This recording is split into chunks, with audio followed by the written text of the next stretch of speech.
Good evening, party people, and welcome back to the Bar with an X, the only bar that is still conducting rather questionable moral means genetic experiments on the next generation of fighting machine and also racing machine. They're called Chao, or rather Chao, or if you're among the people who decide to be smartasses about it and say that if chaos is pronounced chaos, then these are just KO. All answers are totally acceptable. Welcome back, everybody. We've got another derby cocktail for you this evening in the one big show stream that we're doing this week. I'm going to a concert on Wednesday. I won't be here. I'm sorry. I would just do the whole mobile stream like we did in Disney World, but something kind of rubs me the wrong way about like restreaming a concert for a small creator. It's my brother, by the way. So I'm not going to do that. So instead, y'all just pour a drink for yourselves on Wednesday, and we'll be back at it again next week. To everybody who's popped into my chat early out there, including, but not not necessarily limited to Austin and Drew and Wolfie and Cosmo and Bungus and Cole and Chelsea and Emblem for the first time, Eli, Brad, the chatbots, Jay, who else is out there? Metal Sonic and Metal Tails, hello out there. Ryder, Demonic Knight, it looks like. It's your first time catching the stream. Oh, dude, good to have you here. Flames of Glory popping back in here. Official, David Richardson, as well as, did I miss anybody else out there? And Tusano Gaming, there we go. Hello, hello, I said I'd be here, and so I am. Speaking of Tusano Gaming, we're gonna get to this package that's in front of me in a little bit. I've been corresponding with somebody by the name of Tusano Gaming Company, Tusano Trading Company. Thomas, I believe is how he goes by. He popped into my chat a while ago being like, I kind of want to send you something. And I was like, I don't know how I feel about people sending me things. But luckily, Tusano isn't in the drinking business, he's in the woodworking business, so I felt significantly less weird about giving my postal information to somebody who's gonna send me wood and not alcohol. Because typically I don't put wood in my body.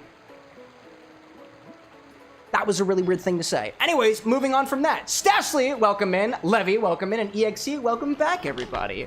Wood picks? Not yet. Oh my gosh, oh my gosh. I see David out there saying, how do I use them? If you're wondering about points, you can use !help and the chatbot should be able to help you out there. Like I said, y'all, we got a Golden Derby cocktail this evening. If you're wondering what the recipe is, you can look in the description of the video. If you're on YouTube, you can type !sips in chat and it'll print it right to your screen. You can add it to your favorite recipe keeper. My favorite recipe keeper is literally called Recipe Keeper. Not sponsored, and even if they did, I'd probably be like, I don't need your sponsorship. I just really like the product that you're making. And anyways, it's very similar to the Brown Derby that we made exactly a week ago, except instead of including honey syrup at all, the sweetness in this version of the recipe is being provided by a ginger liqueur. I actually stole this cocktail from a ginger liqueur's website. I believe it's pronounced Domaine de Canton or Domaine de Canton. I don't know, it feels kind of French to me. I don't have that bottle of ginger liqueur, so I'm using this cheap bottle of ginger-flavored brandy, and we're just gonna kind of see where we get with it. I don't know exactly how this is going to go, but we're gonna work our best on it and see if we have a damn good cocktail, and if we don't, whatever, the infinity bottle will happen later, and hopefully we'll be able to make something good out of the bottle that is, I don't even know what percentage of Malort that bottle is right now, but it's definitely at least a percentage point. If you want to know what's in the bottle so far, !infinity, the bot does all the math for you. In any case, for this recipe, we're going to need to cut a grapefruit first for this one. And lucky for me, I think I got a new cutting board in the mail. So we're going to open that up first. I know everything that gets brought to the bar with an X ahead of time. I spoil every game for myself, so I know the drinkspiration behind it. I spoil every single gift for myself. I don't like surprises in that kind of way. In any case. Jamie the Hedgehog, welcome in. EXE saying that I'm finally here early. Eli threatening that we could make it more Malorty. You could, you have the power. Eli in particular, I'm worried about. So, in any case. Eli follows through with promises. Hold up, there's a fly? Got the fly. Fly's done. If there's anybody who identifies as a fly out there, I'm sorry, I did it. It's okay. So again, I got this package in the mail from Tusano Trading Company, and got a feeling it might be useful for this cocktail recipe. Right off the bat, I just love the packaging of this. Like, first of all, there's a little... First of all, the package was addressed to Cameron with an X. He spelled my name right. My stage name right, which I'm greatly appreciative. Look at this little pamphlet. I would say that I spoiled the gift for myself by knowing what's on the inside, but it literally says about what to do with your Tusano Tavern wares. It doesn't have... It mentions specifically charcuterie boards. And I don't believe this is a charcuterie board, but remember, at least according to this beautiful letter on the inside, if you use their carnifis charcuterie boards, they are meant as serving platters and spoon or tool rests. They are not heavy-duty chopping blocks or pot rests. Being that I don't believe that this is a charcuterie board, I'm inclined to think that whatever piece of wood is inside of this package is totally prepped for, quote, heavy-duty chopping blocks or pot rests. Although I don't really think I'd put a pot on this. I don't typically have a lot of pots here at the bar. I use a hot plate for that one. Also, in addition to, there's a little message personalized for me in particular inside of this booklet, and it says, Cameron with an X, Keep up the amazing creativity. P.S. You need to try a Johnny Silverhand sometime. Thomas, I see you out there in particular with the cyberpunk references. By the way, y'all, going back way previously, I built my first desktop computer on my own specifically because the laptop that I was working with at the time, specifically my first streaming laptop too, couldn't run Cyberpunk 2077. So I built myself a computer from scratch just to play it, and I put it in about 10 minutes and then never played it again. I'm still using that computer now to be streaming on. At least to your knowledge, I am. Electro Jr., welcome into chat. David saying, can you use XP for Pokemon cards? What kind of Pokemon cards? What kind of Pokemon cards would you expect out of a cocktail stream? I gotta wonder. I see Tusano saying, I personalized the twine color to the X bar. Did you really? I thought that this was just a coincidence. It's got the blue and the white on it too, just like the logo back there. It's beautiful. Annie out there, I see that you gave us a little subscription, by the way, with Prime. 15 months, happy anniversary. I saw that earlier on. And you're spreading the love to Tusano Gaming? Oh, dude. Beautiful, beautiful, beautiful. Oh, man, dude. Let's crack this thing open.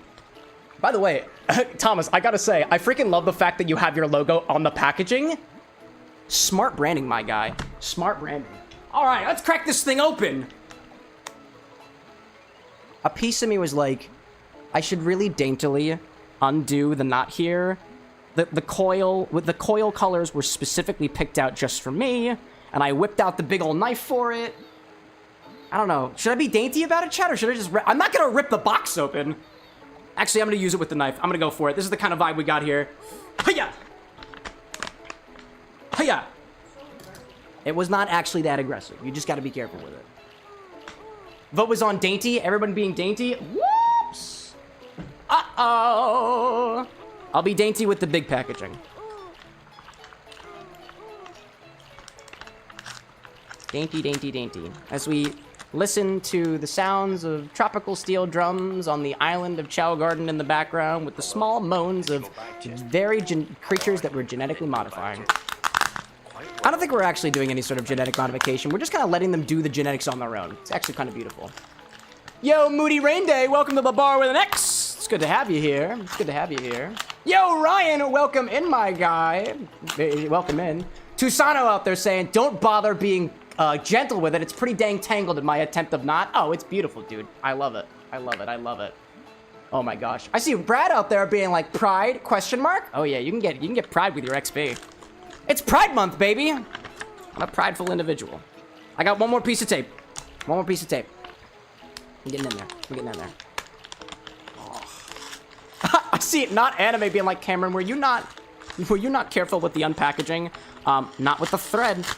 However, with the rest of it, I'm being very, very careful. Very careful. I am undoing this very nicely. This is a well-sturdy made, not charcuterie board. I don't even think that if I was mishandling this, that it would be any more broken than it currently came to me in. Which I assume, oh, I see wood. Take that out of context. Oh my God. That's got some interesting curvature to it. The big reveal. The big reveal. Let me make sure everything's, wait, is it the right side up? It is the right side up. All right. Check this out. This is the sturdiest cutting board I think I've ever laid my hands on that wasn't made of granite. And check it out. It's got the little X bar on it, which is pronounced bar with an X, but hey, you know, easeability. And we got that beautiful logo that we saw on the packaging. The branding is consistent. We love it. Oh my gosh. Just to put this in perspective, this is what I mean by this is the thickest cutting board that I have ever laid my hands on. So this is what I started out with. Very small looking cutting board, very, very flaccid. This is one of the ones that is not broken. Girth comparison.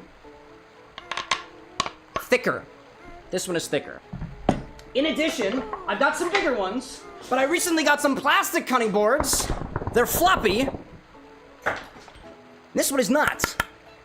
I'm just like, I'm looking at this cutting board and I've always had questions about why you have the certain edges on this thing. And now I've got more questions because I see multiple different edges.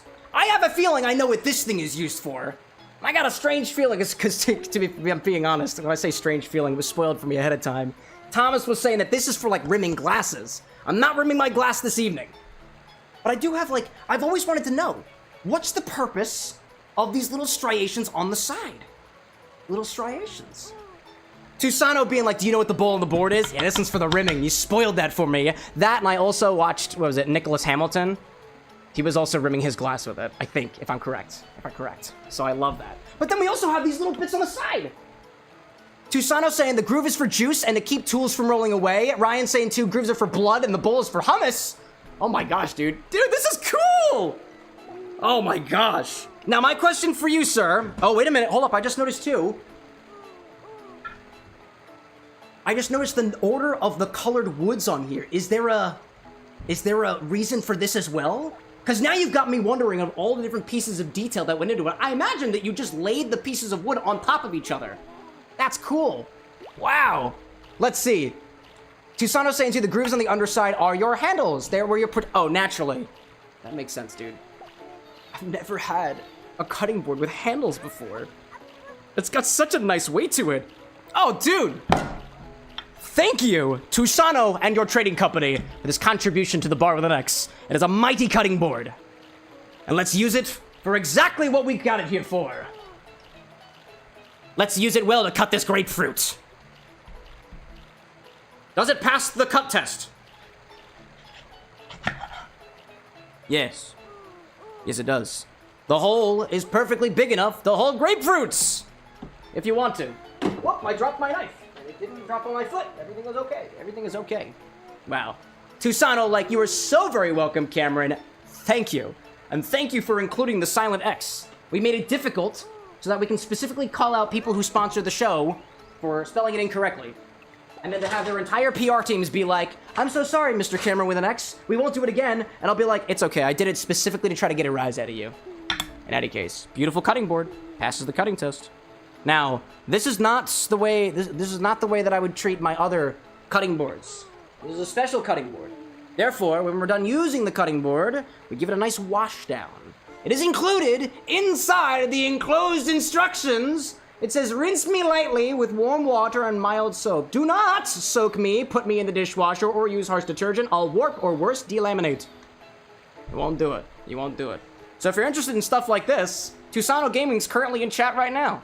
And they've also got the social medias. I'll be tagging them when this video comes out, because that's what we do for our fellow small creators, and the special work that they do. Anyways, I'm gonna put this back over here. I'm gonna put this over here. You know what? It's not big enough for where I typically keep the cutting board, so I'm gonna put it right here. Well, I figure out a place to keep it. There we go. Right there! Okie dokie. Now, I understand that there was a shiz ton of chats that I missed while I was opening up my gifts. Sorry. Getting really excited about gifts. So while I juice this grapefruit, I'll see what everybody else is doing. I'll write it in.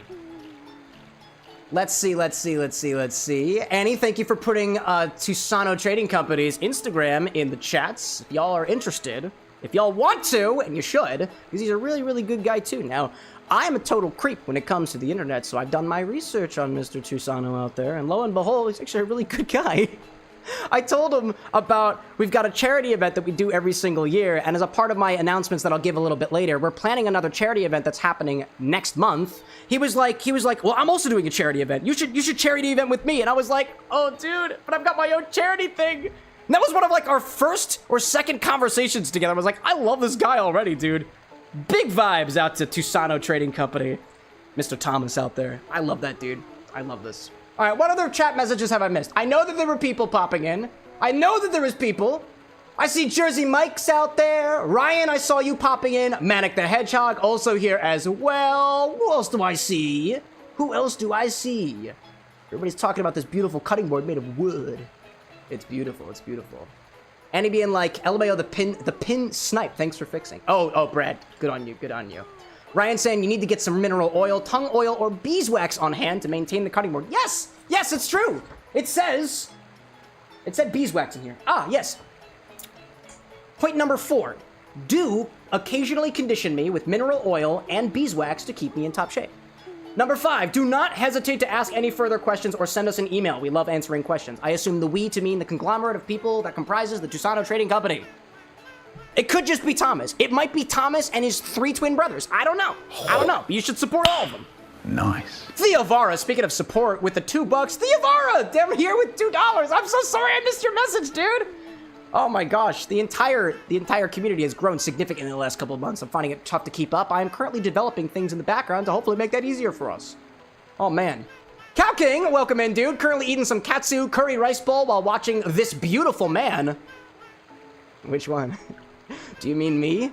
Or what I'm now calling this cutting board? The beautiful man. Beautiful man with an X. Beautiful man with an X. I kind of want to name the board Thomas after its creator. Chat, what do you think about that? Mr. Tusano, if you had to put an X in your name anywhere, where would it be? The rules do not apply when you pick your own name. That's kind of how authority of your own self-image and status works. It's beautiful. We love to give agency to people. Man. What else out there? Metal Sonic and Metal Tails being like, Metal Sonic, so Cam, how's your weekend? My weekend was pretty good. Actually, my weekend was pretty damn stressful, so I'm not going to go into the details. But I got to spend some time with my parents and my other parents. My in-law parents, or rather just one of my parent. We cleaned houses, we ate food, and I had a bagel. At least one bagel. That was pretty good. I hope everybody else's weekend was pretty good too. Tusano says, Tom, with an X at the end, including the H. Tom! This board will so be called Tom with an X, as spelled T-H-O-M-X, and stylized with an X. And who is that? It's my cutting board. Ask me about Tom with an X. Water? Don't mind if I do. It's a really good idea. Mindful drinking and all that. Oh, man. I see Levy asking me, what is my favorite thing about bartending at the bar with an X? The fact that I never have to do it alone. I've got all you people, which from my perspective looks like a camera standing on a really rinky-dinky tripod right in front of my desk where I see 2 more monitors in the background, one of which has every single person whose name is in chat right now on a single list that I can't read because I'm not wearing my glasses. Never feel alone. And sometimes when I look out my window, actually I can't see anything out my window right now, the blinds are down. I don't want anybody looking at all this. Anyways, I'm juicing grapefruit right now for the cocktail recipe, which is called the Golden Derby. I stole it from Domaine de Canton's website. I hope I pronounced that correctly. I don't have any of Domaine de Canton, so I'm using cheap ginger brandy instead. Sponsor me. And then we'll use yours. We'll use your bottle. As Gort, our beautiful, one of Clementine's offsprings, slowly but surely just struggles in the background, trying to get out of Rouge's grasp. Oh, man. Let's see.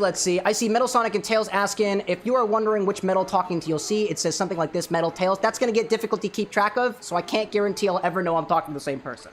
But I'll certainly try my best, Sonic and Tails of the Metal variety.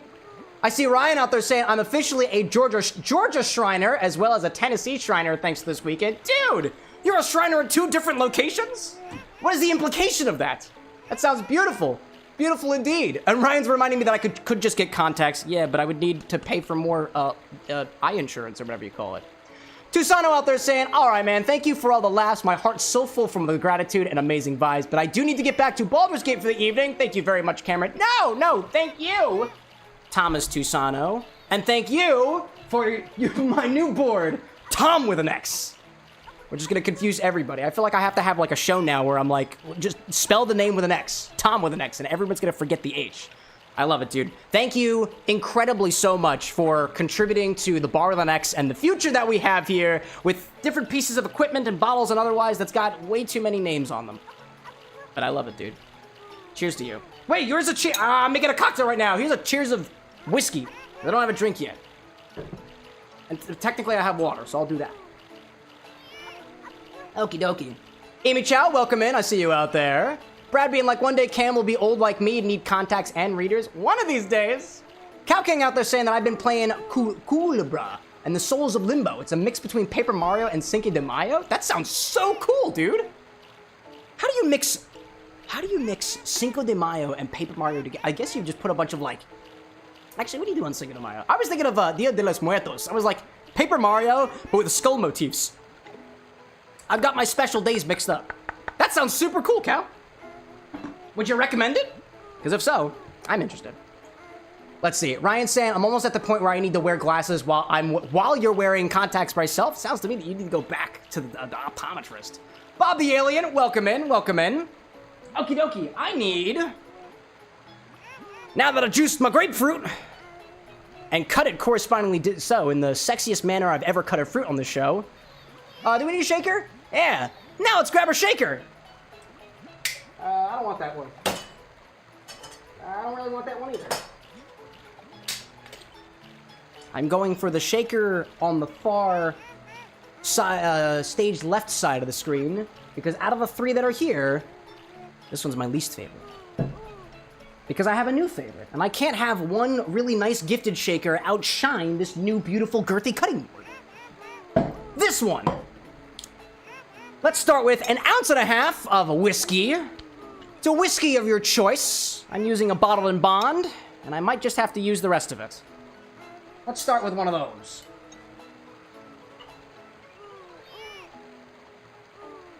Ooh, ooh. Still kicking. Still kicking. I'm cool with it. I'm cool with it. Interesting. Brad's telling me that they make multifocal contacts now, which do the job of combining different prescriptions together, I imagine. That's kind of cool, dude. Wow. Image is saying, are the Chao in the background okay? I believe so.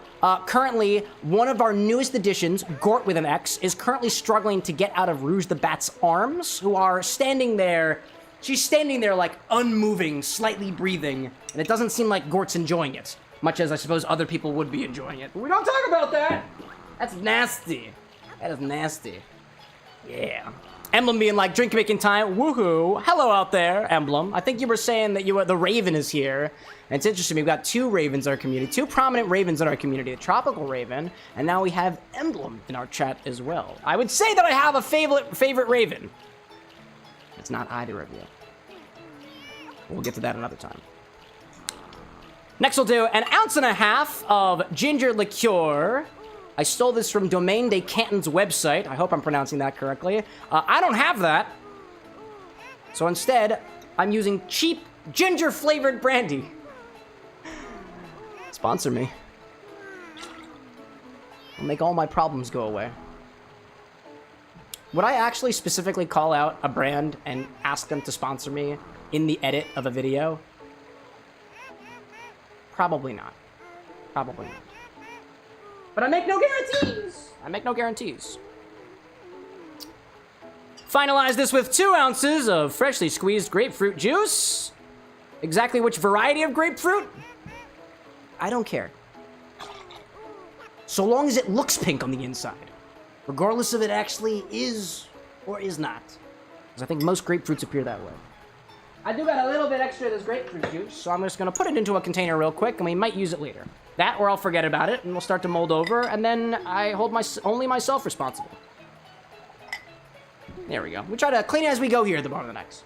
As best as we possibly can. Gort just jumped out of Rouge the Bat's arms, and is now very, very bothered. Look at this little guy. He is not very happy. Wow, dude. You are pissed. Don't try. Oh, you're just gonna sleep? Yeah, that's cool. That's I think how babies act too. I'd have to ask my partner. She's a physical therapist for children. Maybe that's how they act. That was really funny. Wow, dude. Wow, dude. Let's see. What are we talking about that out there?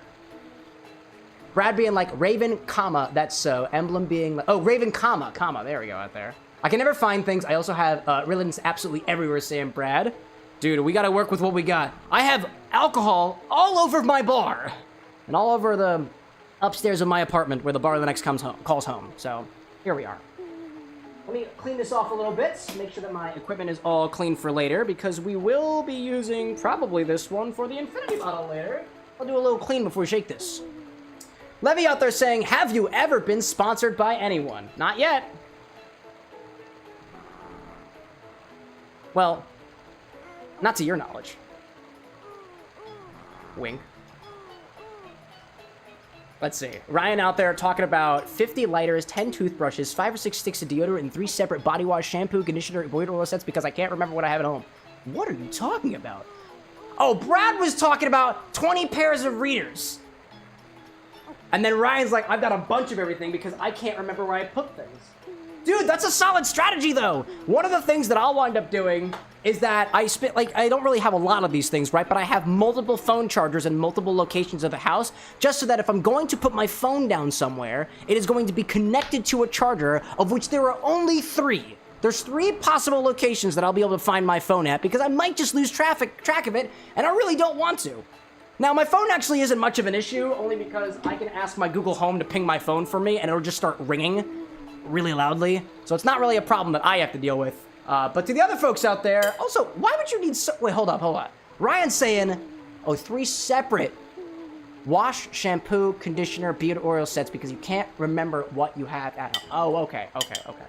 There was a piece of me that was like, there's 3 different sets of beard oil shampoo sets. There's one at one sink, there's one at another sink, and Ryan somehow got a 3rd sink somewhere where all the equipment is, just in case the motion strikes him to want to do some beard maintenance there. Whether he's in the bathroom, whether he's in the kitchen, or whether he's in, I don't know, my parents' house, there was a slop sink in the basement. So, in the basement doing whatever grown-ass men do in their basements. For me, it's things that I won't mention on stream. Throw some ice in here and give it a shake. Whew. Nice piece of ice cube. Nice piece of cube. That was a mighty sound. Wow. Get some more in there. Brad echoing the needs for multiple deodorants and toothbrushes and stuff ever. You never know. You never know when you might catch a whiff of yourself. And it could be in the kitchen, it could be in the bathroom, it could be in the basement where grown-ass men do things that they can't mention on their live show. Who knows, dog?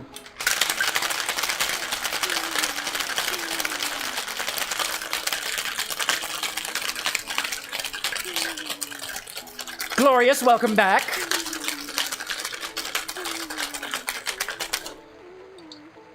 Ryan being like, ADHD while I'm out shopping. Can't remember anything if I don't write down exactly what I need, and 90% of the time, I don't write down what I need. And Chelsea out there with agreement as well, but it's kind of habit, though. Dude, I can't remember what I need from the grocery store unless I write it down on a piece of paper for myself, unless it's a very, very small list of things. If I'm going to the store and I only have 2 or 3 things to pick up, I will almost always pick up all of them. But if it's any more than that, that's when I need to start getting a list for myself. Oh, I needed a grapefruit wedge. Oh.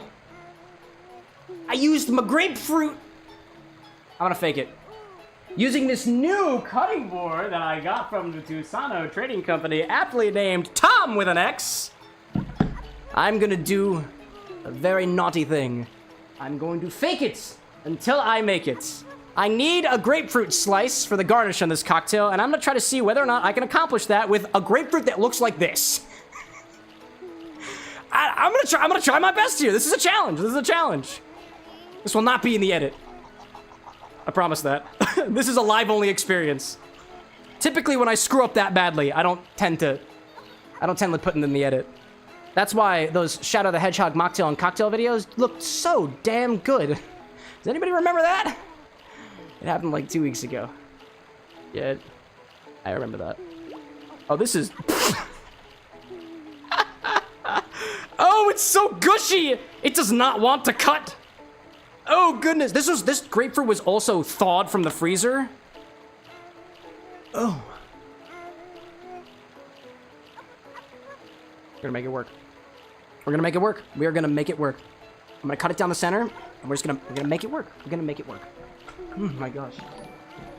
Glorious being like, you ever had a pomelo before? I did actually, before I even knew what it was. I thought it was a giant grapefruit. I was kind of in the ballpark. Kid popping in on the Twitch side. 18 months, dude? That's like... How many years is that? That's not quite 2 years yet. Your sub isn't driving yet. Welcome in, kid. Did you miss the infinity battle? No, you're too early for the infinity battle. It hasn't happened yet. Alrighty then. Well, we're gonna try to roll on with the show and see whether it works. If not, whatever. Grapefruit's dead. Kind of looking deflated? Yeah, because I abused it. That's what happens when you abuse fruit. It looks wilted. It's very sad. Don't abuse fruit. This is an analogy. Strain this into a chilled coupe glass and garnish with a grapefruit slice if you have one. I'm still trying to figure out whether or not I do. Because I don't know. What color is it going to be, chat? My guess is it's going to look exactly like the picture currently on the screen. Things are perfect at the bar with an X every single time. Everything is always perfect. That's correct, Gort. Everything is perfect. That's what it means. Perfect, perfect all the time. But what color is perfect? I'm thinking orange. Ooh! A little yellow. Also, I still have more in the cocktail shaker. Yellowish. Yellowish. Let's see. Oh my goodness gracious. Oh dear. Cow King spreading the love to our next favorite Raven, Emblem. Appreciate your contributions. How do I recover from this dude? I should have remembered. I should have remembered. I need a better system for myself. Can I be creative about how I garnish this? Wait, I've got an idea. I've got an idea. I'm gonna cut a line into the bottom, right in the middle of this rind, and I'll put it on the side of the glass. Mixology at its finest, folks. Mixology at its finest. There we go. I'm gonna make a new scar wound. Then I'm gonna open it up. And then I'm gonna... Does it work?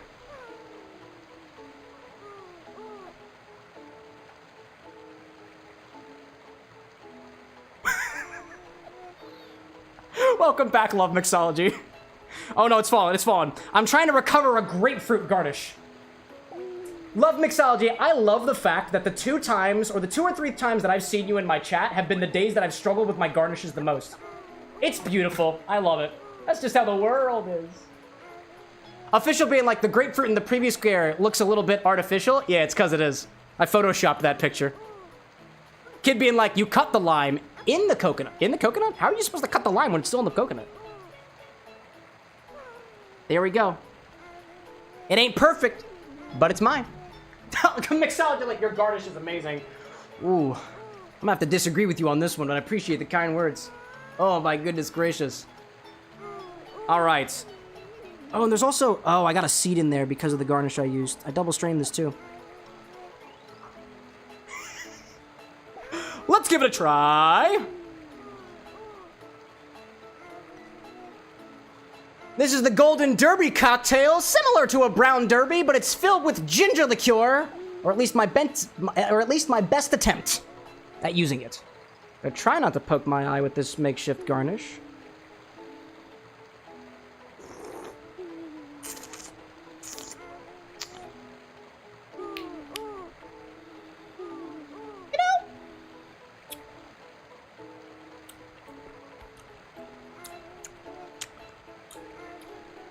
I'm gonna be honest.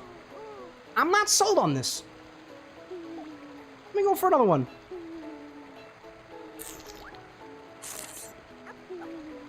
Oh. It's like all the bitter aspects of a grapefruit right next to all the high-proof, corny aspects of a bourbon with a slight gingery flavor to it.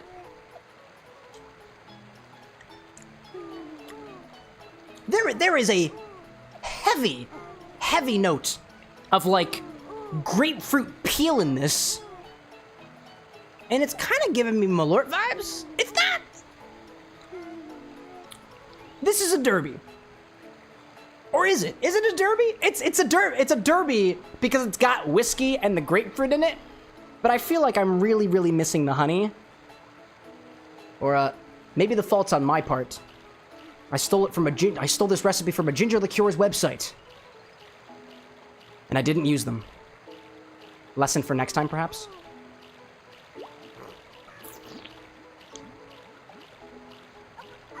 It does have, like, a mild sweetness to it. But it's kind of bitter. It's bourbony. But it's not a balanced kind of bourbony. This compared to the brown derby that I made exactly a week ago.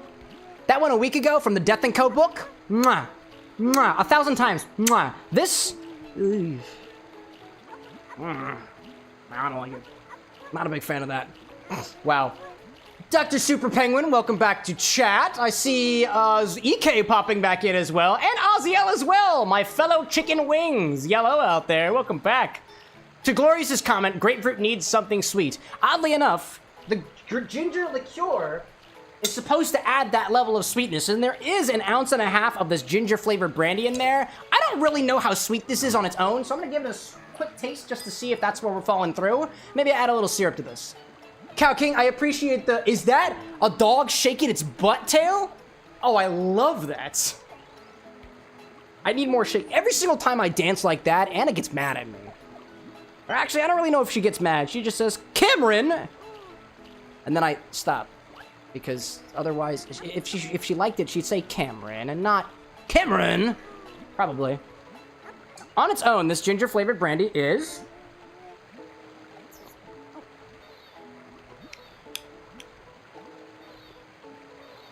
more sweet than it is spicy and kind of tastes like vodka.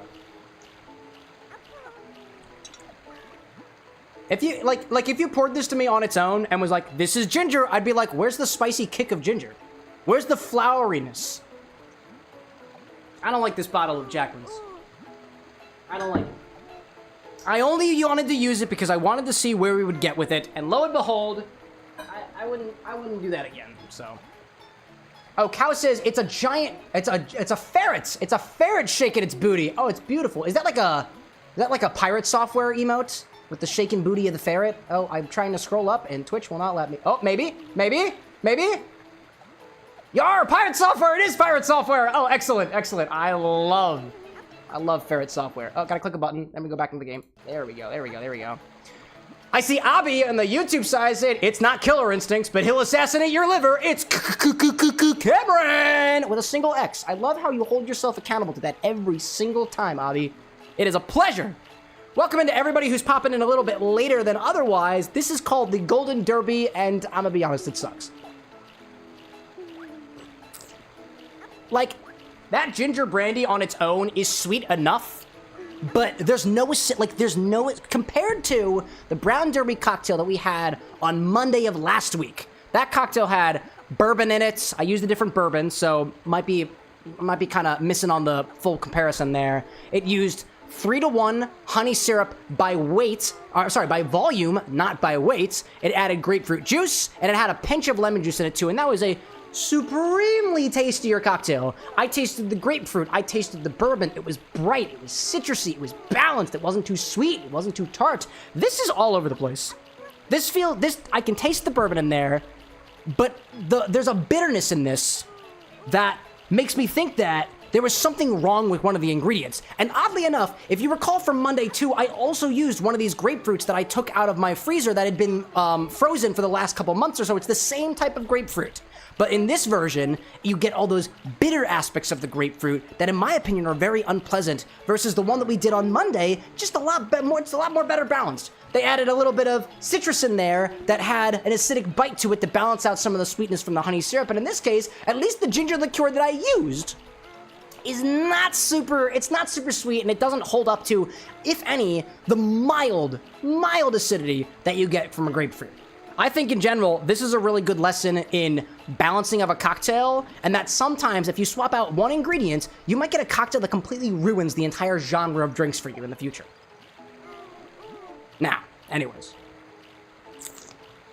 I'll keep exploring that a little bit, because I feel bad for it, if I'm being honest. Oh man. Ryan, I still can't get over how the grapefruit garnish looks like a prawn. Oh, it kind of looks like a little crawfish. Oh my gosh. Let me do a little bit of cleanup over here. I mentioned in the beginning of the stream that I got this new cutting board as a gift from Thomas over at the Tusano Trading Company. He custom engraved it for me. Look at the X bar. Oh, actually, it's got grapefruit on it. Let me clean that first. I'm supposed to be very gentle with this. So I cut on it, I be gentle, and I put a little bit of water on it, and I take care of it. I'm the kind of bartender who's going to start polishing his glasses for the next 20 minutes every single stream. That's how it's going to happen, because that's what must happen, so we can keep the roof over our shoulders and not get bad reviews on Yelp. Which is impossible, because you can't find the Bar with an X on the internet. And if you do, contact me, because it's not supposed to be there. Anyways. What else do I see out there? Emblem being like, I love Pikachu's hat, though. Yeah, it's a reference to the good old days. Pikachu, what did Cam do to you? Every noodle, welcome back, welcome back. He's seen things? Oh, yeah, dude. Actually, you might have remembered when I used to pull whippets out of Pikachu's party hat. I don't do that anymore because he got a little bit too attached to them. So the whippets, the nitrous oxide canisters, are in a box behind Pikachu that he can't reach because he can't move. I don't keep the whippets inside of Pikachu's hat anymore. And not just because it almost broke. It almost broke him. That's why we don't keep it there anymore. I see David out there saying, I'm finally working as a bartender again and plan to use some recipes that you've used. Oh, yeah? Oh, yeah? Well, David. If there's some of the recipes that I've portrayed on the show, I would just suggest that if you are going to use those recipes, I would ask the same thing that I try to do and giving credit where credit is due to the people who've done. If you're using any of my personal recipes, go for it. You don't need to credit me for them. For the sake of better mixology. Although it'd be greatly appreciated if you do. All of my original recipes are on my website. If you're like, what recipes are his? It's the ones that are inspired by video games, mostly. Mostly. Cow King says, remember, bananas and kumquats are great together, and so are kiwis and raspberries. I don't remember, but I appreciate that you reminding me. Let's see. A couple other questions out there. Did Pikachu drink 99 bananas? Not yet. Official saying garnish with a dried grapefruit wedge. Maybe it's a little bit too dry. It's not dry. Although I did technically juice it, so I guess if there was anything wet about the grapefruit wedge, I removed it. Ryan saying, shoulder roofs? When did this become a thing? Shoulder roofs? I won't be talking about that. Ryan up above is like, the sea calls to me, and I love that. That's beautiful. Abby saying, it's actually a real animal. Their fur changes color depending on the season. Wait, what? A sort of weasel, ferret, fluff demon? What are we talking? What is it? Oh, stouts! Fun fact, stouts will spiral their bodies to mesmerize their prey before striking. That's an actual animal? Wow.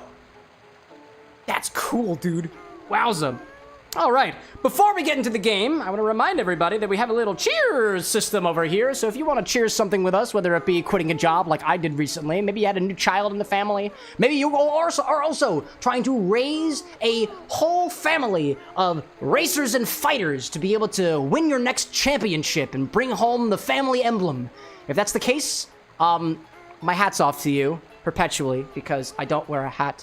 While you're figuring out what you want to cheers to, because we got to do something, small announcements. Just a reminder, there will be no stream on Wednesday. I'm attending a concert up in Brooklyn, and it happens at the exact same time as the show does, and I'm not cool with rebroadcasting my younger brother's concert, so I'm not going to do that. Instead, you'll just have to pour yourself a drink that day, and we'll be back again on Monday, exactly a week from now, at 8 o'clock p.m., or about 40 minutes ago, 45 minutes ago, 3/4 of an hour ago. The Tusano Trading Company sent me a cutting board. That is on my notes. I made that very obvious already. So that announcement is over and done with. And then it says here, announce charity details on Monday, but not this Monday. Announce charity details on next Monday. Just give them a heads up. So we have a charity event. It's our annual independently run charity event here at the Bar with an X. We got approval from Sukeban Games, which you might know as the creators of that cyberpunk bartending action game, Valhalla, VA11 Hall-A. I got approval from their developers, or at least their contact email account, to use the term mixing drinks and changing lives as the name of our independent charity event, which will be happening next month. When next month? Ask me again on Monday. We're still finalizing some of those details, so just to give you a heads up, in case you were thinking, man, I would really love to tip the bartender $2,000 that I just happen to have laying around. Wait, do you want it to go to me, or do you want it to go to charity? I won't be offended. I promise you that. I promise you that. In any case, let's see. Ryan was saying, you said to keep roof over your shoulders when talking about maintaining my cutting bar. Oh, I see. I interpret that as something completely different. And Ryan saying the animal is a stoat, not a stout. I learned about stoats from watching, what was it, Markiplier playing Inscription. And I forgot that they existed until you reminded me just now, Ryan. I appreciate that. Oziel saying, oh, Snapple, you learn something new every day, every single day. I drank my moistness. Thank you to whoever made me drink water. It's very kind of you. Official saying that's a good charity name. And Tim saying, what's your favorite virgin beverage? My favorite beverage, I would say that I don't really have a favorite beverage without alcohol in them. What I go to the most is just a very simple combination of soda water plus something that's syrupy plus something that is citrusy. The most recent one that I had was I was working on a recipe with one of my ginger bugs, one of my home fermentations here. I put the ginger bug into lavender syrup and water, and then it carbonated on its own, and then I added a little bit of lemon juice to that. To put it simply, I think spritzes, sugar, citrus, and soda water is probably my favorite, but that's more of a category more so than anything else. I hope that answered your question out there. I see War Annihilator out there with a subscription on the Twitch side. Why are you doing this? You're enabling my alcohol hobby. Never change. Thank you, War Annihilator. To this, we annihilate all wars ahead of us. And hopefully it'll be great. Ryan saying, no stream on Wednesday. Does that mean 2 Infinity Redeems next Monday? No. I like where your head's at, though. All right, let's see what everybody is cheersing off to. I have a little thing that appears on my screen to see what everybody is choosing to. If you wanted your cheers to remain private, I'm so sorry that you followed my instructions. Let me give a quick look through, make sure nobody's being inappropriate, and if you are, I'll just conveniently ignore it. Ooh, I like. Oh, these are so cool! Oh, yes, dude. Let's raise a glass to all the people who are cheersing out there today. Official is finishing your professional practice at college. Abby continued to convert oxygen to CO2 despite your enemies. They might not want you here, but goddamn, are you gonna keep yourself here regardless? Cow King, a cheers to you for touching grass. Ryan to raising money for sick children and their families and the great work of the Shriners. Wolfie to Boba with a little bit of extra spice. To some nerd having a meeting with a professional regarding getting an ADHD diagnosis. Dude, a label to hopefully help you for the rest of the life beyond this point. Noodle got a substitute teaching license, which is exciting. Super Penguin to a day off, finally. And to Emblem, just a beautiful little clinking of champagne glasses out there. To whatever you gotta cheers for out there, y'all, to a big old cheers off to you. Slancha, kipis, kampai, and salute.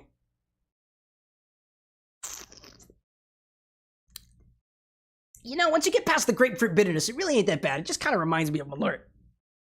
Mildly. With a hint of extra bourbon. A hint of extra bourbon. Alright, chat, let's play a video game, shall we? Let's do that. Where's the button? There's the button!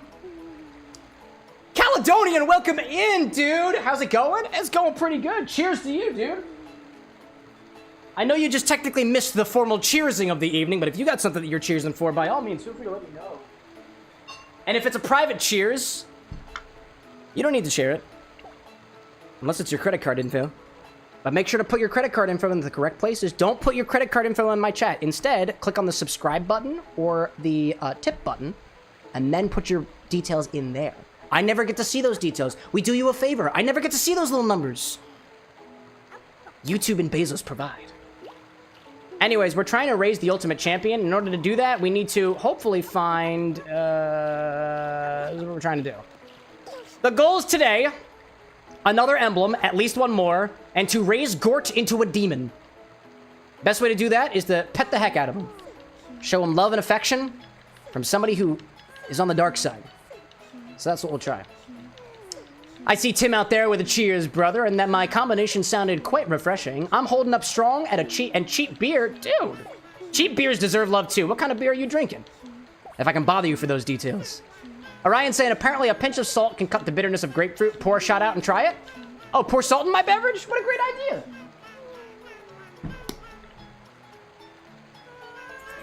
Oh, that was a little too much salt. For the sake of mixology. I like where your head's at, Ryan. Noodle saying, get that credit card numbers and those funny numbers on the back. Nope. Cow saying cheers. I never watched that show. Oh, the show Cheers? Yeah, I haven't either. I don't even know what it's about. To me, like, in my head, Cheers exists as, like, some classic American sitcom. Oh, man. I don't really know. Caledonian saying cheap beers are nice in my opinion, to be honest. To be honest of whatever they say. To Brad, love me some PBR. Dude, I think that there is a time and a place for a cheap beer. And it is however often that you need it. I, for one, like to drink things that are a little bit more... Nah, actually, you know what? You know, all things considered, like, I don't have a problem with light lagers, for example. Like, the stuff that tends to be on the cheaper side. I just just prefer things that are a little bit more like confectionery in flavor, like stouts, for example, which tend to be a little bit on the chocolatier side for me. Light lagers to me are really good if it's a hot day, if you really need a drink, and if it's really cold. But it's gotta be cold, in my opinion. Warm, cheap beer just hits differently. And that's a different that I'm not a big fan of. All right, eat up, dude. Oh, that's not who I wanted to eat. Here you go, eat some food. And we'll sit here and we'll stare at you for a little bit. Dr. Super Penguin out there saying that you've got some raspberry lemonade and berry vodka. Is it in the same glass? Is that what you're sipping on? Cheers to whatever you've got in your glass. Ryan reminding us that salt is supposed to block the bitter receptors on your tongue, so it should be sweeter after this. Oh, we'll see. I just put a bunch of salt in this drink.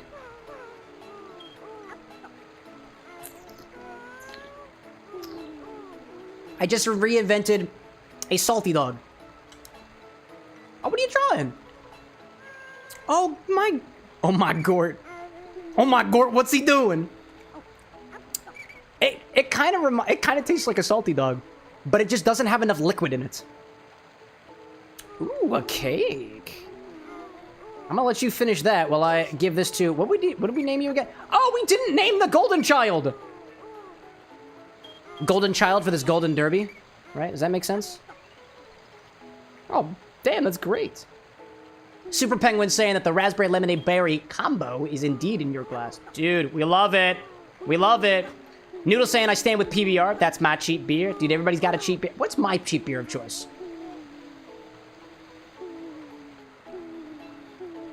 I don't know off the top. I don't think I could pick one, but it's got to be an IPA. But I guess IPAs are not necessarily cheap.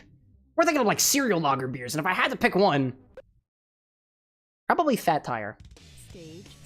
A buddy of mine gave me some Montucky cold snack recently, like within the last couple months or so, and I kind of like that one. I think they're both lagers. I want to say they're both lagers. I don't know which one is considered like cheap by any means. I think, was it Fat? I think Fat Tire is on the cheaper end. Not crazy at the very least. All right, we're going out with Rouge because we want to transform one of the children into the demons. And then afterwards we'll do something different. Oh my gosh, dude. Oh my gosh. Wow, dude. Annie being like, salty dog, try an up dog instead. What's up, dog? What is up, Annie? My beautiful, beautiful bouncer. She is not the only beautiful, beautiful bouncer that we have. My wife is also a beautiful, beautiful bouncer. Brad is also a beautiful, beautiful bouncer. And so is Abe and Immy Chao and Lycos Lord! And then I guess technically there's me, but I wouldn't look at myself in the mirror and call myself beautiful, beautiful, because that's egotistical. But I tend to be so on Mondays and Wednesdays. Anyways. Cow King out there saying, Heroes was my favorite show growing up, and Warehouse 13. Brad saying that Warehouse 13 was part of a great era of television. I haven't heard of either of those, actually. Cow King saying also Haven and Eureka. The only reason that I know that Eureka is a TV show is because I used to go to one of my friends' houses when I was a kid, and his family had a box set of Eureka in their living room. We never watched it, but I liked the word Eureka at the time. I had a little bit of a fascination with the word Eureka, so I would always see it, and I always remember seeing it there. But nothing else. But I know nothing else about it. I've never actually watched it before. What's it kind of like? Ryan saying that I'm taking y'all on a run, half a mile to the driveway to pick up my pizza. Ooh. What kind of pizza we got, Ryan? If it's got pineapple on it, sign me up. If it's also got mushrooms on it, sign me up some more. And if you manage to mistakenly get anchovies on it, no worries. You can just send that my way, and I'll try my best. Brad being like, it's me. I'm a beaut, indeed. And Annie says, nothing. What's up with you? Oh, I'm just doing a stream. Streams are nice.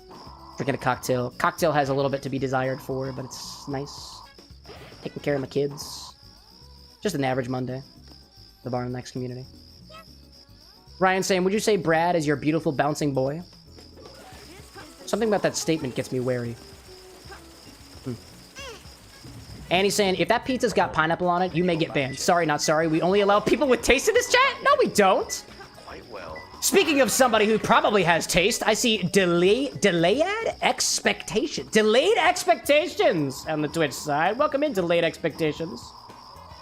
I hope to expect that you were not as tasteless as one of my moderators seems to imply that you might be. If you're sticking around, you clearly have taste. If you're not sticking around, that's okay. If you're lurking, that is also okay. I don't mind whatsoever. Man. Ozzy being like, Hawaiian pizza rocks, now I'm getting hungry. Remember, y'all, be careful what happens when you... be careful what happens when you're on the internet and people decide to suggest things to you. I am a micro-influencer now. If you look at my follower counts, I am a micro-influencer, which means that I have the power to influence. I said pineapple on pizza, and now some people are getting ideas. Some people are getting really, really bad ideas, and to those people I say, stop, breathe, think about the people who love you. And then, I guess, you could always just, if you don't really want it, just give it to the homeless. Give it to the hungry. Where is this emerald? I don't know where this emerald is. I'm just too distracted. I'm trying to find animals. Oh, man. Annie says, oh, so Cam thinks chat doesn't have taste? Wait, no, that's not what I said at all. I think chat clearly has taste. Everybody's got taste in this chat. Unless for some reason or another, your taste receptors just don't work. In which case, you literally don't have taste. And that's okay. Ryan saying mango on pizza, however. I've never tried mango on pizza. I've never tried that. Cow King out there saying that Eureka in the... Oh, wait a minute. I got an ad running. Which means I have to... Gotta go back here. No stream for now. Cow's talking about Eureka, though, and Cow's a subscriber, so I know Cow can still hear me. It's a very scientific show. Imagine a town where every smart person is in the town. In the years since World War II, the US government has been relocating the world's geniuses to the Pacific Northwest town of Eureka. Daily life there shifts between amazing innovation and total chaos. Sounds like science to me. I love that. I love that.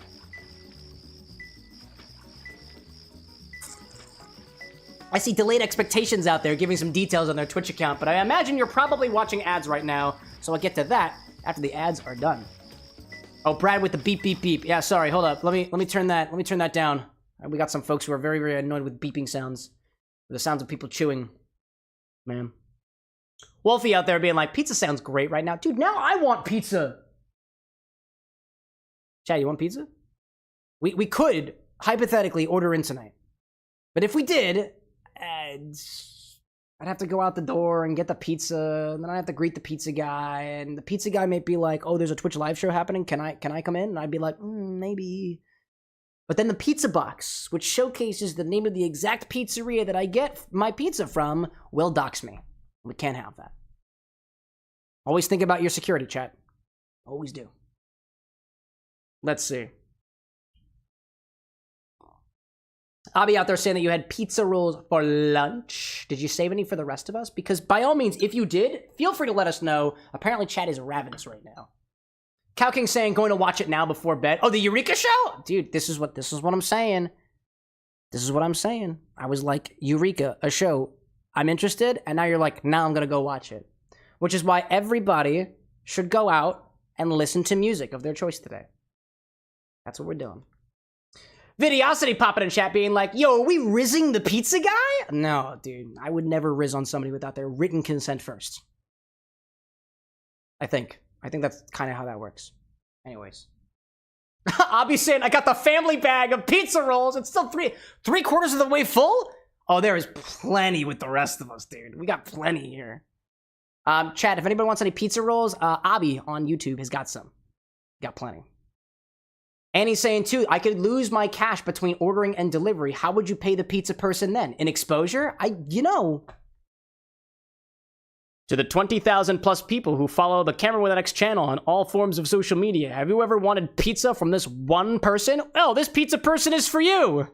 Their name is Chadwick, and we're really appreciative of them here. Claps for Chadwick, who is the name of the pizza person. The ad is done. Welcome back from the ads, everybody. A big hand to Chadwick, the pizza person, who just came by and delivered us a pizza with Totino's pizza rolls, pineapple, mango, as well as just just a single anchovy, just because somebody was a smartass about it. Welcome back from the ads. Thanks so much for watching them. Big welcome to Delayed Expectations, saying that I literally just made it a Twitch account now because you said that you eventually would, so you thought that you'd be quick with the lever up because you're on boomer status with it right now. Hey, dude, to Annie's point, there's no later time. There's nothing wrong with being quote unquote late to the party. I'm not really a big stickler for being on time anyways, so I wouldn't say that you're late. Welcome in, Delayed Expectations, which I now realize could very well be a reference to your name, in which case I love puns, dude. This is what I do for puns. There we go. Steel City, welcome back, dude. Things are going well for me. I got a very interesting drink in my hand, and it's very salty. At least it is now. I see Noodle being like, sorry to pop in and dash, but I gotta bounce. Hang loose, everyone. Hopefully more Daft Punk cocktails come soon. Keep the drinks flowing. Oh, dude, radical. No need to apologize for having a life, dude. Go for it. Live your best one. So long as you're doing that, you're good in my book. Thanks for popping in, nudes. All right, where is this emerald? Oh, it's definitely right around. It's gotta be close. That's what Roosh said. Is it? Where? Oh, is it on the... Oh, no. Is it on the emerald? It's not on the emerald. Underwater balcony.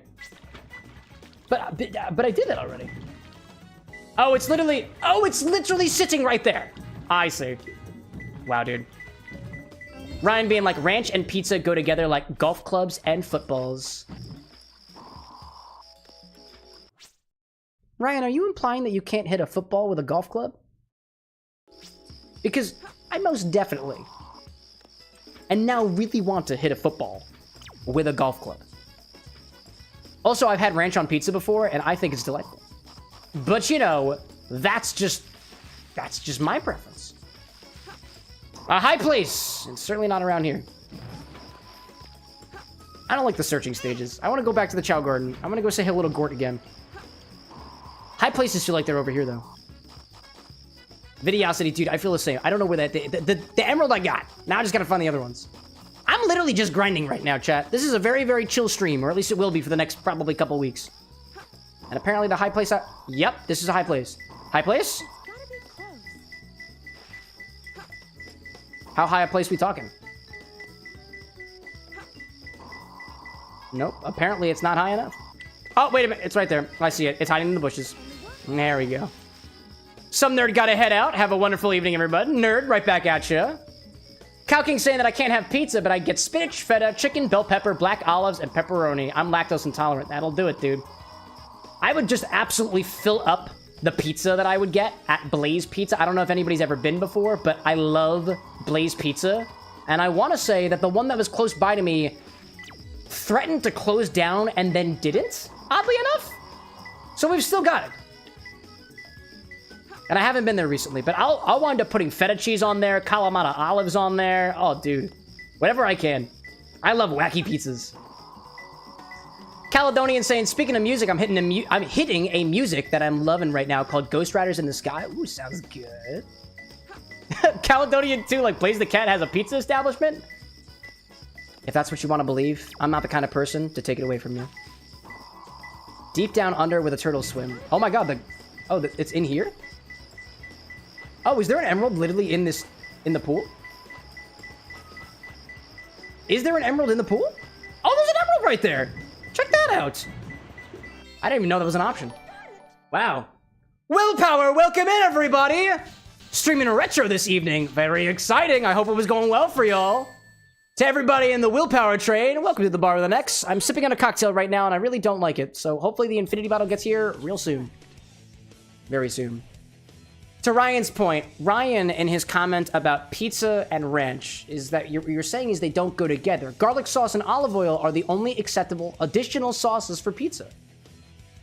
I'm getting a weird vibe here, Ryan, that you're trying to yuck somebody's yum out there. And remember, we don't yuck people's yums. Instead, we allow people to consume their yums, and instead of yucking the yum, we yuck them.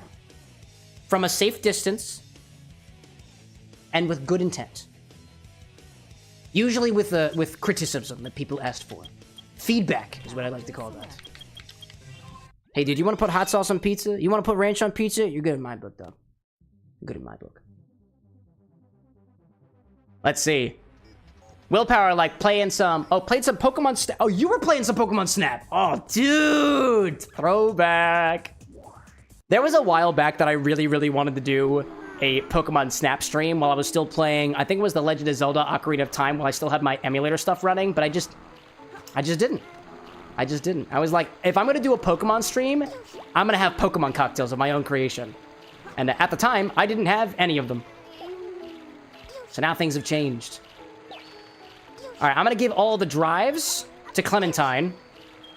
And then I'm going to give all the animals to Gort. So that Gort will grow into a beautifully evil boy. Man. Willpower saying there's a new Pokemon Snap game on the Switch. Oh, you played the new Pokemon Snap. Oh, even better. I haven't even had a chance to play that one. That sounds exciting. Is it similarly formatted to the first game? Like, do you have... Can you, like, make progress on it the same way with the hidden photos and whatnot? Delayed Expectations coming back with the Prime sub. Thank you very much for your contribution to the bar with an X. We appreciate that. Let's see, who else is out there? Somebody was going to dinner? Who was going to dinner? Oh, Wolfie heading to dinner. Best of luck out there. Hope you enjoy it. If it's pizza, great. If it's pizza rolls, don't feel like you have to bring any back. Abby's got enough for the rest of us. Let's see. Willpower saying, I played the N64 Pokemon Snap, but might do the next one next. Oh, okay. I get you. You're splitting yourself between both different iterations of the game. You got a right to do so. It is your console. It is your hands on the controller. So, Willpower, have you played the new Pokemon Snap yet? If so, I'm curious of what your take is on it, because I haven't had a chance to watch anybody play it. I haven't had a chance to play it myself. And I kind of want to at some point. Aziel saying, ranch is dairy, so it pairs good with the cheese. That is also dairy. See, I like where that logic is, Aziel. You have rationalized a reason for putting ranch on pizza. Now, my next question would be, what is the connection between pineapple and pizza, and how can I rationalize this such that it makes sense to the logically oriented people? I would think that in order to create... I guess that's... No. I was going to say... I was thinking in order to create Parmesan cheese, but it's actually mozzarella cheese that you need to use rennet for, that in the same way that rennet has a certain spiky quality to it in order to cause the curdling reaction to create the mozzarella cheese, you could say that the little microscopic spikes on pineapple pieces could be a similarity. But honestly, I think that's kind of pushing things. And so we'll just conveniently look past that. Gort, where'd you go? Hey, Gort. Dude, Gort's real tired. Gort is real tired. Get this penguin, bro. Yeah, look at them feet. Man. Gloria's saying that you got the new Pokemon Snap. Okay. So is there anybody in chat who's played both Pokemon Snap games? Are they similar? Are there some similarities? Because I freaking loved the original Pokemon Snap game. It was quick and easy to play, and I felt like I could keep going back to it to get higher and higher scores. And I like that about the original game. It's a little bit repetitive if you played the game multiple times over, but I enjoyed it. It had a sort of charm to it. Willpower saying that in terms of the new Pokemon Snap, you didn't get too far into it, but it did feel kind of like the N64 one, which is quite nice. It seems that if it were to be a sequel, it's kind of a spiritual sequel, and it does things in similar ways, is the vibe that I'm getting right now. Aziel, like, tomato is a fruit and pineapple is a fruit, so maybe that's the connection. There we go. Ryan saying you're pairing fruit together, as the Aziel was saying as well. I see that out there. I see that. Levy out there saying that you've never played the new Pokemon Snap, but you have played the original one. Glorious has played both. Similar, but new Pokemon Snap is longer, obviously. It's got a lot more Pokemon to cover. That makes sense. That makes sense. I see Delayed Expectations saying that I'm currently waiting to hear back about being an assistant cheesemaker. I will become a cheese master and become an elder within the cheese guild. No way, dude. Cheese? Wait. My question, to somebody who's in the cheese industry, does that imply that you are or are pursuing the rank of cheesemonger? I don't know what a cheesemonger is. It sounds a little derogatory, but I'm not in the cheese world. Could you be a cheesemonger? Is that a good thing? Should I stop saying cheesemonger? I don't know. Alexa, is cheesemonger an okay word to say? From thecontentauthority.com. While the word cheesemonger may not be as commonly used as some other terms, it is important to use it correctly to maintain clarity and accuracy in communication. That didn't really answer my question. I don't want to do Rouge anymore. I'm gonna take another dark character. We're going with Shadow. Shadow's cool. Delayed saying, yes, I don't either, but I'm going to do whatever that is. I don't either, but I'm gonna do... You are absolutely going to mong the cheese. That's what a cheesemonger does. They mong cheese.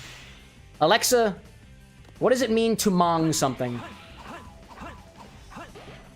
Sorry, I don't know that. Yeah, I'm kind of confused on that one too, to be honest. But if you're a monger, you're one who mongs, you know? Official like the Cheese Guild. Ryan saying Cheese Guild question mark. Sounds like a secret society. Yeah, but what does the C, H, and 3 E's and S stand for in cheese? Oh, hi there. Oh my goodness gracious. Death counts this early? Wow. Levy being like, it took around 20-ish years for another Pokemon Snap game. Yeah, man. The question is it worth it? Pending rating by the WithAnX community. Brad says, monger, a suffix for like a dealer. See also fishmonger, warmonger. Don't know what the etymology of monger is, but we're getting closer. Official commenting on a death count while I'm doing the Chao sections. I could turn that off. I think it's hilarious. I think some folks in chat would say the same. If you're bothered by the death count being on the screen when I'm in the Chao garden, you can let us know. The mods have control too. Although, I think if Annie had it her way, she'd keep that counter on the screen, even when I'm just out and about. It is her baby, after all. A child. Delayed being like, a cheese crime syndicate, perhaps. But, shh, hey, I got that Gouda. The crime syndicate being like, shh, I got that Gouda. Got that Brie. That'll make you squeal. I feel like this is not the first time I've had the association of, like, an illegal underground cheese operation. I feel like that's a thing. And I want to say that one movie that I watched when I was younger and a book that I read when I was younger too was called Here Be Monsters or something like that. I don't know, the movie was called The Box Trolls. And I want to say that cheese was like an underground thing. It was illegal or something like that. I don't know if I'm thinking of the right form of media or even the right IP at all. But that struck a chord with me. Illegal cheese crime syndicate. I love it, dude. Can I get cheese though? I do really like cheese. And if it becomes illegal... Anyways. Annie's like, I think the death counter should be up while making drinks. It's funny. Overruled. Official saying, the death counter gives the impression that it is how many Chaos embarrassed. Death count, number 1069. Nice. This is how many Chao have perished for the sake of our champion, Clementine. Oh my gosh. That is so metal. But this is how it is. We are very serious about our races around here. We have to be. Welcome back, Sonic the Hedgehog, in all capital letters. We make the distinction because there are a number of you out there. Oh, come on, Shadow. Wow. Oh my gosh. Willpower asking, how is the emblem hunt going? Oh, to answer your question, Willpower, I am just doing Chao stuff right now. I decided to save the Chaos till the very, very end of the stream. I have every single emblem for every single character except for Cannon's Core, except for the boss rush, and except for the other mini games. So we're getting there. At this point, our advancement in the emblem space is kind of slowed to a crawl, but we are making progress nonetheless. Annie, like, Clementine is a total badass. It's true. Out of all the 1,069 plus 1 deaths that we had, not a single one of them was Clementine. They are our champion, and will remain to be so.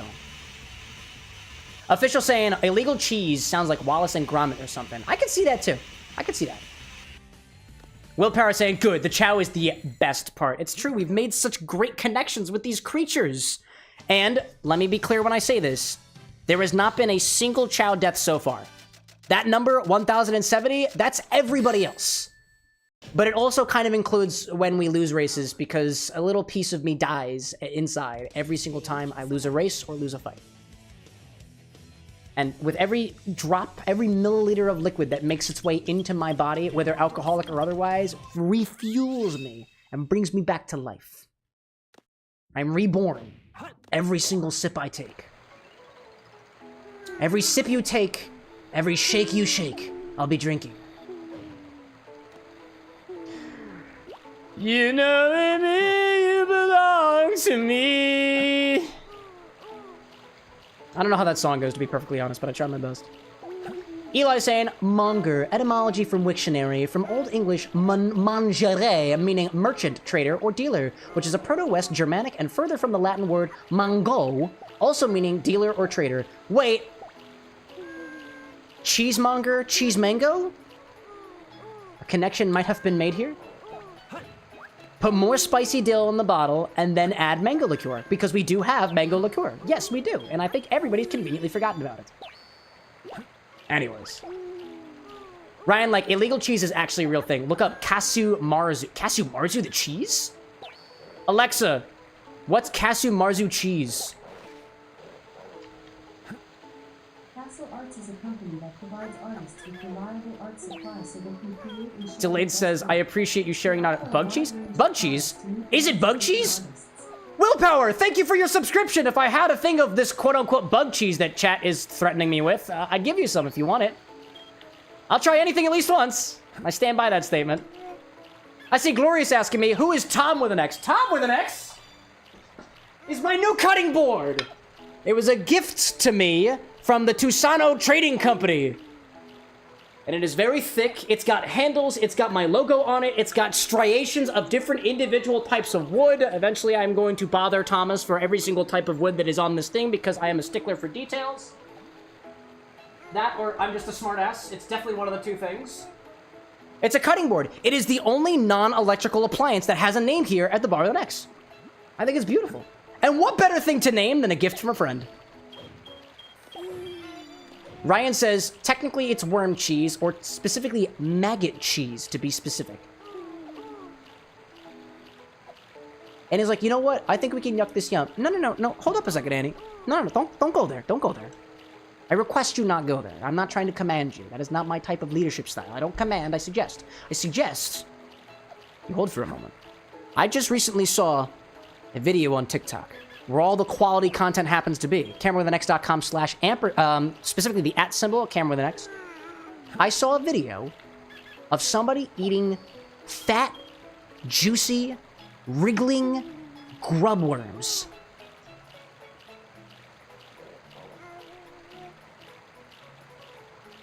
He slurped the whole thing up, dude. It was wild. I'm not going to provide any more details. But I watched it. And there was a good minute leading up to it, so he gave a trigger warning. Not just one, not just two, but also one to each of the people sitting next to him. We were like, we're not doing that. And he was like, wait a minute. I will try anything at least once. I know ant wine exists. I know bug liqueurs exists. And one of these days, I will put a bug in my mouth, and I hope to God I have a camera on me when I do it. Oh my gosh. Gort, can you evolve, by the way? I would really like you to evolve. Unless...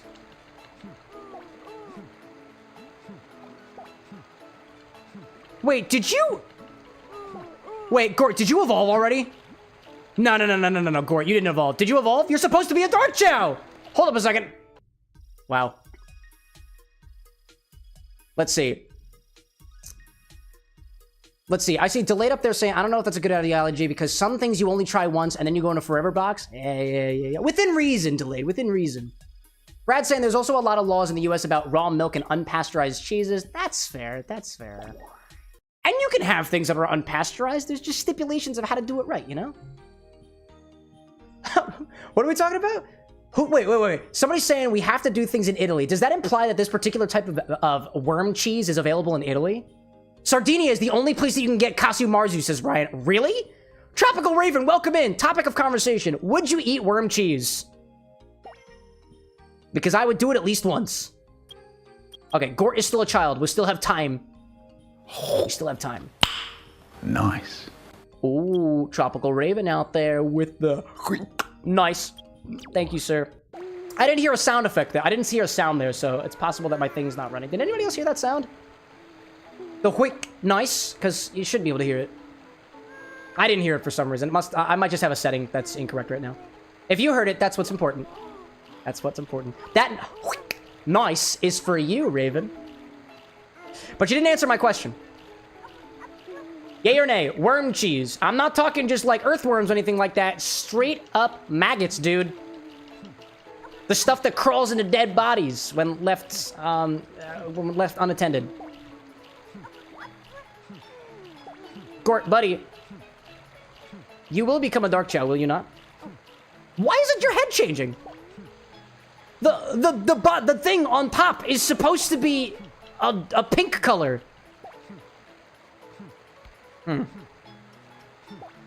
Tropical like, alright, Cam, we're getting there. 9,100 points now. I'll make a cocktail with worm cheese! Oh, but I would need I would need Kasumarzu if I'm to do that, Tropical. You realize this. Ryan, you seem very knowledgeable on the subject. Hit me up. Connect me with your guy. Alright, I don't know what the heck's going on here.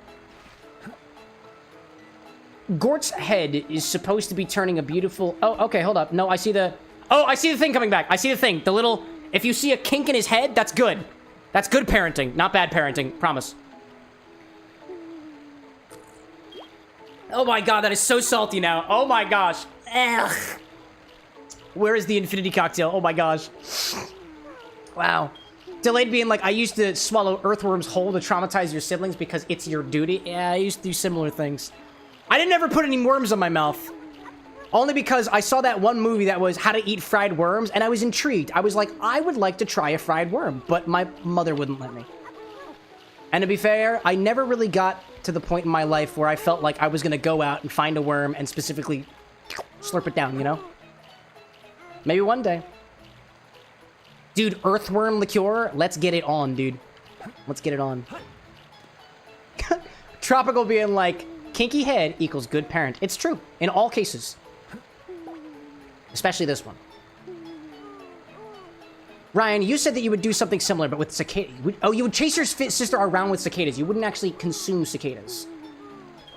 That sounds scary. I've stepped on cicadas before, and they look like rice. Their guts look like rice, and it traumatized me from eating rice for about a year or so. Ryan says that Kasumarzu is described as creamy, soft, and pungent with a spicy, intense, and lingering aftertaste. Yeah, I would imagine why. Cole, welcome in, by the way. Delayed saying, make sure to check your customs rules so you don't accidentally end up ousting yourself inadvertently. With worm cheese? Then the question becomes, if you could only eat worm cheese once, would you? Like I said, chat, so long as there was a camera on me. And potentially an EMT team standing by. Get out of here. Silly piece of fruit. Fruit's great, actually. Happy Pride Month, everybody. Ryan saying the smell is pungent and overpowering. I've had some cheese that are like that. I've smelled fish like that, too. I see Adam the Ginge popping in chat, being like, hello, first stream, smiley face. Hello there, Adam. First time seeing you around here. Can I get you a drink? How about a ginger drink? Because your name seems to share at least 70% of the letters with ginger. We are missing an R, but we take with what we can get. I have this whole bottle of ginger liqueur, and I would give it to you if I didn't care about you. But I care for the well-being of the people in this chat, and this ginger brandy kind of sucks. So if you like jazz and you like ginger, I can always just get some more ginger. I've been thinking about picking up some more anyways. Transform, you beautiful child! Bryce, welcome in. Fruit's great. Happy Pride Month, LMAO. Are you laughing at Pride, my guy? Don't make me whip out my pride, Bryce. I'll do it. I will do it. Don't make me go all pansexual on you. I'll do it. My wife is okay with it. She gave me approval. I have to ask her. Kind of how the relationship works. Communicate with your partner. It's important. You don't even have to do that in just June. You can do that any time of the day. Gord, stop sleeping. I'm training you for a race. Consume the melon, I think. Tropical saying, gotta sleep, just wanted points. I'll get to that infinity bottle eventually. Damn right you will, Raven. Damn right you will. I have full faith that you will put Campari into that bottle again, bringing back the beautiful notes of weed that the internet so desires. I see Delayed saying, have you considered using your older ginger bug to infuse the brandy to make it stronger? You could do that, but the experience that I've had with using the ginger bug to infuse flavor is that the spicy notes of the ginger are not super prominent. At least not from what I've had so far. So the ginger bug that I've got, so-called name, Ginny Baby, did have a refresh on the ginger that is currently inside the jar, but the flavor is still not super spicy of ginger, and I don't really know why. but I would like to think that it's got something to do with the very specific combination of microbiota that is currently living in that jar. It's pretty good. Bryce saying, Cam, have you ever played a Nancy Drew game? No, wait, isn't that a book series? Does Nancy Drew have a video game too? I am not at all familiar with the Nancy Drew series of video games, dude. But if Nancy Drew has a video game, that means that we can drink Nancy Drew. And to all the sickos out there who are taking that in a weird way, it's a cocktail. It's a cocktail, I promise. I'm not drinking another person. Not in front of a camera, at least. Adam saying, only tried a ginger cocktail once, wasn't the best. Any suggestions? I'm open. Dude, if you haven't tried a ginger cocktail, try a Moscow Mule. Vodka, lime juice, ginger beer. Very classic highball cocktail. Not a lot going on in there. Any sweetness from the ginger beer is going to be countered by a little bit of that lime juice. And you can choose a base spirit of your choice. It doesn't have to be vodka. If you like whiskey, do a whiskey mule. If you want to do tequila, do a tequila mule.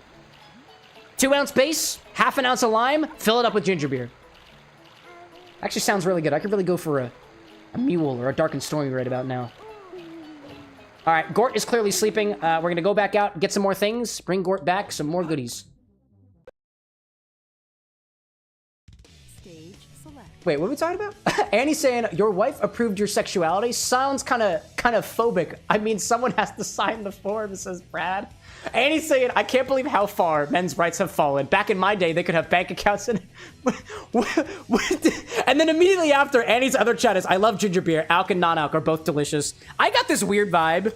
For some reason, the line that was drawn in my head, Annie, was that evidently men's rights have fallen so far that the only thing that they are allowed to do is consume ginger beer, alcoholic or otherwise, under the supervision of their partners.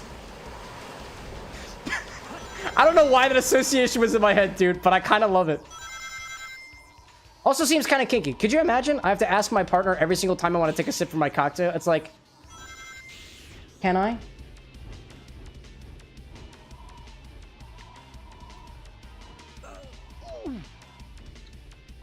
That sip was not worth it, man.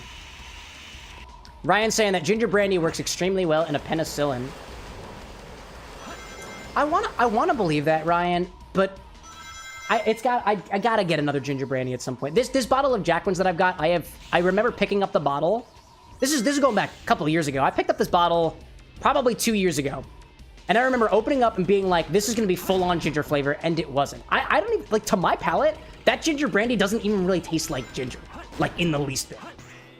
But I wanted to give it a sort of a comparison this evening, right? So the cocktail recipe that I did this evening is called the Golden Derby. I took the recipe from Domaine de Canton's website, and they produce a ginger liqueur.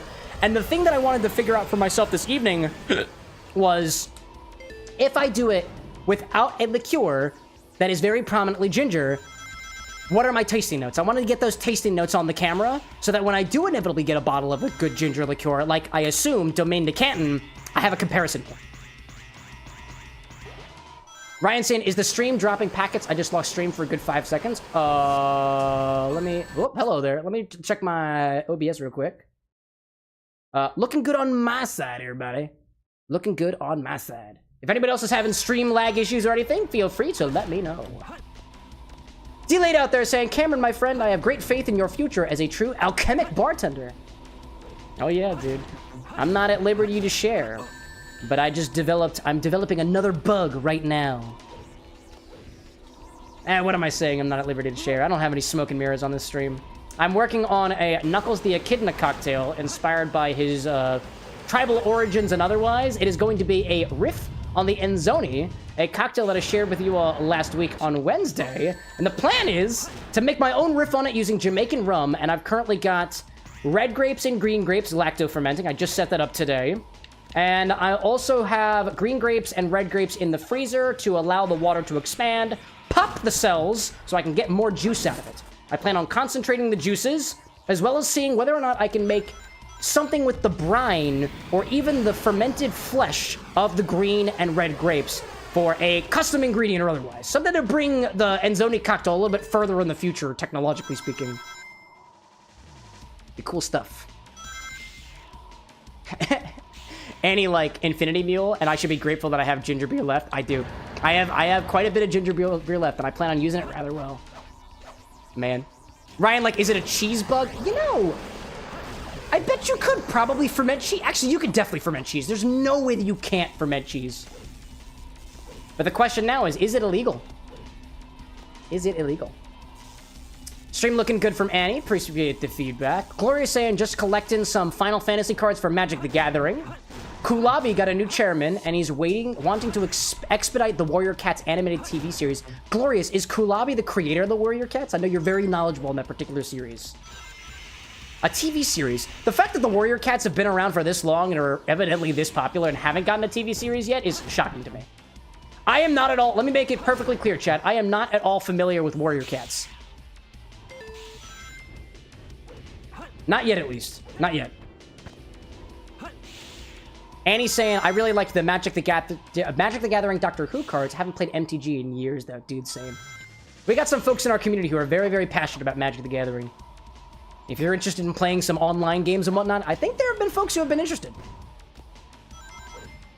Delayed out there saying, it's going to be interesting, the grape ferment, I imagine, as I think timing could have a difference to becoming wine. I mean, essentially, fermentation is how cheese is made, or at least some cheeses. Not all cheeses are fermented. But I guess you do wind up fermenting something and cheese can be created. That's fair. If you do wind up one of the things that I don't know how it relates to cheesemongering or cheese creating or anything, but when you lacto ferment something, typically the bacteria Lactobacillus or LAB or lab winds up becoming prominent in whatever solution that you're fermenting. Lactobacillus eats sugar and poops out lactic acid, which would get to, I assume, a concentration high enough to curdle milk proteins. You know, I've never actually tried taking one of the ginger bugs, either the ginger bug or the orange peel bug, and try specifically to curdle milk yet. I haven't tried that. I have curdled white chocolate liqueur with just specific lactic acid. That was a part of my workshopping for silver, which has not made it very far so far. Ryan saying, I think you're good on the legality of fermenting cheeses. Hopefully so. Hopefully so. Let's see. Gloria says, Kulabi is not the creator of Warrior Cats. Aaron Hunter is four writers created Warrior Cats, but they're getting Kulabi and Tencent to make the animated series specifically. Oh, okay. So they're bringing in more people to hopefully shine some green lights on the series. That's cool. Ryan likes stream experiment time. Let's curdle some milk. My guy. You can request a cocktail. You can request a cocktail with that exclamation point order command. We're keeping experiments and whatnot all under the order. All right, Gort. I don't want to give you anything else. I have a champion to raise, and it is your bearer, Clementine. So I will continue funneling all of my energy into Clementine. Then every once in a while, I will pet Gort, so as to create the Demi baby that I want.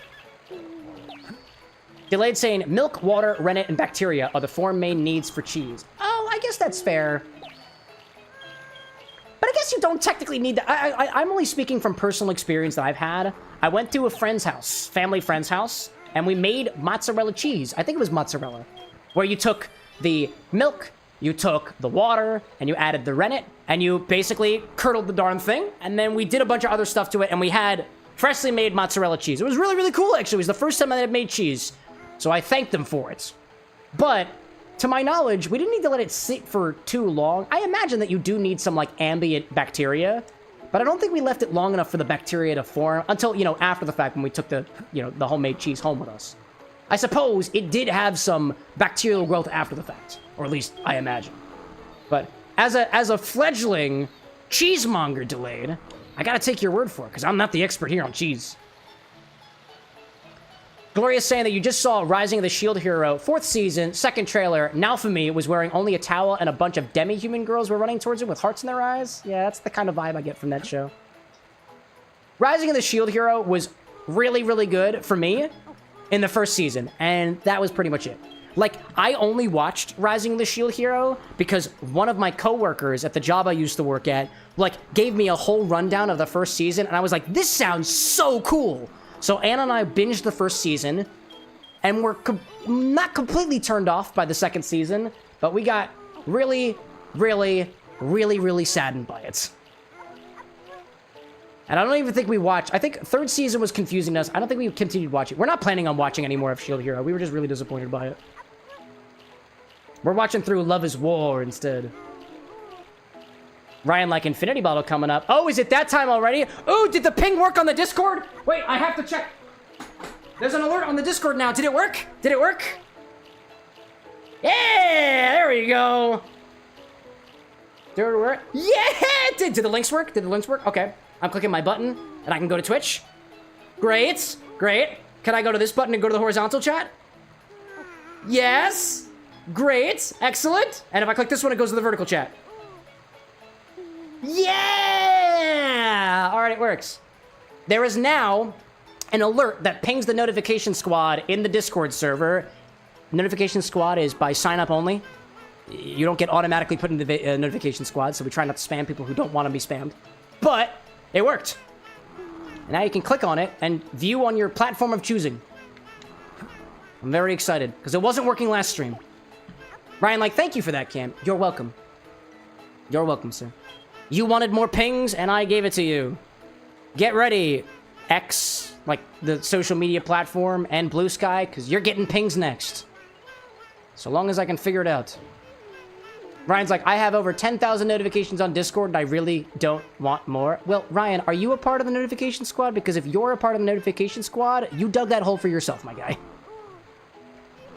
If you ever don't want to be a part of the notification squad, which is by no means anything that I would get angry about, it's your life. You live it the way that you want to. You gotta go to the Discord for that.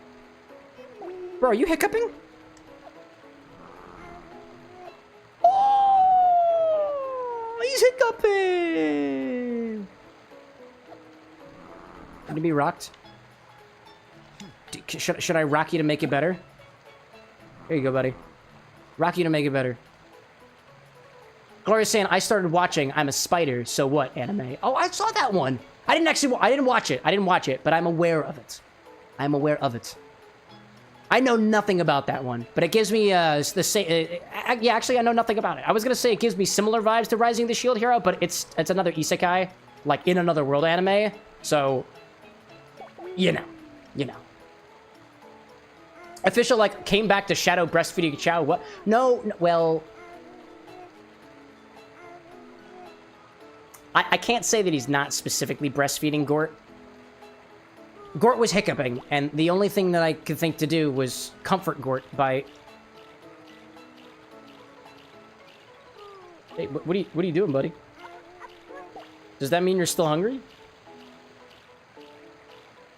Clementine, are you hungry? I'm not putting your mouth on Shadow. Nope, we're gonna go out. We're gonna get you some more nourishment. You want nourishment? Daddy's gonna go out and get nourishment for you. I'm gonna brave my way back in the world. I'm gonna go back into this skin shield, this skin outfit I have that looks like Shadow the Hedgehog. I'm gonna go back out and I'm gonna find food for you.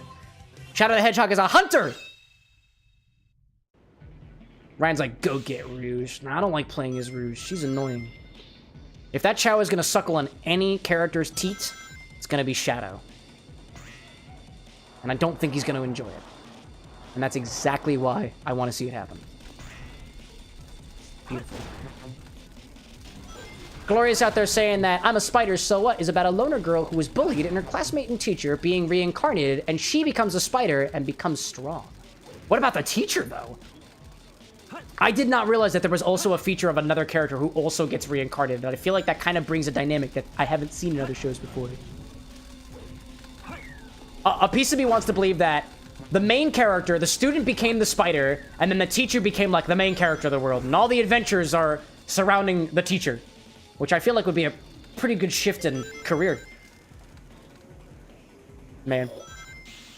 Oh, there's Cow King with the biddies! What is that? What are those emotes? Is it another ferret? Ferret? Ferret is a Pokemon.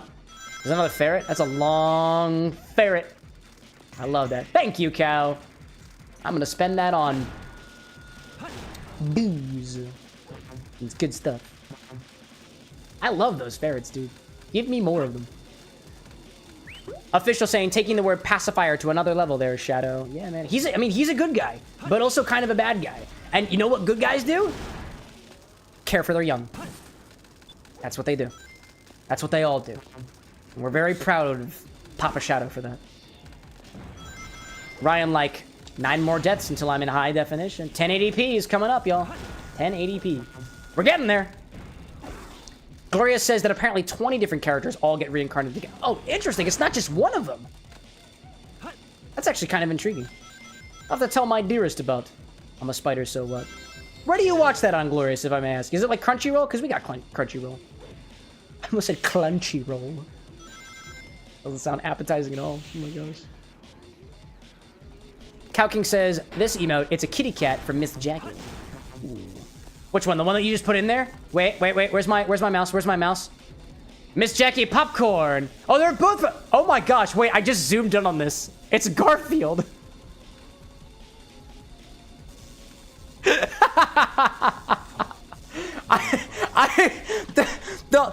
The implication of that emote was even funnier for me because I can't see what it looks like from this distance. I'm not wearing my glasses. And when I zoomed in, it was just Garfield looking at me with that grin that he has.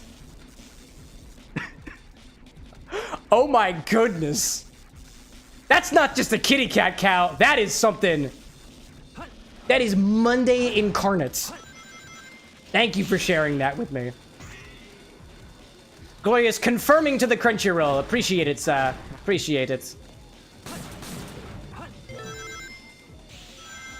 Say 20 people getting all isekai at the same time. Granted, I haven't watched the show.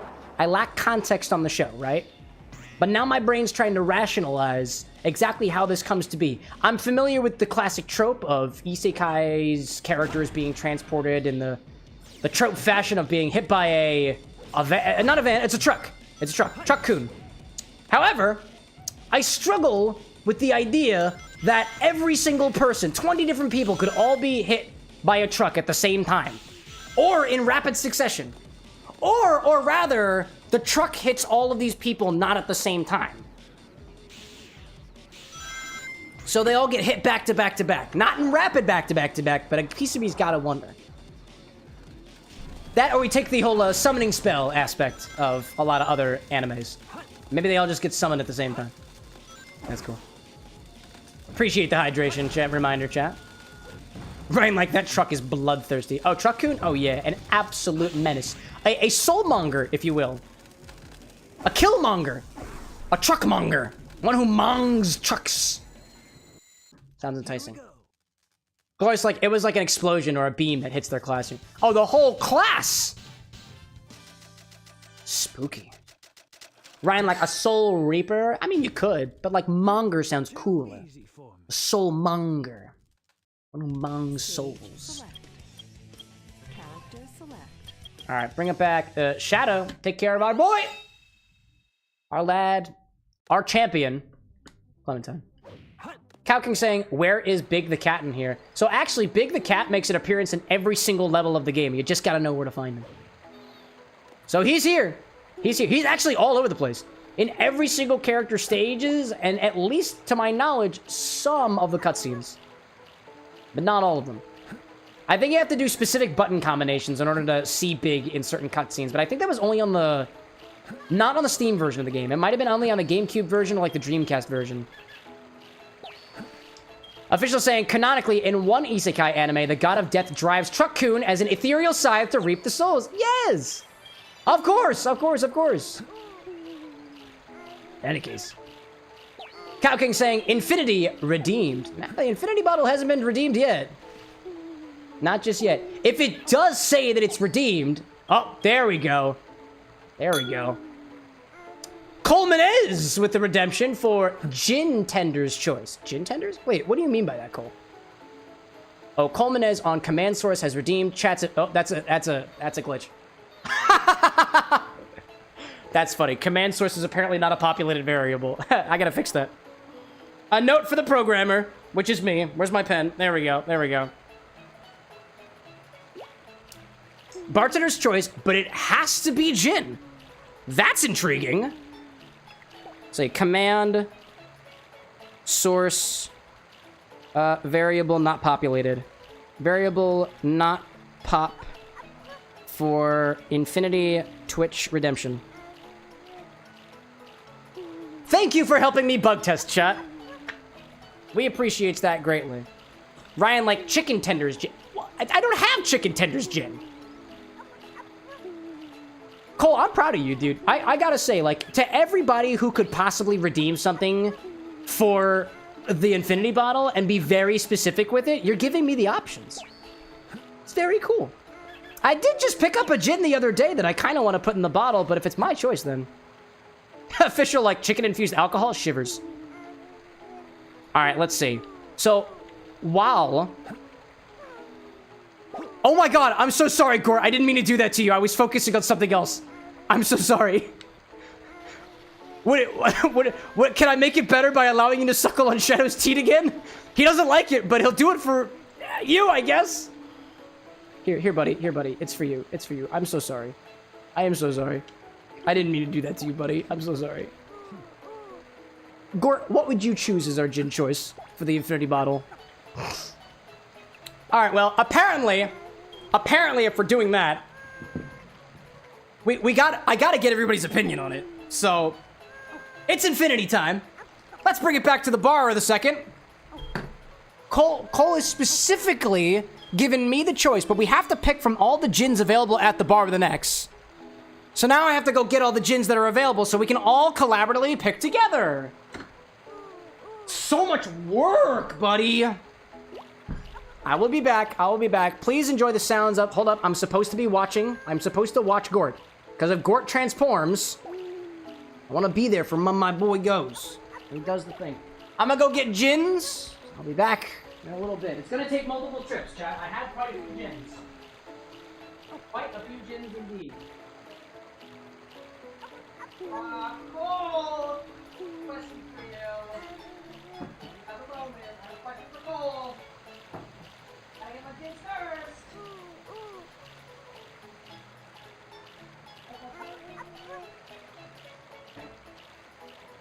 Woohoo! It's gin time at the bar with an X. Cole, I have a question for you. My question for you is, Cole, does it have to be a base spirit gin? Or can it also be a liqueur or something that uses gin as its base? I'm thinking specifically Pim's number 1, which is a gin-based liqueur. Ryan, like, Drum Chambord, it's true! I just got that in the other day. I just announced it, too. Calking saying, is it supposed to be available that Angostura Bitters is an infinity bottle selection or not? Yep. Yes, it is. Yes, it is, Calking. That one's intended.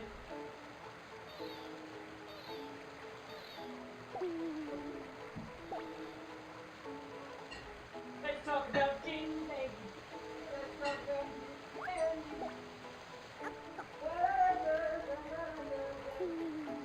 talk about gin. Oh, and I got one more I gotta get. One more I gotta get. Cole says, any gin. Well, it's not technically a gin, Cole. If you would say that anything that says gin or on the bottle or includes things that are basically flavored gins, then I've got 2 more that I can bring up. Specifically, Slow Gin and Pim's number 1, which is a gin-based liqueur. Excuse me. Cal's like, purple! It's the best gin I've ever had. Purple? Oh, Ryan says it's the best gin you've ever had? I like it. I like it very much. I posted the inventory update on Discord and the other socials, including YouTube, and nobody had anything to say about any other bottle on the bar aside from Drum Chambord. I've never tried it before, but it's a gunpowder Irish gin, and I've been wanting to try it because I've got some. I've talked on stream before about what I could use gunpowder gin for. Cole says if it's got gin in the title, it's good. Ugh. Ugh. Oh, no. Where's my slow gin? Where is my slow gin?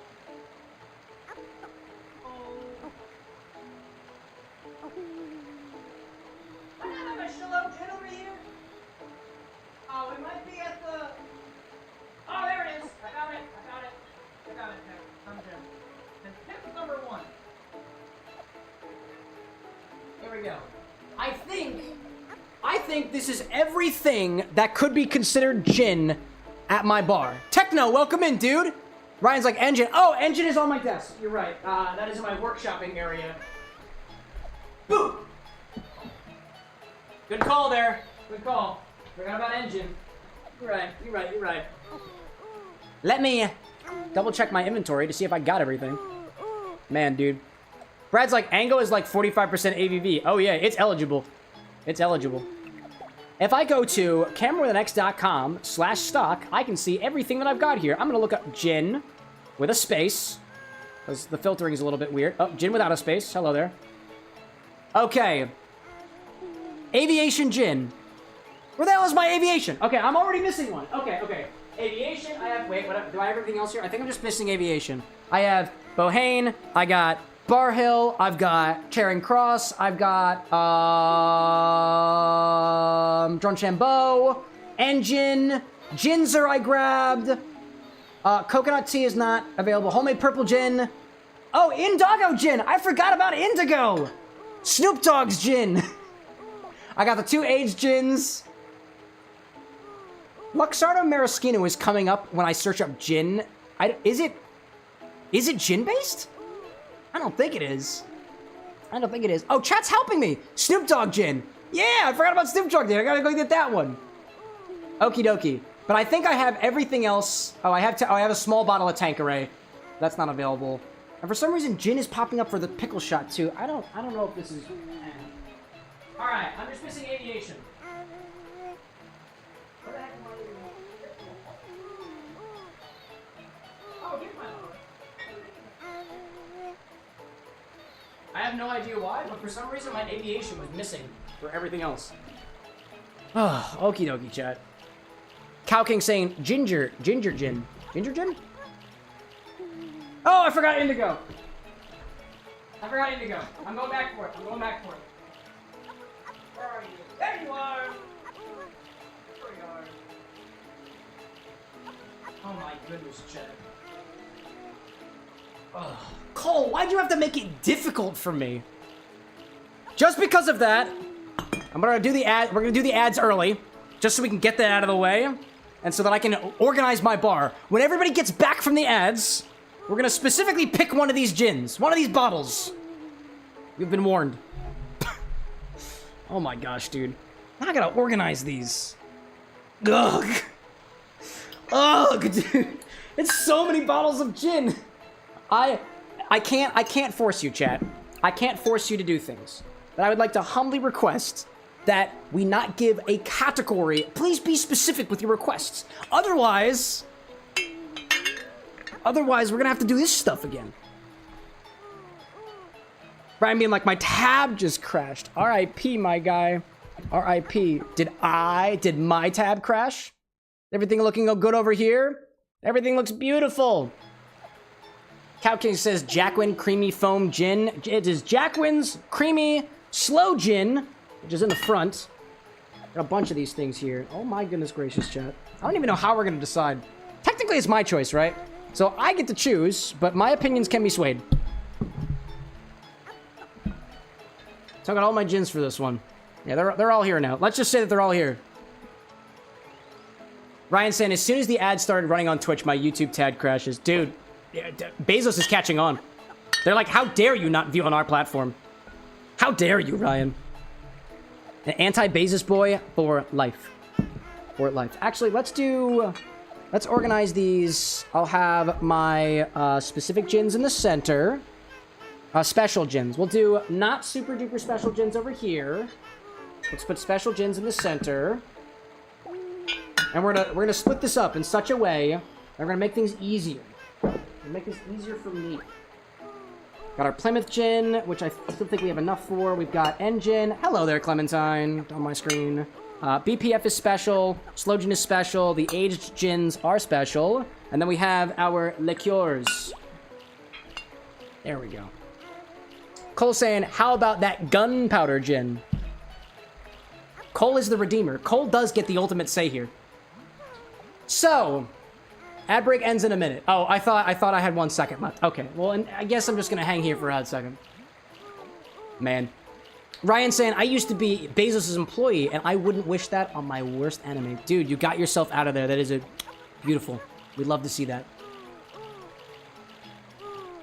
Cole being like, how about the gunpowder Irish gin? And Cow's like, with real gunpowder? It doesn't have real gunpowder in it.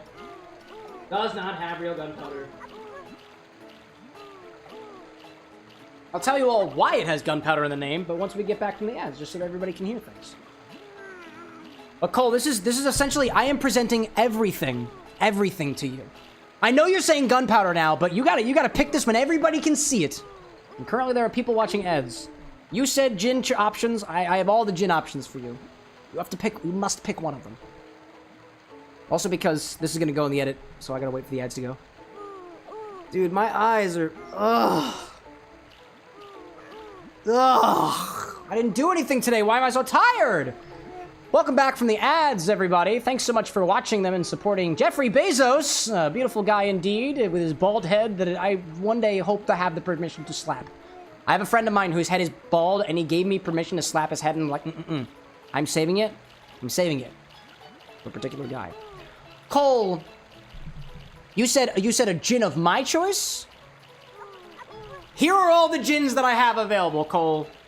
There's a London dry gin, there's a Plymouth gin, there's an American dry gin, there's an Irish dry gin, there's a gunpowder gin, there's a sweet honey gin, there's a specific gin that comes from Pittsburgh.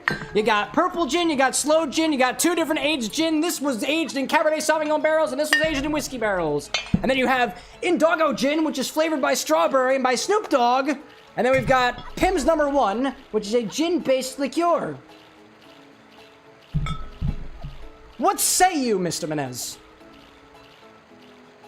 If it's still gunpowder, then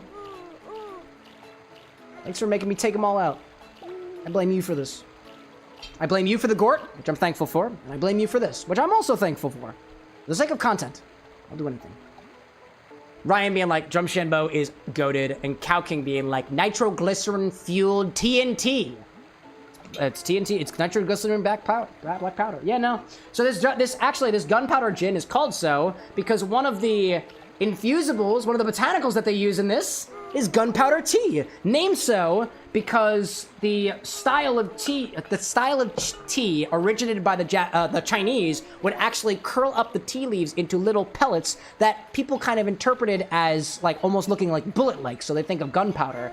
Gunpowder gin makes its appearance in the English like kind of translation of the word because it kind of looks like bullets, but apparently there's something about the spelling of I think what they call the tea in Chinese lettering that almost kind of makes it read like gunpowder. I think there's a pun involved there too, but I'm less familiar. I literally just got the bottle. But it uses gunpowder tea. Cole's like, I did say your choice, but don't let me sway you when I say gunpowder. Oh no, you're making the decision. That's how this works. So we're putting Drumshanbo, slow distilled gunpowder Irish gin into the bottle next. We haven't opened the bottle yet, because we're figuring things out prior. So now I gotta take all of these gins off of the bar, which I'm gonna put over there because it makes it easier.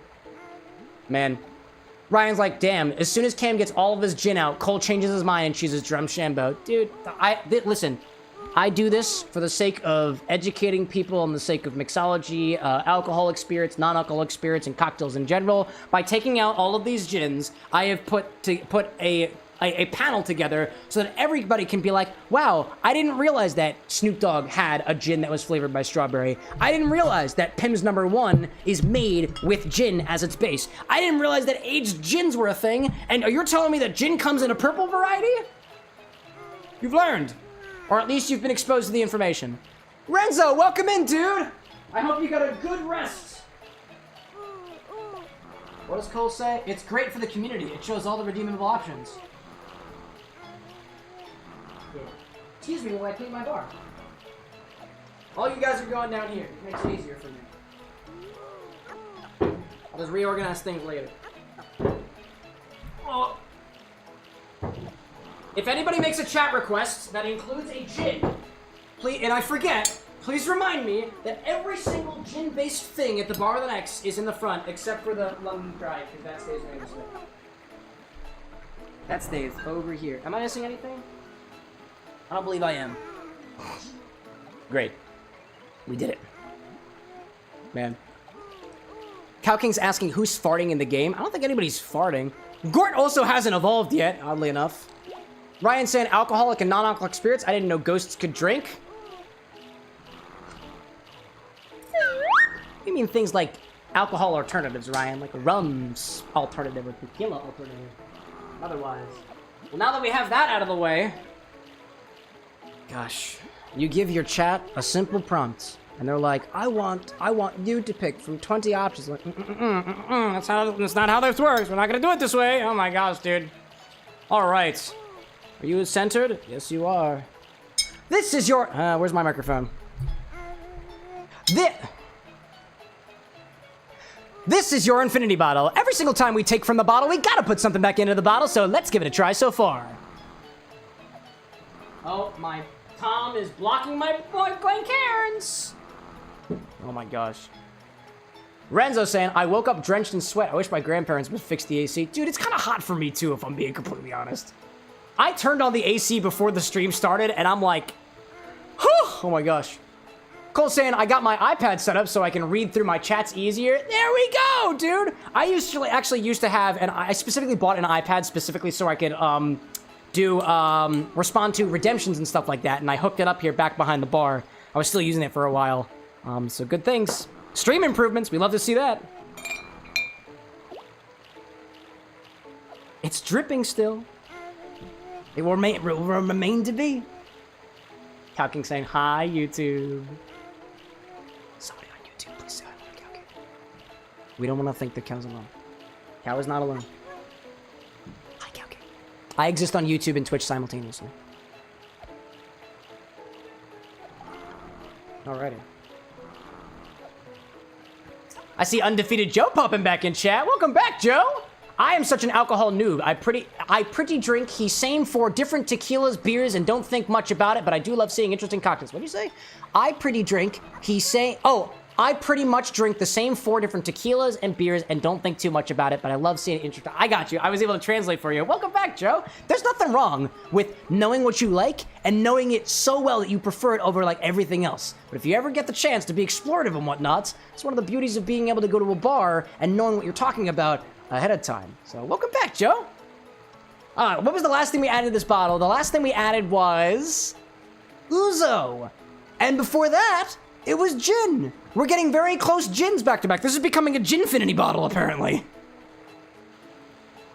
I could use for some rum in here or tequila, but hey, you know what? Don't let me tell you what to do, chat.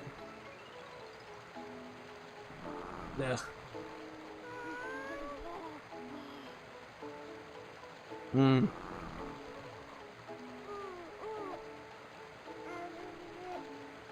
I'm getting like a medicinal note, like there's something medicinal between the flowery dill. I do smell a little bit of the anise. I do smell the anise. Cow King, appreciate that. Is that another cat? Please tell me it doesn't have Garfield on it. It is not, in fact, Garfield.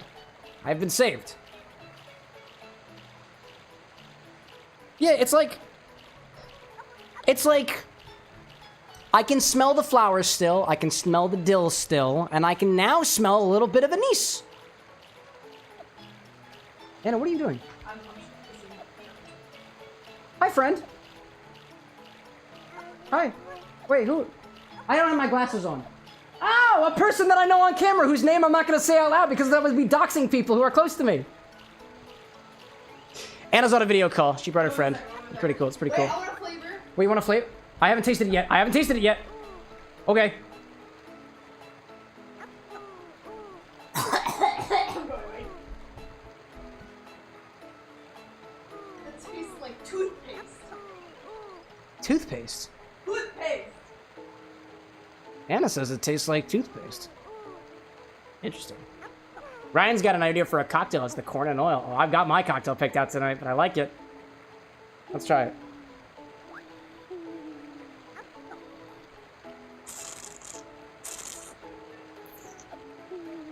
Oh. I really don't like how savory that starts out with. It gets a little spicy. It's a little flowery.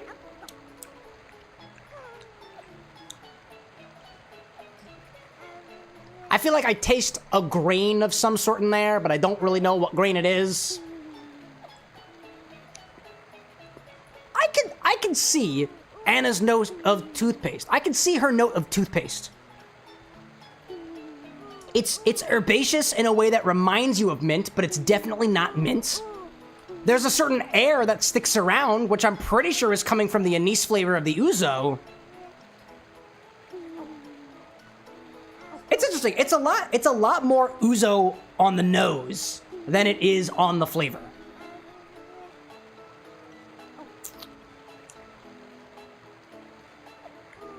Oh. There's the anise.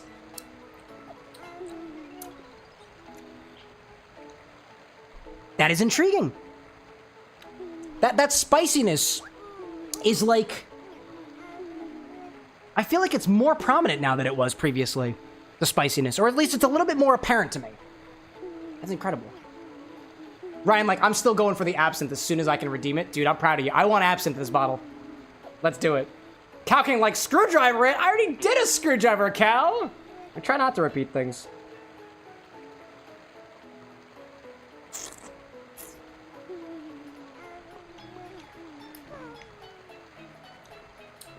It goes from, like, immediate savor spicy to a floralness, a little bit of that, a little bit of those, like, baking spices, and it becomes almost minty in a way, but instead of it being mint, it's definitely anise this time. And it sticks around kind of cinnamon-like. No, it doesn't stick around cinnamon-like. No. At the tail end, I taste some of the grapefruit again. That lingering dryness. The lingering dryness has still not left yet. I'm not tasting the cacao anymore, though. Most of the chocolatey notes that I was getting are not really present. If anything, some of the lingering dryness that I think was most prominently added from the Malort, that the chocolate was kind of like coattailing off of, I think the chocolate's finally fallen off. That's what I think. Cole saying, remember, Infinity 69 is a sex on the beach riff. That is an idea. Well, you guys got to make sure that if we're doing a sex on the beach, that there's got to be something peach in this bottle. And so far, nothing has anything peach been added to this bottle? I don't think we've added anything peach to this bottle yet. Not yet. We're only doing a sex on the beach if you put something peach in here by the time we get to number 69. That's what I'm thinking. All right. Yeah. Somebody, I think it was last week, said a dark and stormy, and I liked that idea, so we're gonna do that. We're gonna try this in a dark and stormy. Weather looking a little dark and stormy out there, so that's what I'm putting in my glass. Let's do it. Cole's like Island Pucker. No, we have an Island Pucker is not peachy, is it? Is it peachy? I didn't think that the Island Pucker was super peachy. At least not off of my palate. All right. Let me refresh myself on how to make a dark and stormy. I think there's a cool way to do it, and it involves layering, and let's see if I can actually accomplish that layering in this chat. In this particular bottle, this glass. Eli's like, do you know of any spicy peach flavored liqueurs? Spicy and peach? I feel that some people... No, I was gonna say some people describe Malort as being spicy, but like, it's not peachy, it's grapefruity. I don't know of any spicy peach things off the top of my head, unfortunately. Dark and stormy. I know a dark and stormy is just 2 ounces of rum, a half an ounce of lime, and then topped with ginger beer. But I feel like there's a way to layer this, or not. Oh, you pour the rum on. Oh, you pour the rum on top if you want to layer. Oh, I'm not doing that. Nah, I don't want it. I don't want it. Adam, like, I was gonna ask to see a dark and stormy. Let's do a dark and stormy. That's what we're gonna do. Eli's saying, hell yeah, dark and stormy time. Wait, who suggested? Can you remind me who suggested it sometime last week? Because somebody did say dark and stormy, and I thought about it, and I was like, you know, this is where my mind was going. I wanted to do a Moscow Mule and not a dark and stormy, but when I was comparing recipes, the only difference between a dark and stormy and a Moscow Mule, there's 2 differences between a Moscow Mule and a dark and stormy. Technically 3. Number 1 is that a Moscow Mule uses 2 ounces of vodka, half an ounce of lime, topped with ginger beer, and whereas instead of using vodka, the dark and stormy uses rum. Doesn't really, to some, it doesn't matter what type of rum. But if you go with aspect number 2, which is that Dark and Stormy is technically a trademark drink, you have to use Gosling's ginger beer, and you have to use Gosling's Black Seal rum. But again, if you're not really abiding by that, let's just conveniently ignore that. And then the third one is the glassware. Dark and Stormies are typically served in large glasses like this, whereas a Moscow Mule is going to be served in a copper mug. So I'm waiting. I'm waiting for the mule, the Infinimule. Won't happen tonight. Will happen after the fact. Ryan's saying the peach things that I've got are Island Pucker, Faber Schnapps, Peach Brandy, and Peach Vodka. You have a Peach Brandy? Oh yeah, I did just pick up Peach Brandy, but none of those are technically spicy. You could orient like a Fireball, and then the peach right after for a spicy peach, but you'd have to coordinate with somebody. You'd have to. Eli's saying, I'm always suggesting a Dark and Stormy because it's your favorite, but I'm not sure if other people suggested it too. Eli, it probably came from you. I probably just internalized you just saying it to me so many times. Which I appreciate, because I tend to be rather forgetful. Blake, welcome back! I think you're Blake. I think so. I'm pretty sure you're Blake, Flip. If I've got your name wrong and I've mixed you up with another person, I'm sorry. I've been drinking. Do we shake this, or do we just build it? I'm just gonna build this in the glass. Grab a tall glass and fill it up with ice. Throw it on there. Yes, you are correct. It is me, Blake. Excellent! I love it when I have a Blake in chat. Fill it all the way. I was thinking ice check, but then I'm gonna break the glass, and I really don't want to do that.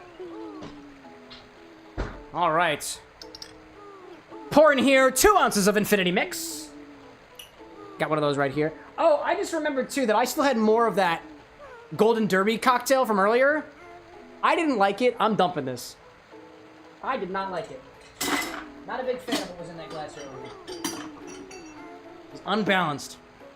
Brad, like, I never use a copper mug for my mules because using the copper mug makes the drinks taste pointy. I think you gotta get one. If you're using, like, a pure copper mug, I think you gotta get one that's got, like, a lining on the inside of it. Otherwise, things are gonna taste copper. Copper has a flavor to it. Personally, I've never had a Moscow Mule that was in a legitimately full copper mug that you could see was copper because of the patina that was forming around it. One of these days, maybe I will.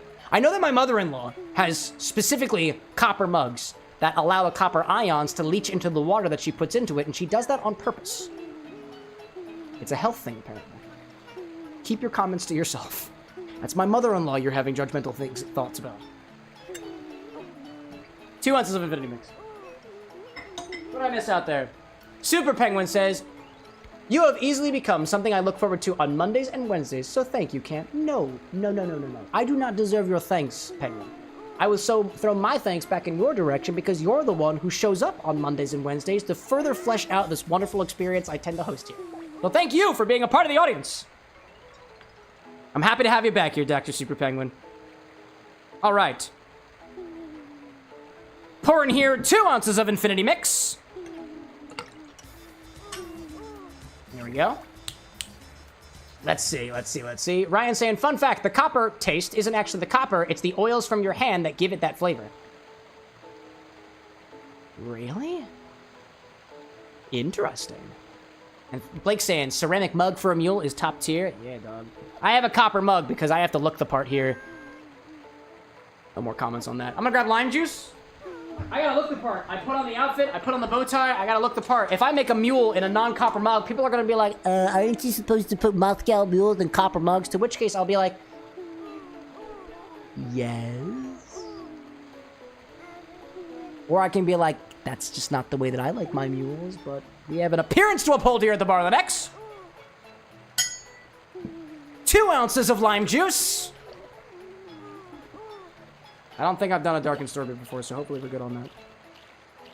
2 ounces of... Oh, sorry, not 2 ounces of lime juice. Did I say 2 ounces? Half an ounce of lime juice. That was a funny sound.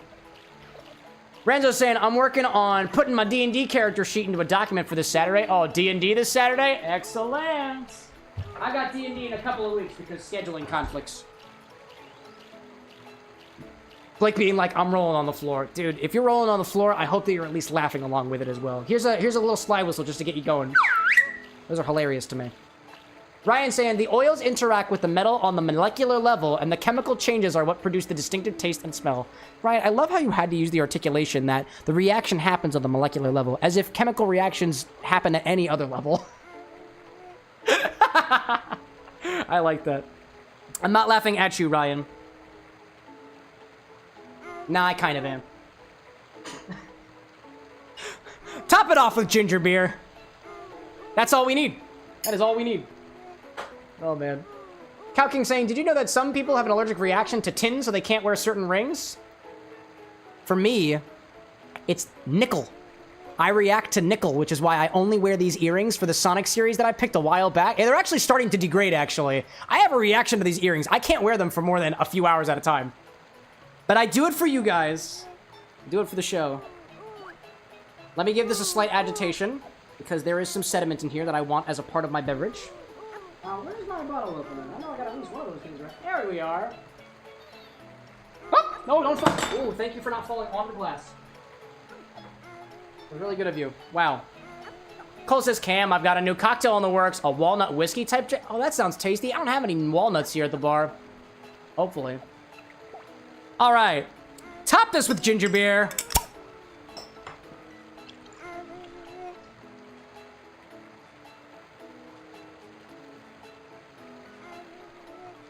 There we go. I almost got the full thing out of it.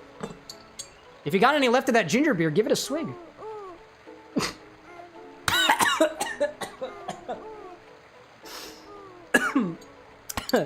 That shit's good. Give that a slight agitation. Oh my god. There we go. Just to make sure everything's together. If you've got a lime wedge, garnish with it. If you don't, deal with it. Man. I see Tiovo popping in being like, yo, I finally caught a stream. Welcome in, Tiovo. Unless that's supposed to be T-Y-O-V-O, in which case, thank you, Olvo. In which case, thank you, Ovo, for popping in. It's a pleasure to have you. I see it's your first time here. If you want a drink or anything, feel free to take a sip of this Infinity Dark and Stormy. It's probably gonna be interesting. I do want to finish off the rest of this ginger beer, though.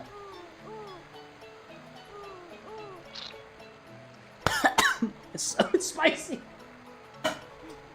I would think that a ginger-flavored brandy or a ginger liqueur has that kind of bite to it. But this one doesn't. Ugh. Tiovo saying, I found a ball of liqueur yesterday. Oh, ball of liqueur? Oh, dude, you gotta share that with me. You've piqued my interest. Ryan saying, another fun fact, if you put a copper penny under your armpit while you sleep, you will wake up with a rash on your forehead. I used to do this to get out of going to school. I guess I gotta find a specifically copper penny for that. Do the nickel ones work? Oh, wait. Hold up a second. Hold up, chat. Check this out. Gort evolved while we were infinitying. Check him out. For the front camera, please, my guy. For the front camera. Yeah, dude. Our little Gort transformed. Anyways, we'll get back to him another time. Renzo saying, Session 0 for D&D. You're a changeling paladin with a custom oath and just an off-brand Cloud Strife Final Fantasy VII. Also have a horrible rules and the least amount of health. Well, hopefully your teammates support you in that endeavor. All right. A little straw in here. A dark and infinity.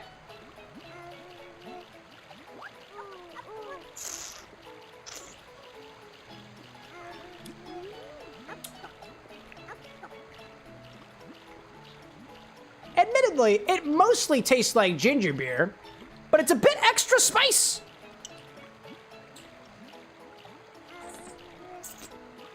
No.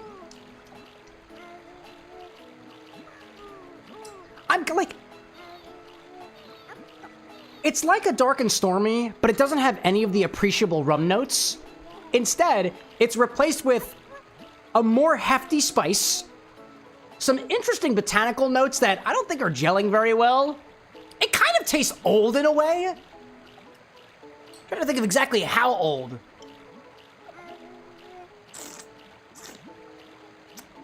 Ooh.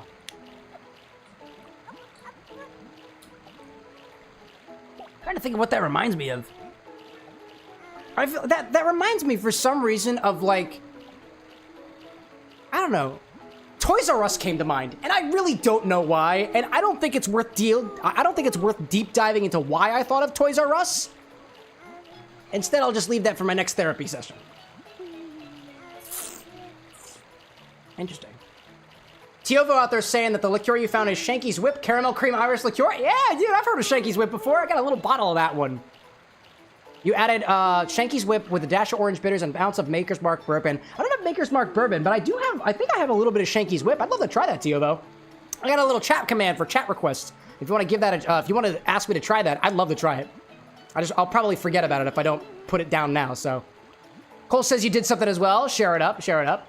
Pulled a pretty bad joke on a friend. Oh, dude, why are you doing that? Anyways. What I see, Ryan saying it has to be an old wheat penny. It was 1982 when they started copper plating zinc to make more pennies. Okay. All right. Anyways, let me get back to this infinity cocktail. I feel like I need more notes on this. I might not have any more notes.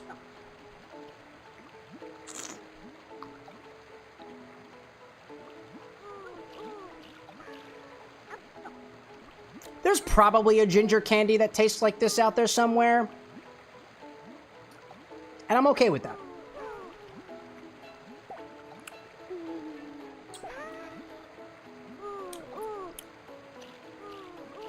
There is a slight note that reminds me of some fruit. I don't know what fruit it is. I don't think I want to know what fruit it is. I'm just going to count this as a win and move on to hopefully clearer skies ahead. See where we get with that. Holy Roller, welcome back. Welcome back. Tiovo saying, what's the command so I know? It is !order. If you do !order and you type in the recipe, it sends it right to me so I can pull it up on my screen later. I typically will give priority to anybody who hasn't made a request before, and being that it's your first stream, you naturally would get priority.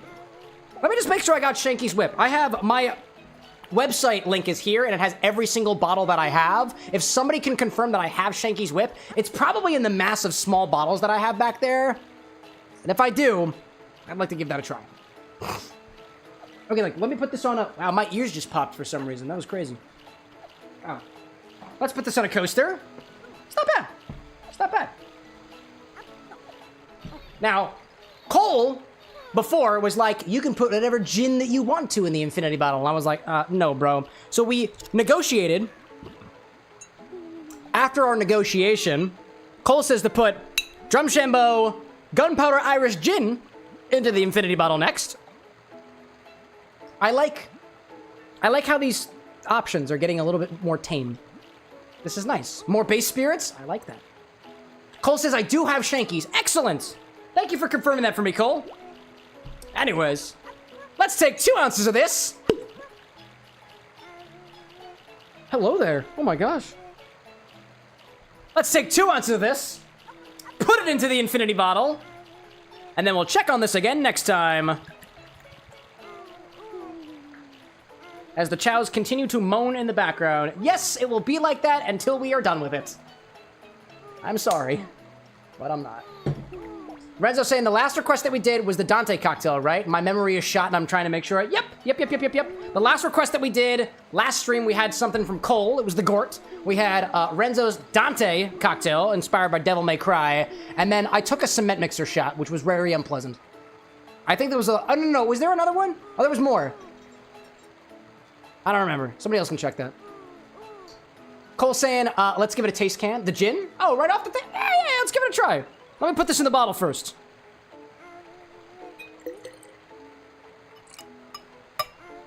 There we go. This bottle actually doesn't look like it has much space for Infinity 36, which is still trying to get in there.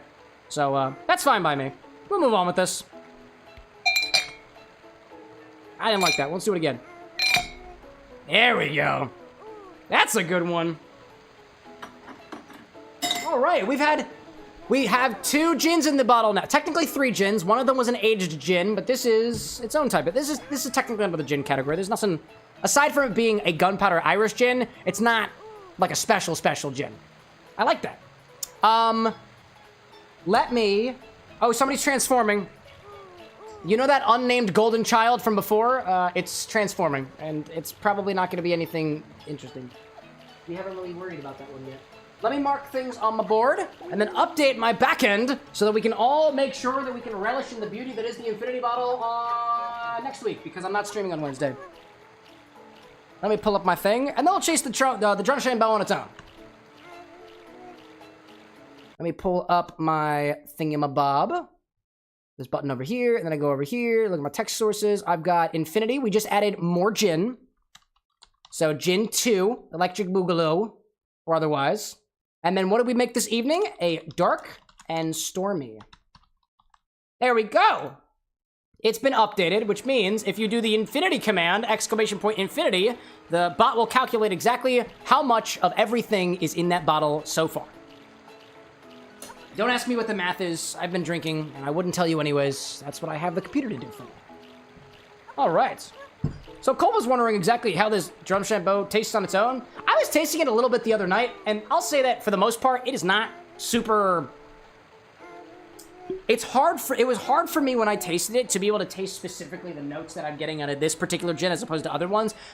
One of the things that I should be doing, and one of the things that I try to do a little bit more when I get new bottles of specifically base spirits in, is I'll try certain spirits in standard cocktails compared to another one of the same category of spirits with the same cocktail. For example, if I'm trying to cross-compare gins, I could compare gimlets. I could compare martinis, for example. I can do the same thing with vodka if I wanted to. If I wanted to compare vodka martinis. For rums, I like to do daiquiris. For whiskeys, I'll tend to do old fashions, but I also like Manhattans as well. And the same thing would go for vermouths. If I'm trying to compare vermouths, I'll typically do a Manhattan. If I get like bitter liqueurs, I'll do a Negroni sometimes, but an Amaro Spritz tends to do pretty well. If you think of an Aperol Spritz, but you sub out the Aperol with just some other bitter type spirit. Could be intriguing. So this is this gunpowder gin on its own. Not too much of it. Gotta shoot it. Tiovo's saying, I've been following the Instagram for a bit, but it's an absolute pleasure to finally be here. Absolutely, dude. I'm happy that you came, Tiovo. I am happy that you came. Like, none of the stuff that happens on the Instagram happens without the contributions of the community here anyways, except for the pregame drinks. And my original drinks. That's typically on me, but I take game suggestions too, so a lot of the stuff that we've done, or not the stuff that I've done so far, but a lot of the stuff that I plan on doing in the future are going to be games that have specifically been requested by this community, which you are now here and present and accounted for and a part of. Cheers to that, dude. All right. Holy Roller out there repping the Gorts. It's a beautiful, beautiful thing. Yeah, off the nose, like, compared to other gins, again, I'm not doing a side-by-side here, but this smells very ginny. It's got heavy notes of juniper to it. If anything, to me, it is a little bit less intense on the nose than other gins that I've had in the past, which tend to be a little bit more... If you've ever heard somebody describe a vodka as being kind of chemically or very, like, hot on your nose, I would say that this Drum Shampoo is not very hot in the same way. It's not really making me flare up my nostrils at all. It is a very pleasant sip for sipping out of a glass that is specifically designed to funnel the odors right into my nose.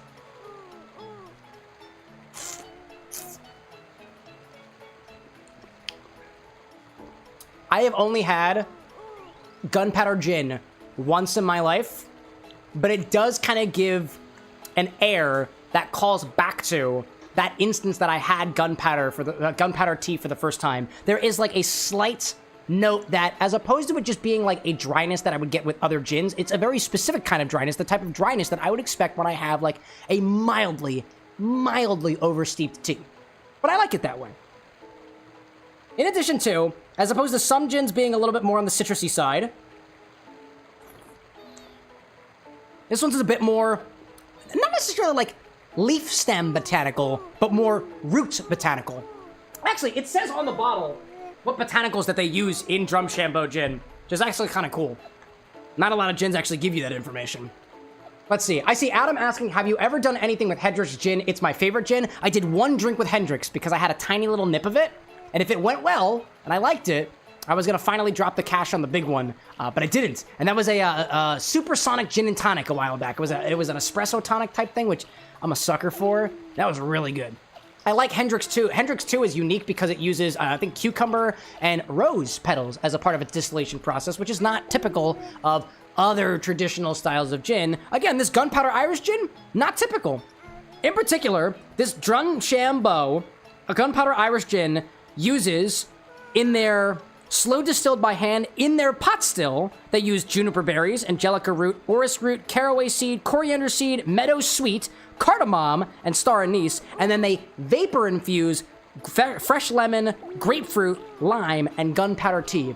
I'm not as familiar and the process of, let's say specifically between what they put into the still versus what they vapor infuse, but the way that I imagine it is that they have a copper pot still that looks like this, and there is a bubbly mess down here, which contained those first 8 botanicals, and then there's a basket hanging here somewhere that contains the other 4 botanicals. I think you call it like the vapor basket or the tea basket or something like that. I don't really know. I've never been inside of a still like that, but one of these days, if I learn, I'll tell you all about it. Let's see. Undefeated Joe is asking me if I have a go-to drink when I go out to like a nice bar or dinner, or are you usually looking for something unique or adventurous? If you asked me a year ago, Joe, I would have told you that if I go out and I'm just trying to have a drink that I know that I'm going to enjoy, I'm going to get a Negroni. It's always made with gin, some gin, Campari, usually Campari or whatever like red aperitivo that they've got at the bar, and some sort of sweet vermouth. And that was around the time that I was trying to get a feel for gins and a feel for sweet vermouths as well, because I hadn't quite cracked down what that stuff tastes like in comparison on my palate. If you ask me these days, if I'm going to a bar that I have absolutely no context on and none of their cocktails on their menu are really going to teach me anything new, because I tend to order things with ingredients that I've never had before, combinations that I've never personally tried before, I find that it allows me to make the most bang for my buck when I go out drinking. But de facto, like, what would I do if I'm at just a regular, like, nice bar or dinner? Honestly, if I am at a nice place for dinner, I'll get a red wine. I got a big old glass of red wine. I'm not super familiar with wine, so I'm trying to explore a little bit more there. But if it was at like a bar and I'm really down for a cocktail and none of their other cocktails strike me fancily, I'll order an old-fashioned. And if I ask them, what would you recommend in the old-fashioned, and they don't have anything in particular, I just pick a bottle from their shelves and just try something that I've never had before. It's simple, it's relatively easy, and it doesn't typically get messed up. Especially if you tell the bar exactly how you like, or the bartender exactly how you like your old fashions, which for me is a little bit less on the sweeter end and no fruit, personally. Anyways, Tiovi saying it's actually called a gin basket for gin. There we go. As the vapors pass by, all the stuff placed in the basket will wick some of the oils and flavors off before it becomes condensed. And from what I remember, the temperature of the steam also changes the flavor profile. That makes sense to me. Drew Endar, welcome back. Welcome back. And Blake confirming, too, that Drumshambo is a good, high-quality, standard gin. Take the rest of this down. I'm liking it so far.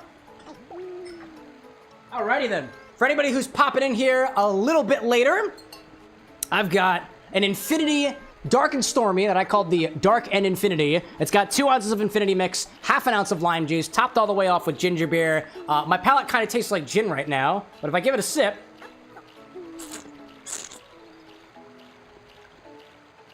it's actually kind of like, there is a note in there that is citrusy to me. Like more of a floral citrus. More so than any other type. That's intriguing. But it is kind of spicy. As far as a Dark and Stormy would go, as far as a Moscow Mule would go, if it's typically on the spicy side because of the ginger beer that you use, this is even more spicy. But not by too much. Anyways, let's play a video game, shall we? Let's get back to the game. All right. I see Tim27 popping in chat being like, watch Vegas Wine. Is that in regards to the wine comment that I made earlier, like to learn more about, will I learn more about wine by watching Vegas Wine? Do they have a book version? Do they have an audio book version? Because I just find it very difficult to sit down and watch things. What I have been watching recently, though, is some Deltarune 3 spoilers, so I won't be saying anything about that. While we were gone doing the Infinity thing, Gort finally became the demon that they were always meant to be. And Clementine is still doing what they do, so we're gonna go to the shop and buy some food for these guys and continue to train our champion. I found out last stream that apparently because Clementine is a neutral Chao, Clementine can participate in the neutral, dark, and hero races, and I don't technically need to raise any other children. But they wind up breeding on their own anyway, so who am I to stop them? Oh man. Tiovo are out there saying for a while I got really into the science of distilling and it's super cool. Dude, I echo those words. We've had a couple of folks in chat too who apparently do distillation. Like they actually work on like distillation equipment, like rectified stills and stuff of the sort. One of these days, dude. I would love to go to a distillery and get the behind the scenes tour and actually be able to... I have a dream one day to be able to operate a still with some custom run of something. Is it expensive? Probably, but I really want to do it. Ryan saying Jacksepticeye just chugged a pint of Guinness and plugged a local business on a random short while he was out of breath. Maybe that's the type of content that I gotta do. Chug a Guinness, plug a local business. They don't have any food here. I mean, they got the round... Clementine likes round fruits, so we're just gonna buy a bunch of round fruits for Clementine. For our champion. Official out there saying, I got spoiled a lot about Deltarune, but I'm keeping clear of anything more of the minigames and memes. So, like, admittedly, I have spoiled so much of Deltarune for me now, and I'm doing it willingly now. Because I realize, as I get... One of the things that I want to do, one of the things that I do, is I create drinks inspired by video games. Not just video games that I've played, games that I haven't played yet either. And in order to have the faithful representation of these characters and concepts, I have to know about the game to make the drink prior to me playing it. So I've just made a habit of spoiling games for myself and watching playthroughs and whatnot, which does inadvertently support the smaller content creators that we've got in our community. And so now I get this game spoiled, somebody else gets a view and some watch time out of it, and then I get ideas for drinks so that when I play the game, I'll make a drink that is not only balanced, but also faithful to the characters that they're inspired from. Tiovo out there saying, I want to get a license and to own a distillery. Dude, me too. Me too. I've been keeping up with Golden Hive Mead, who I just saw a short the other day of him saying that it's illegal. You'll be sent to jail if you distill spirits in certain parts of America. So he went to the Whiskey Tribe, apparently, and I think they evidently have a distillery down in... Was it Texas, maybe? I'm not as familiar with the Whiskey Tribe's content, I'll be honest. But... Ryan, like, Rat Shaker? Dude, Ryan, I have ideas for Rat Shaker. Did I tell you about them already, Ryan? Because if I haven't, I'll tell you again, dude. Imagine drinking something that is genetically similar to rat poison. I think you mentioned one of those. Yeah, dude, I got ideas for Rat Shaker. I have this really specific idea for a drink inspired by rat poison, specifically strychnine, which is a chemical derived from the strychnine tree. But there is a member of the same, like, genetic family that tree that you would derive the poison from that has edible fruit. And the fruit is called the monkey orange. And you can get it. I don't know if I can get it here in America, but if I do, that's what I want, you know? Tiovo out there being like, yep, totally illegal in the United States. Actually, just to throw back in your direction, we had somebody in chat be like, well, actually, some states you can distill in very, very minor quantities in. And I think there are 3 of them. I don't remember what those are off the top of my head, but I think Missouri is one of those. But, like, if you think about it, the way that I liken it to myself, and I am not a lawyer, so please don't take advice from the stream before you decide to do potentially illegal activities. But just like marijuana is federally illegal and legal in certain states, distilling alcohol is federally illegal, but in a couple of states, only a couple, you can distill, again, not large quantities of alcohol, small quantities of alcohol. And I think that's kind of intriguing. Ryan's like, I can't wait, dude. Yeah, man. Tioba says 4 states allow for personal use up to a gallon. There we go. I think one of them is Missouri. I was just talking this about this to my parents the other day, because I was like, I really want to distill things. The question I have is, in terms of the distillation, I know I can't do that here in Pennsylvania, but what state would I have to allegedly be in order to, excuse me, operate something like a rotary evaporator? Because I want it. All right, Clementine's speed. Clementine is at 42, dude. All right, after this melon, I'm gonna go and get one more batch of things for Clementine, and then we're gonna send them into the races again. Clementine's gonna absolutely kill, dude. Michael Prophet, welcome back in chat, my friend. How are things going for you? How's your streaming and content journey going for you, my friend? All right, let's go back to, I like Shadow. Shadow's cool. I like Shadow. How about you? Let's do Skyrail. There's a lot of chaos drives in Skyrail. I also could, like, for a matter of speed, I could be doing the other missions, like finding the lost Chao and stuff like that, but I just don't feel it. Oh, I saw there's a bear. That'll be good for fighting. And I think there was a ram. Yeah, that's what I want. And a life? Sure, no problem. Like that. Cole says he's back, and I have strawberry cheesecake ice cream. That sounds tasty, dude. Do you have enough to share, Cole? Because I could really go for some cake right about now. I want something sweet. I don't know why. Teal was saying the 4 states are Alaska, Arizona, Massachusetts, Missouri, and West Virginia. That was interesting. Alaska, Arizona, Massachusetts, yes, Massachusetts was one of them. That's the one that's close by. Because I'm based out of Pennsylvania and Philadelphia, so Massachusetts is the closest place I got access to. For personal distilling use up to a gallon. Clone, welcome back, dude! Just popping in for a second for a game with the homies. Ooh, well, I hope you're doing well out there, Clone. I'm curious of what game you're playing with the homies, if you don't mind in sharing. But if you're already off to the races with that one, no prob. Thanks for popping in. Michael saying, good, but you've been having some technical difficulties during the crazy weather summer rain. Ah, that's fair. A guy that I used to work with would say that the weather doesn't affect your Wi-Fi signal, and that's just false, y'all. That is false. Your Wi-Fi signal is electromagnetic waves, and because storms, which are moving charges, produce their own electromagnetic waves, there can be interference. And that's just a fact of physics! Oh, those are rums. I'm taking those. Taking those for Clementine. Oh, it's falling through the ground. That was really cool. Thanks for that. Wow. I see Adam saying, I'm playing Mass Effect at the moment. Could I recommend a cocktail from the Mass Effect kit? Yeah, absolutely, Adam! You can use !suggest to suggest a cocktail inspiration, and that sends a message to my Discord so that in case I get a little bit too drunk on stream, I won't forget. And I go through all of my suggestions. Yeah, you can absolutely make suggestions, my guy. I love it. Cole says, lactate ice cream from you since you're lactose intolerant. Yeah. Obviously. Unless you really wanted to hurt. In which case, that's on you, man. That is on you. Let's see. Teal's saying, the cool thing is, if you ever own a distillery, I also own a farm, so we could do farm straight to the bottle. Dude, Tiovo, you say that, and I had a thought a while back about this concept of drinks that I wanted to do for Stardew Valley, and I haven't done any Stardew Valley drinks yet, so that concept still could be fleshed out a little bit. And the idea that I had was from farm to glass. Everything that goes into all of the drinks, whether it be the fruits, the infusions, like the spirits, the botanicals, come from a farm.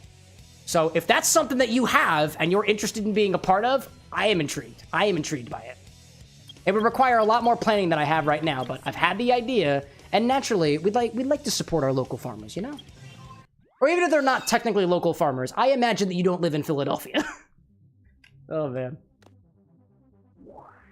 Clone saying, right now chillin', playing Tainted Grail, super cool game, similar to Skyrim, but then gonna be playing some FIFA and Orcs Must Die. Dude, a solid pantheon of drinks, dude. Oh, that's good. That's really, really good. Dude, Clone, I appreciate you popping back in. I feel like it's been a while. I hope you're doing well, overall. Clearly, if you've got friends to play games with, you must be doing at least pretty good. I see officials saying I had to fumigate your room because of ants. Oh, gosh. And after almost a month of sleeping downstairs, you might finally be able to sleep back in your room. Dude! I imagine that your room is comfortable, and you seem very happy to be sleeping back in your room.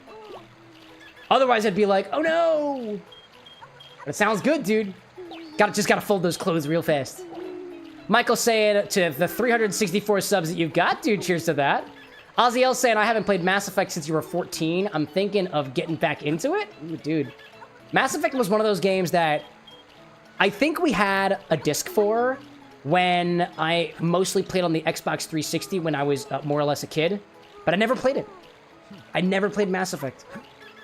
And honestly, I don't really have any rhyme or reason as to why not. I don't know. All right, dude. Let's send Clementine to the races.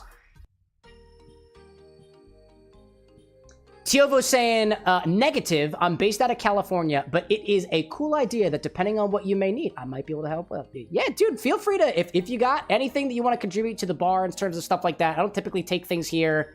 Again, that's a more like industrial-sized operation. Industrial size is the wrong term for it, but it's a bit more than what I will canonically agree to during the live stream. Because I am about, I'd say, like, I've been drinking, so.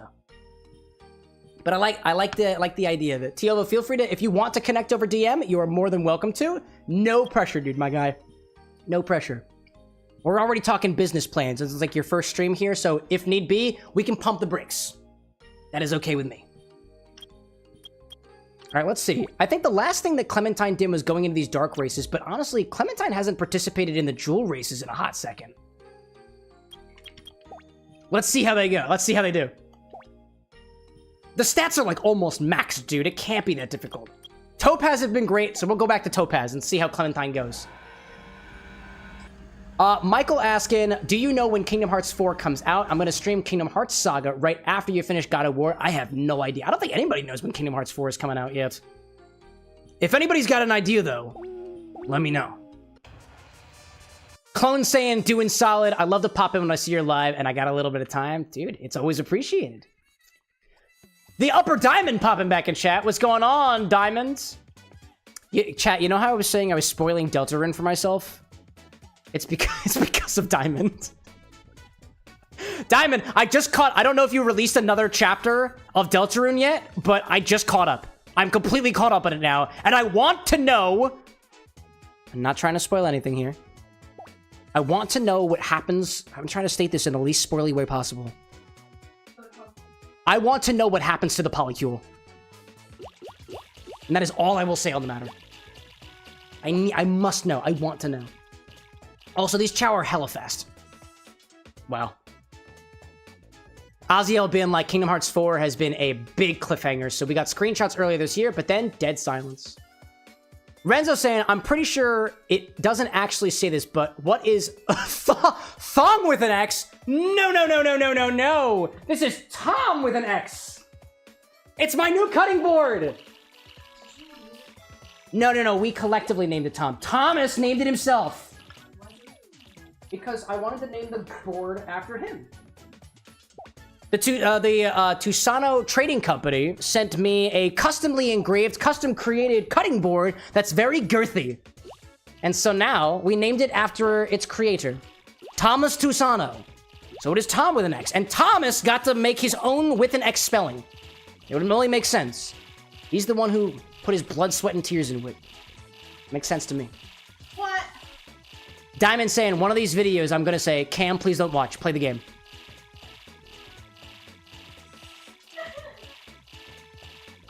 Diamond, you're telling me not to contribute views and watch time to your channel? But I want to. This is not usually how self-promote works, Diamond. I can't confirm or deny the future of the rules card polycule.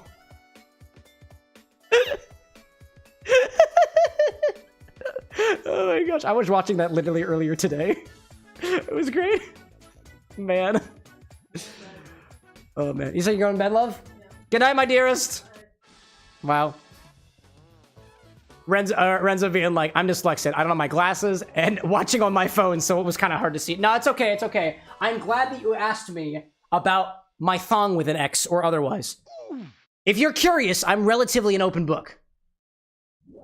Tiovo up above saying, I have absolutely no problem sending ingredients if I got them. Don't let me do things on your dime, my guy. I have been thinking, though. There are some ingredients that I specifically want to get my hands on. I'm not going to ask the strangers on the internet to get me bottles of alcohol. That's just something I'm kind of skeeved out about. But I guess technically botanicals, too.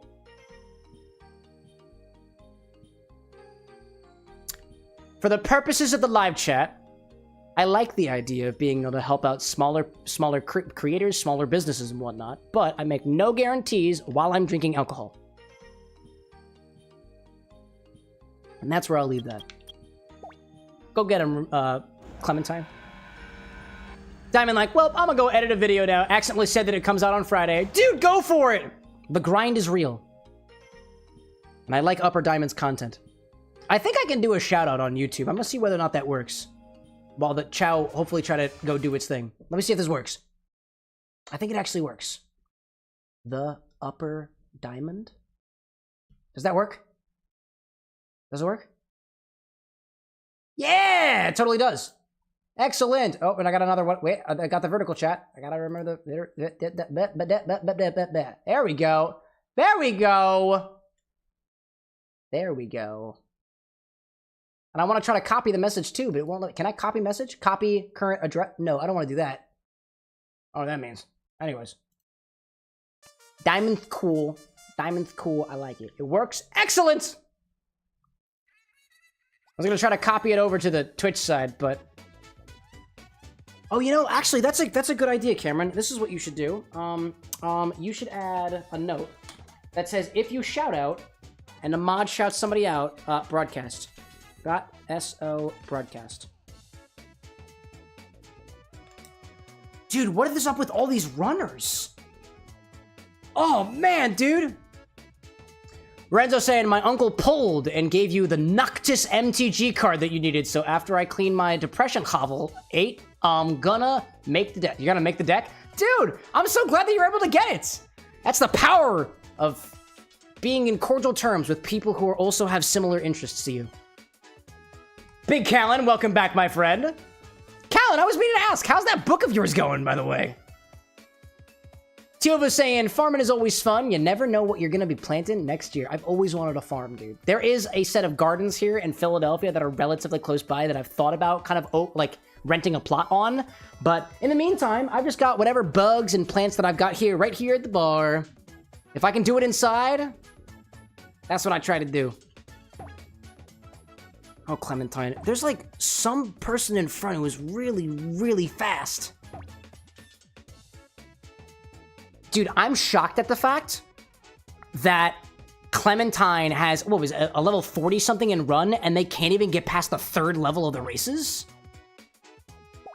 This is whack, dude. No, I don't think we can do it. I don't think we can do it. I'm ducking out. Ducking out. Maybe we try, I guess, what are these, challenge races? We haven't done the challenge, hero, or dark races since, I guess, last time, so we'll give it a try. I'm trying. This is Omochao, I guess. Omochao is most certainly trying. All right, let's get it. We're trying to go through things as fast as we possibly can.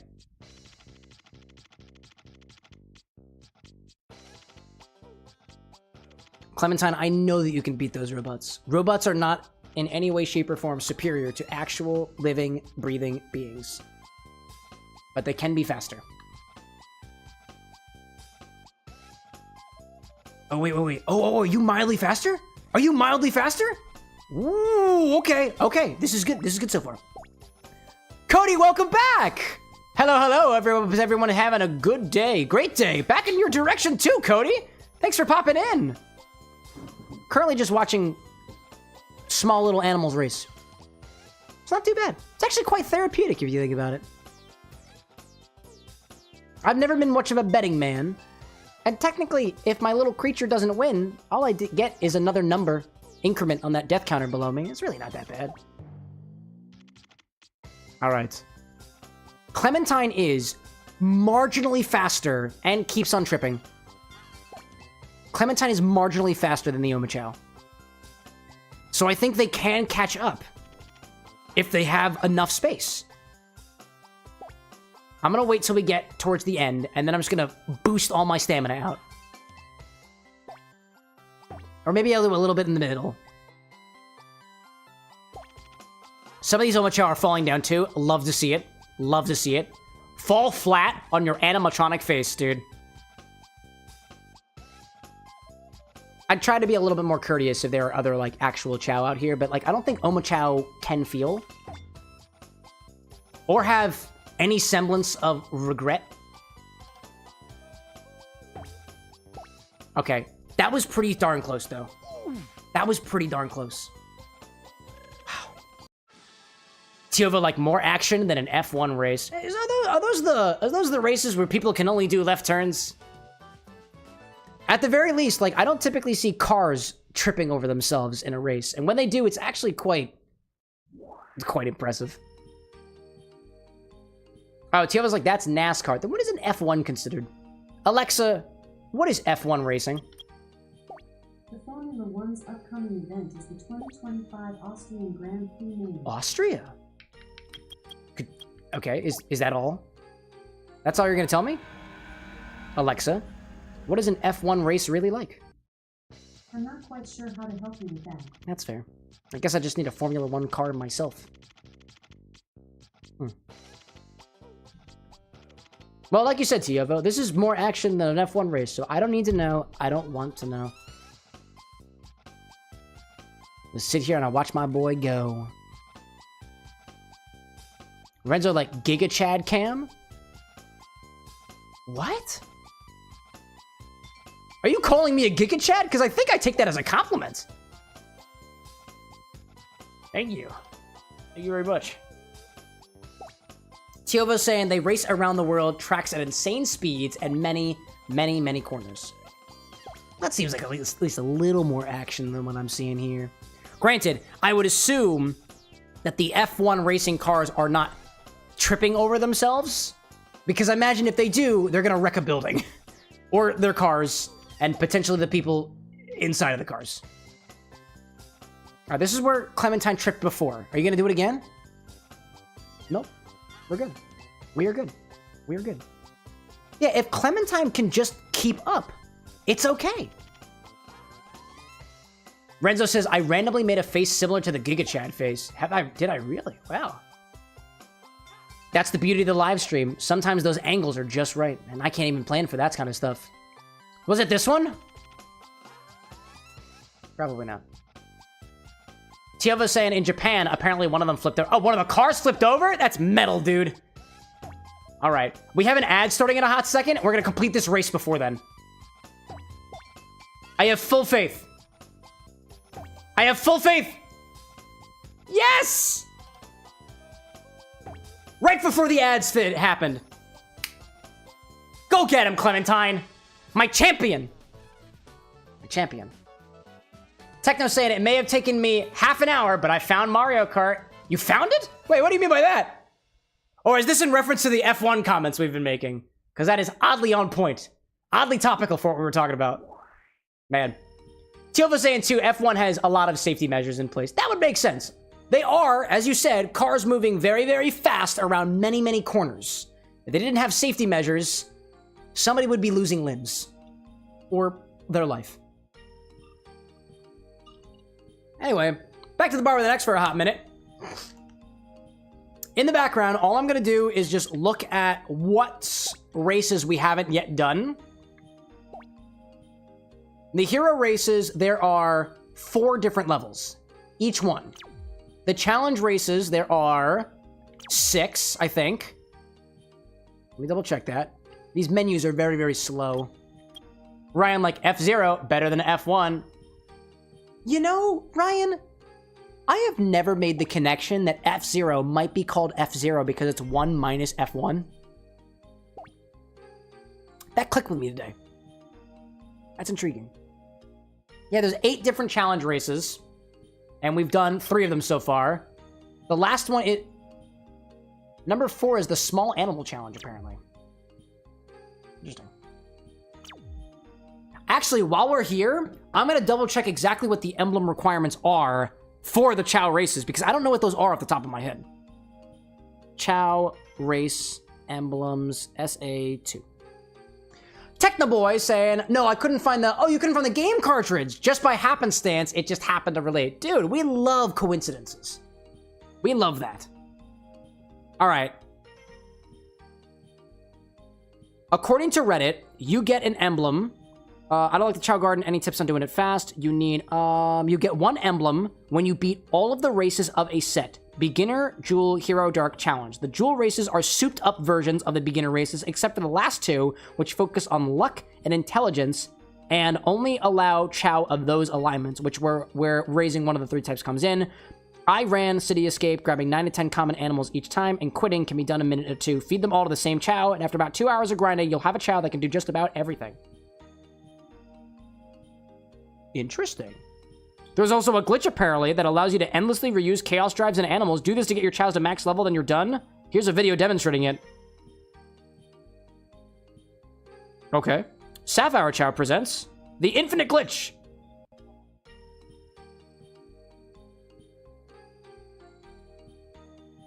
What'd you do?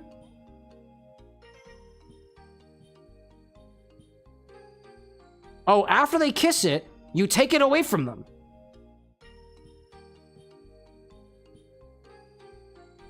Interesting.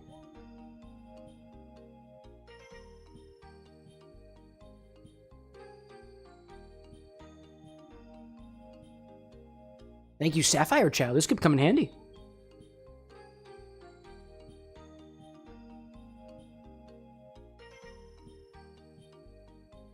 Interesting. I'm gonna try cheating. Welcome back, chat. I'm gonna try cheating. But after I send Clementine into another race.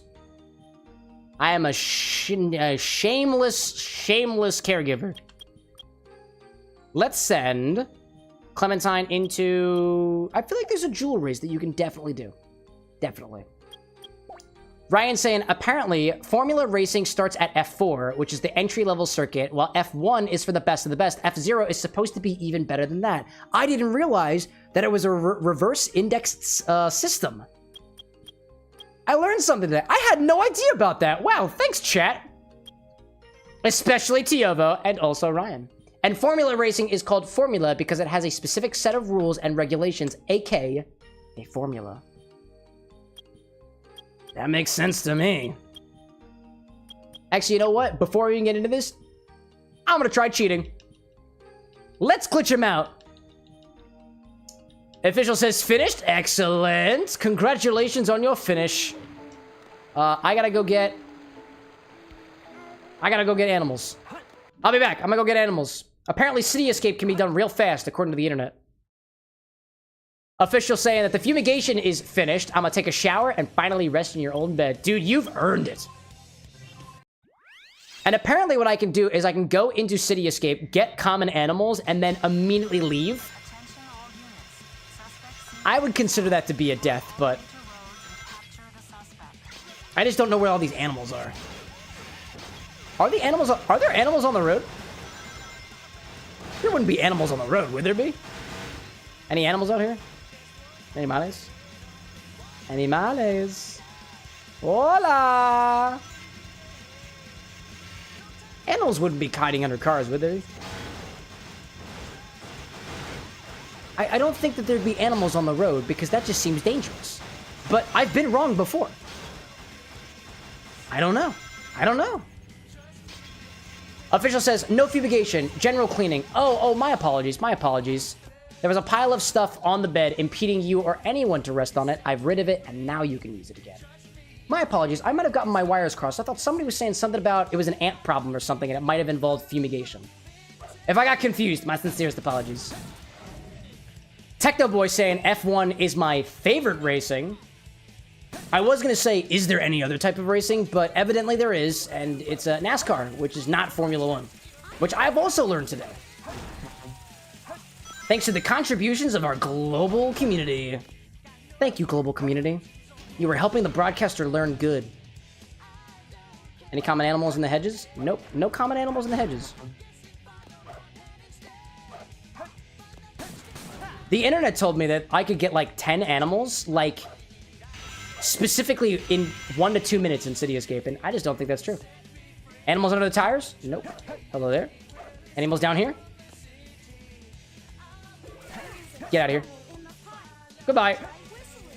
Can I whistle the thing? Oh, I have to do the... I gotta whistle. Oh. There we go. That's what I wanted to do.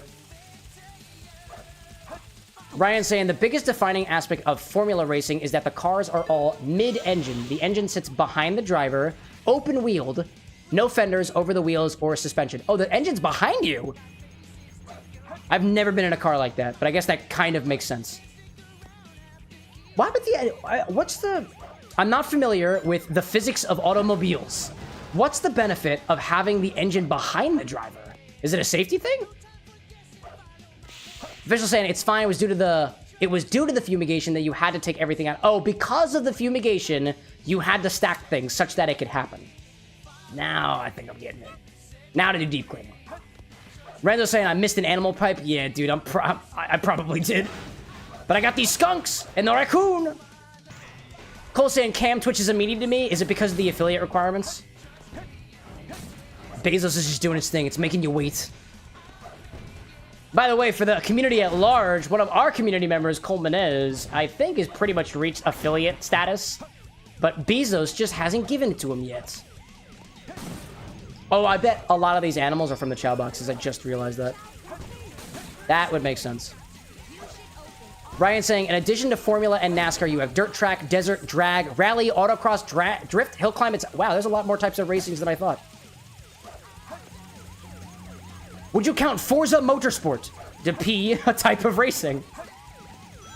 Or actually, now my question is there a video game version of every single type of racing? Could you make drinks inspired by cars? Probably. Probably. Most definitely. There's got to be a way. Where there is a will, there is a way. And where there is booze, somebody thinks they can do it. Raccoon.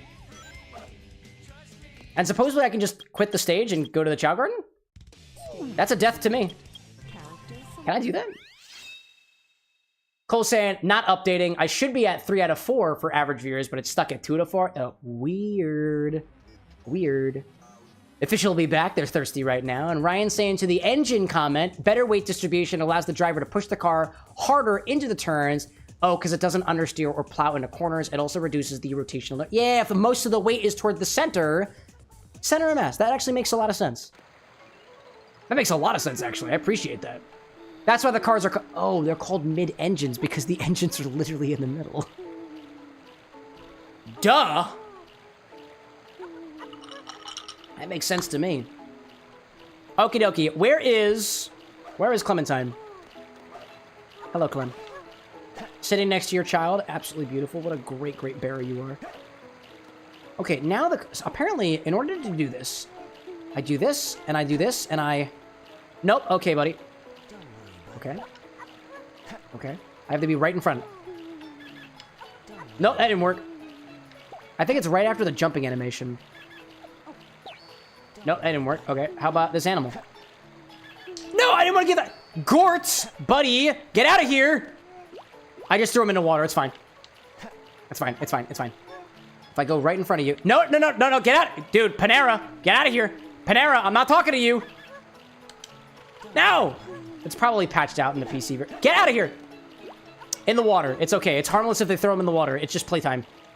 It's just playtime. Here you go. Nope. Okay, that didn't work. Cole, like, I just gotta keep grinding it out. That's what they tell you to do. Okay. Maybe I have to be at just the right distance. Hick the... No! Stop going to sleep, my champion! Ugh. Renzo, like, car-inspired drinks sounds like a fun new adventure. I'll have to give it a try. Dude, if you got any car-inspired drinks, I want a dirt cocktail. Inspired by dirt racing. Nope, no, give me the raccoon. Don't give it to Gort. Buddy. Not so, buddy. It's Clementine.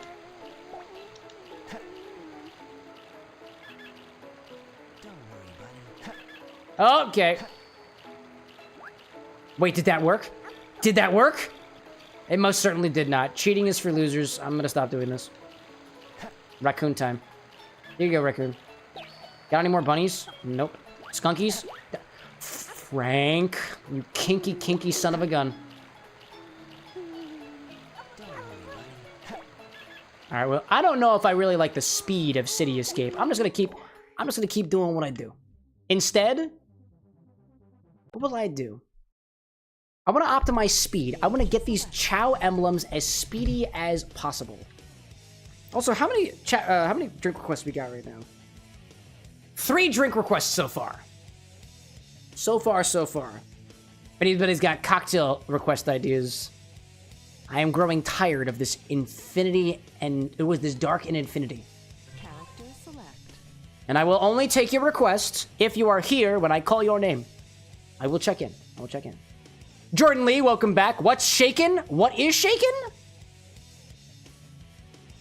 The Golden Derby cocktail that I had earlier that really wasn't that good is shaken. Why are you? Welcome back, Jordan. I feel like I had a lot of luck here in Green Forest, so I'm just gonna keep going back here, and I'm just gonna rapidly go through the levels. That's the idea. That is the idea. All the animals, all the good. I get one of those. I get one of those. That's 3. I need to count how many I can get. I think it's only a maximum of 3? No, 10 maybe? 10 feels about right. I get this guy. Get this. And then we go in here. I get this box that I can go here. Gives me another animal. If I get the next box, I get even more animals. There's a parrot. Parrots are great. Good for flying. Renzo saying the skeleton dogs give good stats if I remember. Oh, you do remember correctly. You do. And actually, there were a lot of... Oh, you know what? There were a lot of skeleton dogs in Pumpkin Hill. That's a good strat. How many do I have right now? I have... I think... I have 9? I have 9 right now. This is number 10, and then we start losing them. Right? We start losing them? No, I can get 11. No, I can only get 1, 2, 3, 4, 5, 6, 7, 8, 9, 10. Yeah, it's just 10. It's 10. Jordan, like, I'm more stirred than anything else. Dude, I dig it. I dig it. Stage select. Every single time I quit a stage, I die, and I respect that. So the death counter continues to increase. Yeah, you know, if I just get all of the Chao boxes in Pumpkin Hill, and then I quit the stage, I thought that you had to complete a stage in order to keep all of the items. And apparently that's not the case, so that's actually going to make this go a heck of a lot faster. The consequence is my death counter is going to start skyrocketing because I don't care about the deaths. But here we are. Here we are. It's going to focus on as much as I possibly can. Skeleton dogs feel good. I'm going to go with skeleton dogs. What did this little raccoon give? Raccoon was pretty good for everything. We like that. I like that. I see Ryan furiously adding details to his cocktail request. That brings the total up to 4. I have requests from 4 people. What are the requests I've got so far? Let me check. So far, I've got requests from Cow King, Tiovo, Adam the Ginge, or the Gingy, and then Ryan. So far. Tiovo's got Shanky's Whip, chocolate bitters, bourbon. All right. I've never used that Shanky's Whip before. That could be kind of interesting. Let's see. Cow King's suggestion is literally just Snoop Dogg. What? Adam's saying the Shadowbrokertini, vodka, cold brew liqueur, black raspberry, lime, and you serve it in a martini glass with a lime twist or otherwise. Very cool. Okay. And then Ryan, are you done working on yours? Heavy cream, peanut butter whiskey. I still got more of that chocolate-infused rye. Cocoa powder, whipped cream, heavy cream, peanut butter, cocoa powder. Rim-chilled mug with peanut butter and crushed peanut. I do have those. Very cool. All right, we got some things so far. Jordan, me and like, I'll throw my hat in there. Hallow Knight, that is. Hallow Knight hat. There we go. Let's see. Tiovo, are you still out there?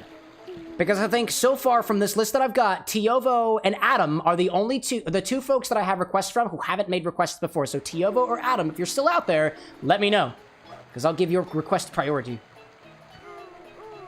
Oh, hello. Let me grab this last one here. Give it to you. Adam's out there, still here. Great. EK says, I'm back. What did I miss? Currently, EK, I'm going through some of my drink requests because I kind of wanted something else other than this Infinity and Stormy. Adams, yours was a Shadowbrokertini. Tell me more about the Shadowbrokertini. That sounds really, really intriguing. In the meantime, I'm going to go back to, where was that? Oh, we're going to go to Pumpkin Hill. I'm going to go to Pumpkin Hill, and we're going to find all the Chao boxes, and I'm going to legitimately figure out where those all are right now. Chao boxes, Pumpkin Hill. Where are they? Chao containers. One is under a box. One is head to Pumpkin. The fastest way is take the rocket from Church Mountain. Then it's up on top of the catwalk between them all. And the other one, a row of balloons leading to a pumpkin pillar, glide across. Oh, one of the pumpkin pillars. There we go. So Church Mountain is that way. So I go this way, and I come over here. And there should be some stacked boxes. I see it over in the back. Not here, but I believe it's... Nope, it's not down here. Maybe it's a little bit lower. I do remember that being around here somewhere. I just gotta remember exactly where. We're not working on emeralds right now. We're working on Chao. Also, I just realized that that train actually sounds like it's saying chew. As in choo-choo train. Spooky. Is it real? Is it actually this close? Oh, it legitimately is. Oh my god. Whoa, hello there. Oh, it legitimately is. That's cool. I thought it was on the side of this mountain. What am I missing? What am I missing?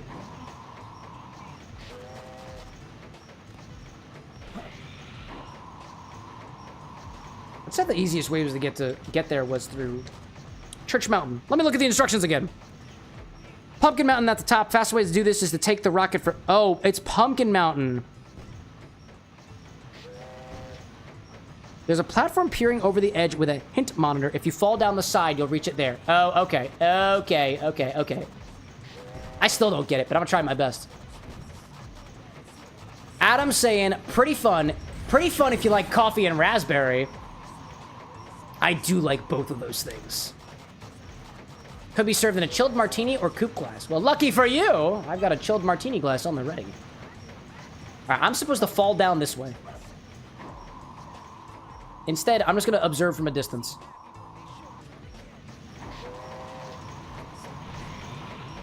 No, I'm pretty sure it's supposed to be on Pumpkin Mountain.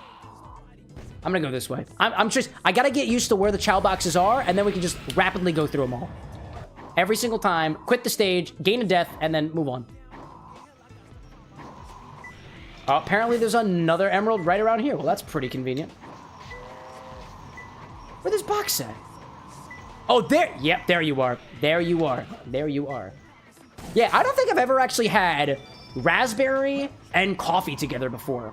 Like, not even as, like, a beverage at a, like, oh my god, what do you call it? It's called a cafe, Cameron. Nice, man. And then there should be a bunch of balloons leading to one of the pumpkin faces. So where you at? Where you at? Is it over at the sad pumpkin? Which pumpkin is it? There are multiple sad pumpkins. I don't think it's that sad pumpkin. I know that there is an emerald around here, but instead, I would like to find the other one. Pleaseth. I don't think it's that one. Oh, big scary looking dude? Big scary looking dude? Oh, yeah. Yeah, it's big scary looking. Oh. Oh, where's the box? Hold up. Let me check my... Whoop! Oh, it's at the... Yeah, there it is. There it is. And I get, Kappa? I think that's what you call those things? Anyways. Now I know where all of them are. I'm gonna get my death. And we'll move on. Back to the Chao with Knuckles. Hopefully we can just do this a bunch of times. We go into Pumpkin Hill, we get some skeleton dogs, we come on back. Unless there are more skeleton dogs in Pumpkin Hill. Pumpkin Hill, Chao containers, Pumpkin Hill, animals. Animales. Where are the animales? Story, gameplay, overview, missions, level up items, Chao container locations, animals, skeleton dog. But where beeth the skeleton dogs?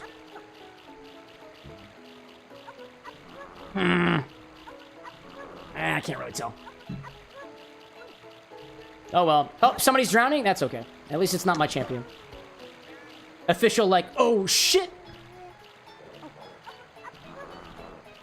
Did the bed break?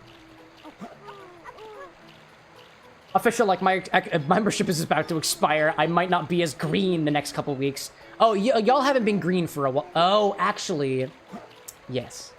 Yes, that is correct. On YouTube, you guys look green. That is true. I removed the green color coding from the overlay a while ago. So like, when I look at everybody's names now, luckily it's not just a sea of green. Again, don't get me wrong. I love the support. I appreciate the support.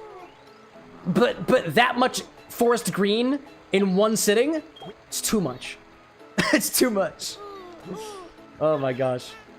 On the bright side, memberships on YouTube are only $1. And by the way, to anybody watching on Twitch, if you really, really have a thing against Daddy Bezos, which is okay, it is $1 on YouTube for, dare I say, all of the same benefits than you get on Twitch.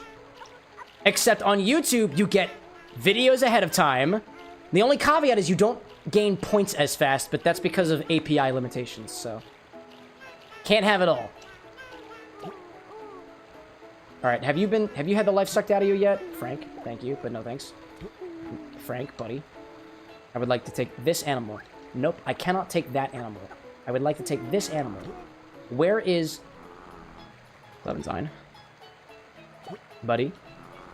You're gonna take your evil sea monster, and you're going to like it. Wow, that is a powerful beast. That was awesome. I'm gonna take one of these. There we go. And then eat some food! Official, like, are we not cheating the evolutions? Cheating the evolutions, you say? I'm not trying to, at least. I don't know exactly what you mean by cheating the evolutions.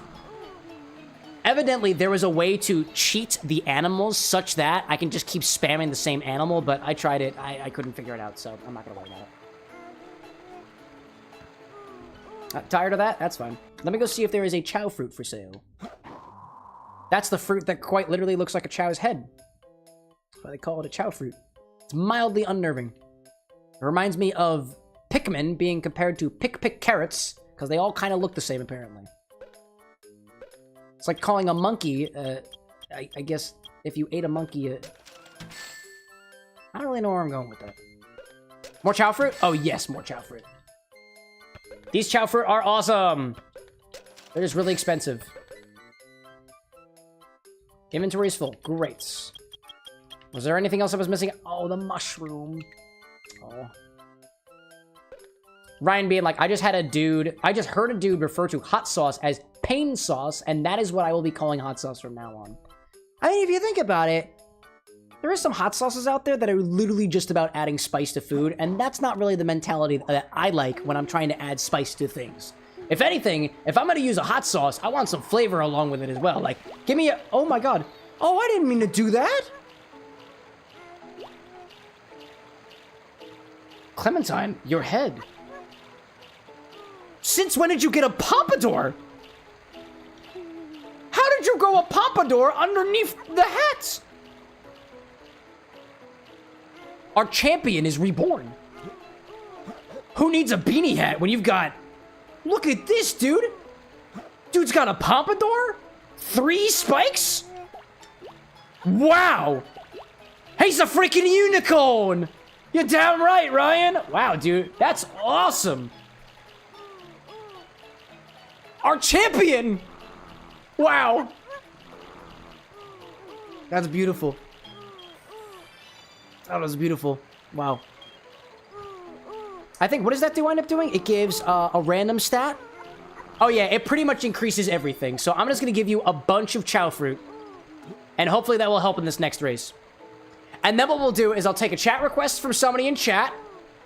And then we'll do some more races.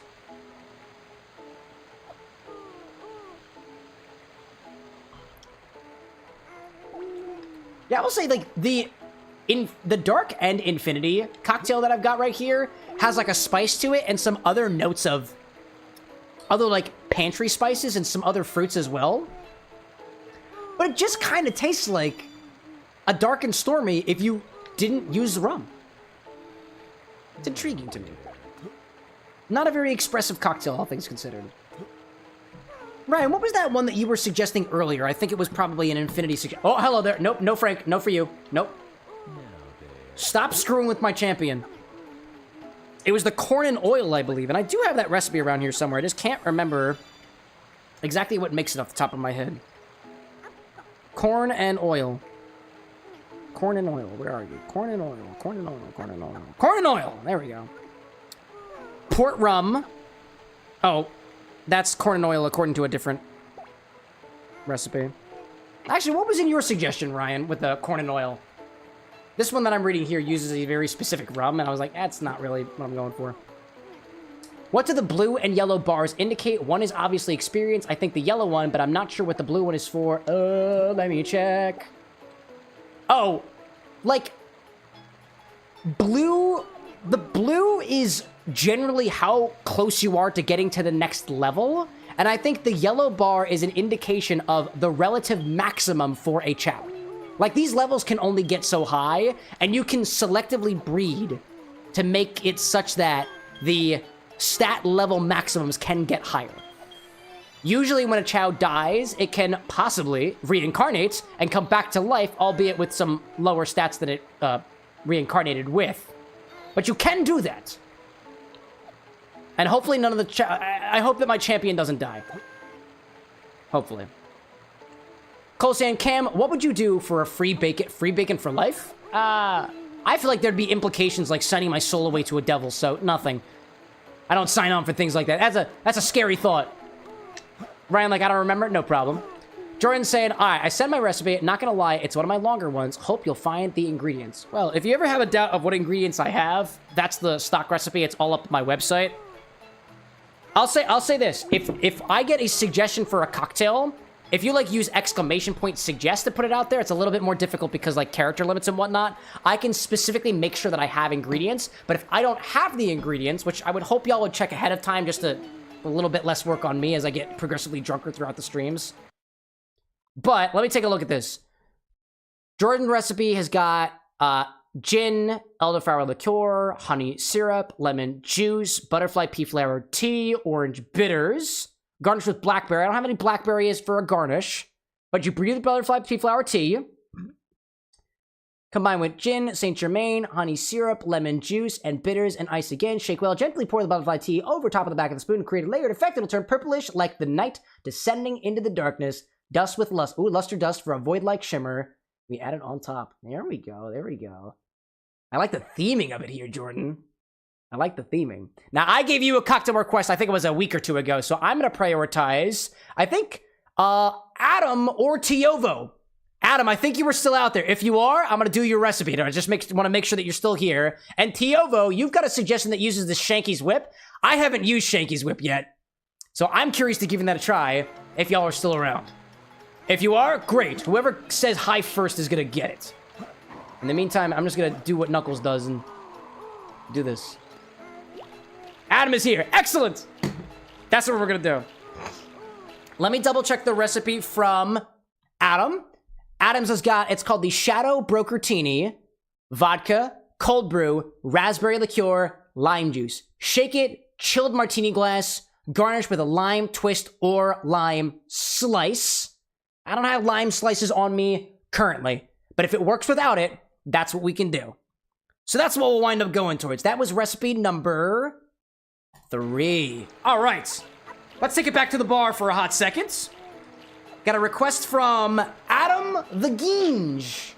Adamtheginge. This is a request. Share the requests. Number 3. Which will pop up on my screen. Open this up in my tab so I can do a little bit of linting.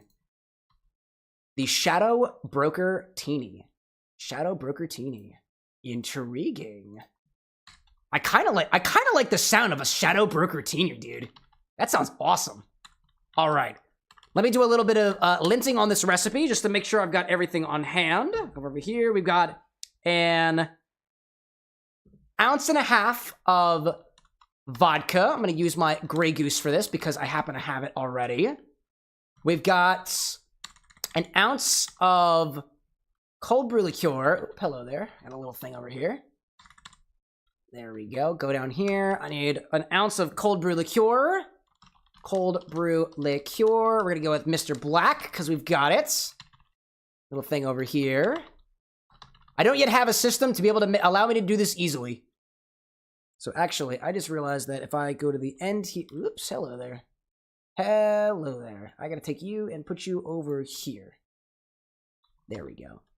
I go to the end over here. I know we don't have any music in the background right now. That will be fixed as soon as I'm done correcting things. And when I say correcting things, I mean just making things look nice. Or we got an ounce. That was an ounce of black raspberry liqueur. A little bit of Chambord. We got some of that.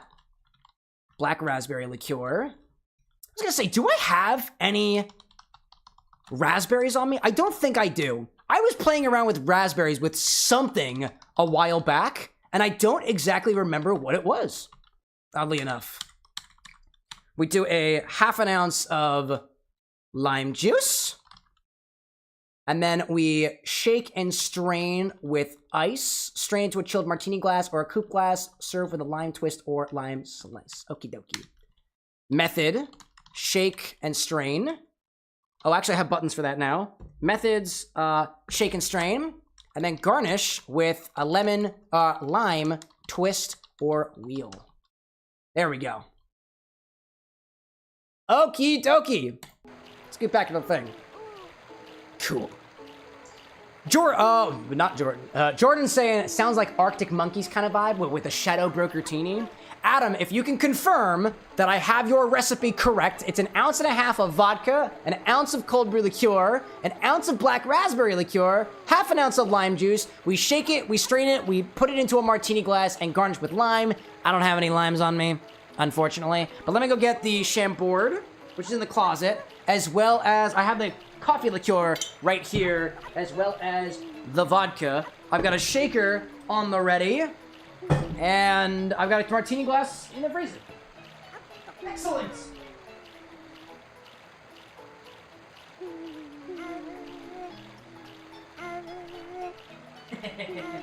This is the bottle that for some reason chat thought I glued back together.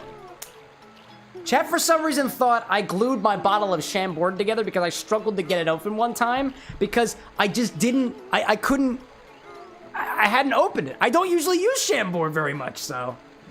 Looking good on your side? Great, then we're looking good on our side. Great. All right. Ooh, you stuck? You got stuck together a little bit. Let's grab a shaker for this one. I forget, Adam, what was the reason for the name Shadowbrokertini? Because that seems so incredibly specific, I gotta know the history behind it. All right. To your shaker, let's add 1.5 ounces of vodka. Gotta get the top off of this. I don't know why, but the plastic part of my cork for this Grey Goose popped off very soon after I started using it. I've only got the cork left. I've been thinking about like putting it into a different bottle, but I haven't gotten through a full bottle of Grey Goose yet. Although a lot of these recipes have called for vodka, so I'll take it. All right. Start with 1.5 ounces of vodka. Like that. Adam's saying, I'm playing Mass Effect at the moment because it's one of my favorite game series. My boyfriend bought me the Mass Effect cocktail book for her birthday. Really? Wait, Adam, is this from the Mass Effect cocktail book? Or cookbook? I didn't realize there was a Mass Effect cocktail. Is it from the Mass Effect cocktail book? Oh, that's cool, dude. That's really cool.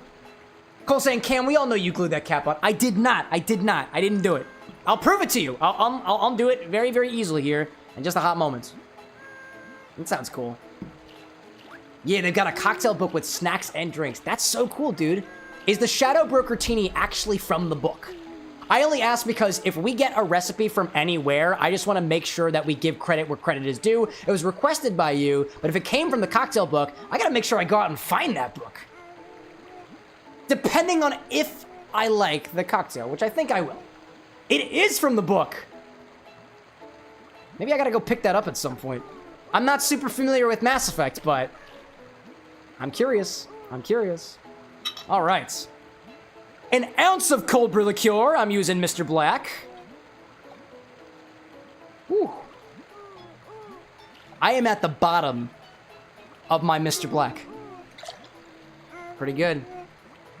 Jordan Lee saying that you've got a copy of the book too? Yeah. Would y'all recommend it? Because if you two would recommend it, I'll try to go out and find myself a copy. Cole saying, of course it will be easy. You didn't glue the cap on today. Oh, obviously. Eli out there saying that he's procrastinating opening the bottle, chat, because it's a proof that he glued it. Whatever you want to believe, chat. Ozzy are like, I guess Mass Effect has a whole fandom. That they do. And you know what was interesting to me? After we had the...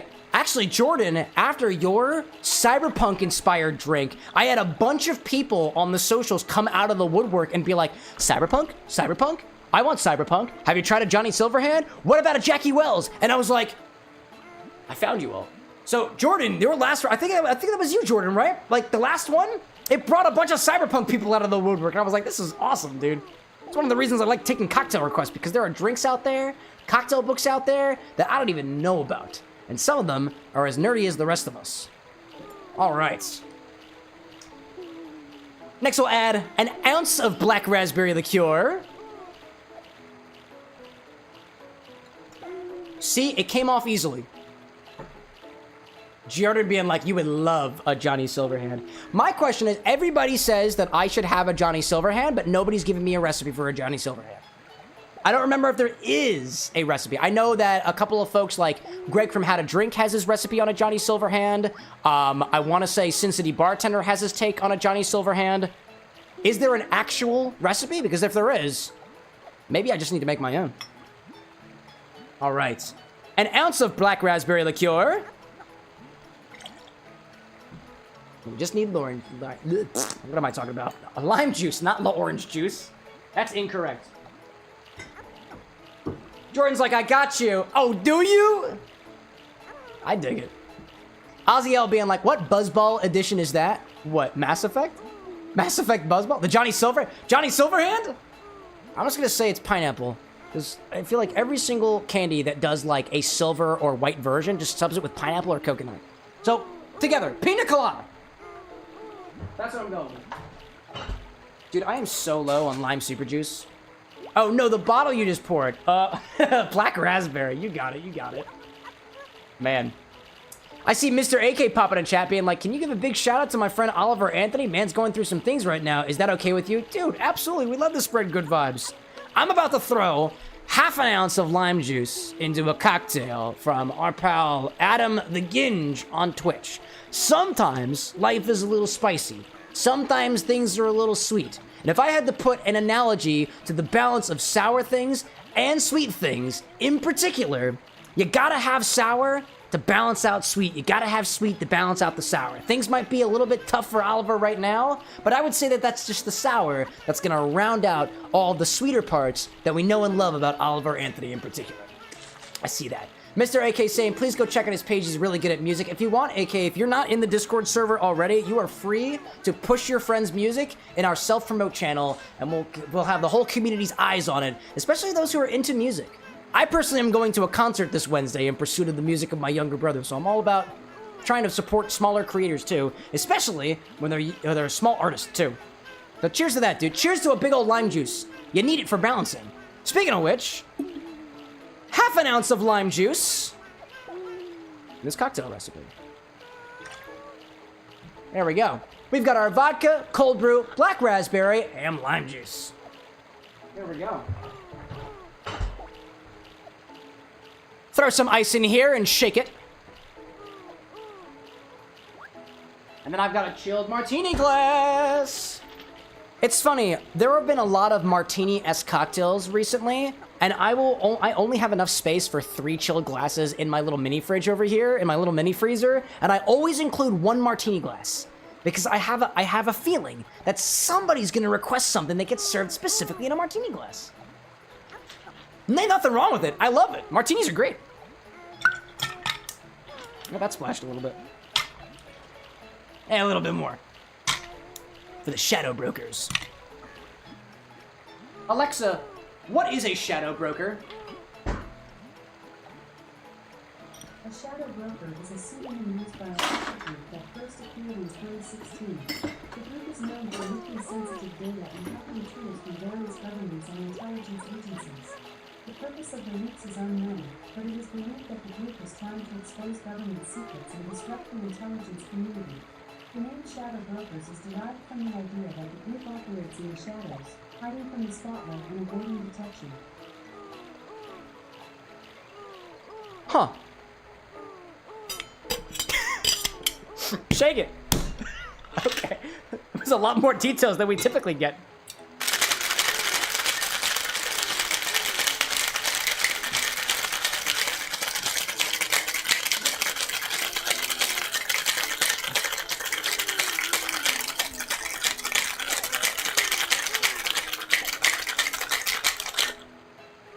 Adam, like, all that for the Shadow Broker, but nothing for Formula One. Dude, this thing's apparently got priorities.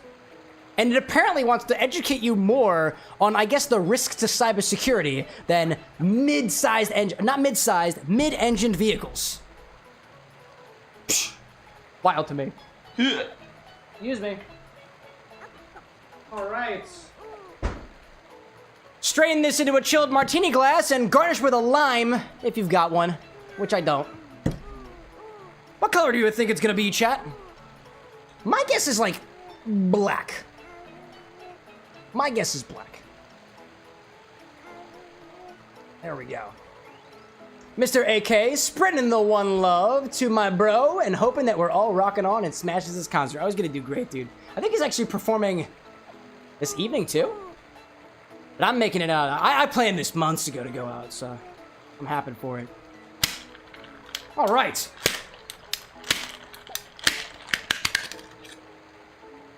Ooh, it's foamy.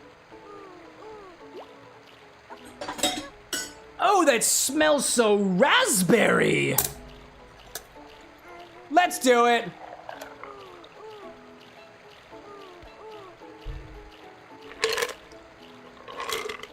Get the rest of it out of there.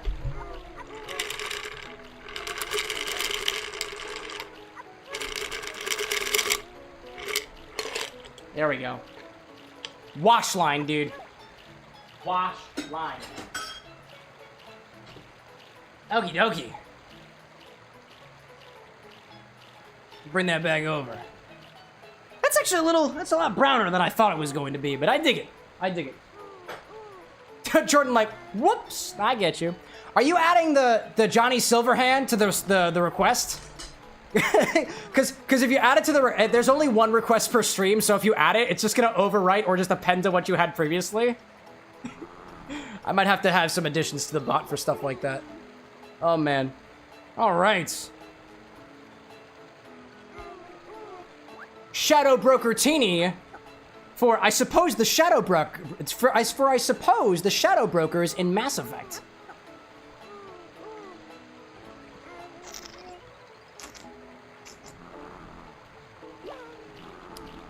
Woo! It's a lot more forward on the raspberry notes than it is the coffee notes. But I get a little bit of both of them in there. That's not too bad.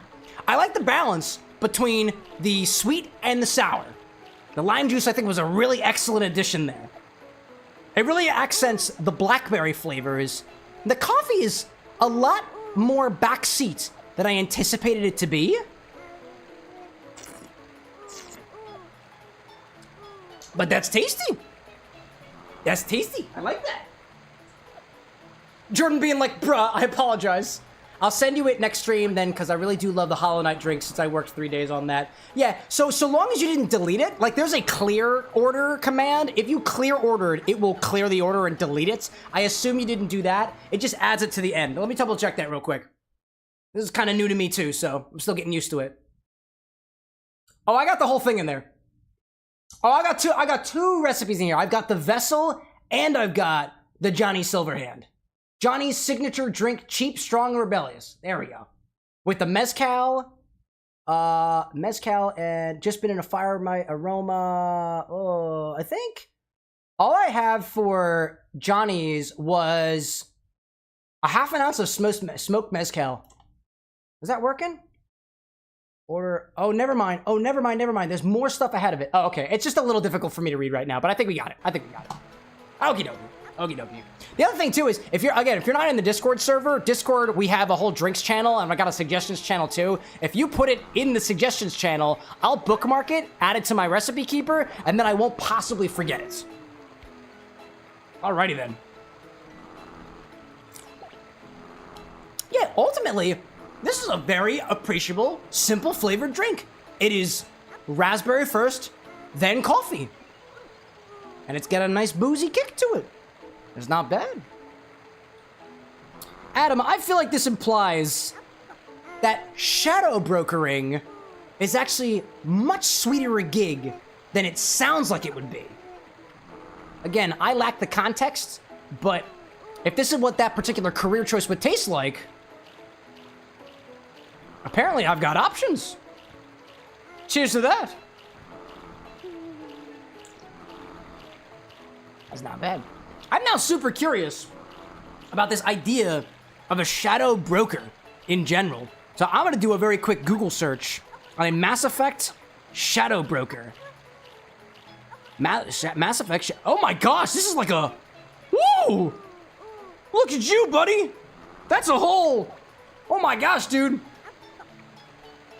Look at this guy. That's a Shadowbroker.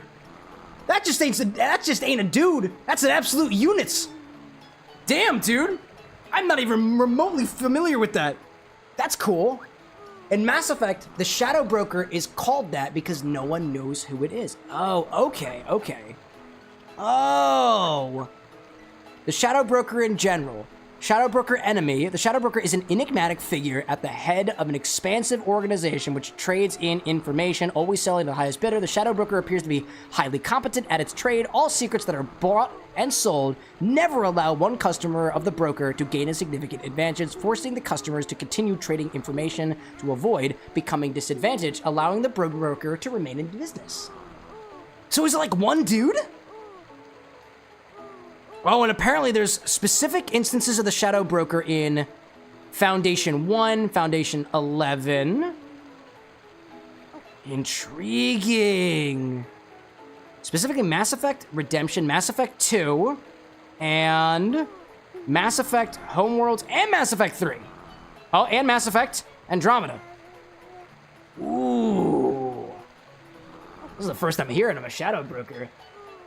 If the Shadowbroker tastes good, I imagine that's probably where I imagine the rest of the cocktail book is probably pretty good as well. I'm also curious of who made the Mass Effect cocktail book, because if somebody like Victoria Rosenthal, they do a lot of video game stuff as well. Mass Effect cocktails. Official cocktail book of Mass Effect is made by, or is written by, Cassandra Reader. Okay. The geeky chef.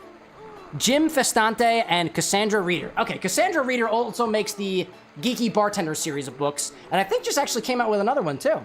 So, Adam, thank you for sharing this with me. I enjoy coffee. I enjoy fruity things too. That coffee liqueur of mine, I am very, very low on now, but hey, that's what I have them for. Cool. All right. Let's bring it back to the game. Another fancy cocktail. I would say, out of all the cocktails that I've had this evening, this is probably my favorite. That first Golden Derby, not really my style.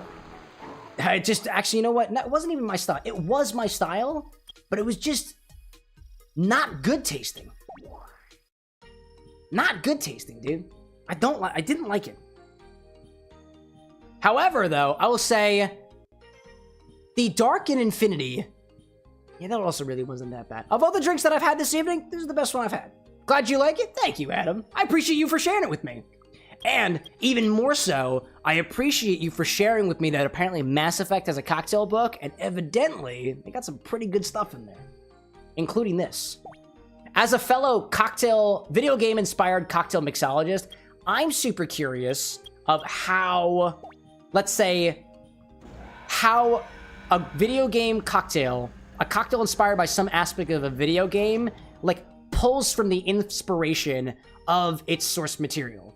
Like, one of the things that I've been struggling with articulating over the last, like, couple of years or so is how I define a cocktail inspired by a video game that meets, like, my personal standards. And I would say that I've pretty much come up with a very easy way to articulate it, and it's that any drink that I label as something coming out of the bar with an X is a cocktail that not only is a balanced drink, but also a faithful drink to the original source material. Oh, dude, Clementine, get him, bro.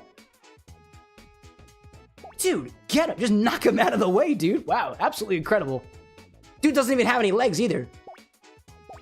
But like a lot of recipes that I see online for drinks inspired by games appear to seem to like almost take from only one aspect of a game or one aspect of a character. Like if a character is green, sometimes the inspired drink is literally just, it's green. The drink is green, it includes Midori. Midori is a green liqueur, right? If a drink is blue, inspired by a blue character, it's just got blue curacao in it, right? Jordan, like, have you heard of the book Cocktails and Consoles? I have. I actually have the book. And Elias Eels and I are mutuals on social media, so we both follow each other's content.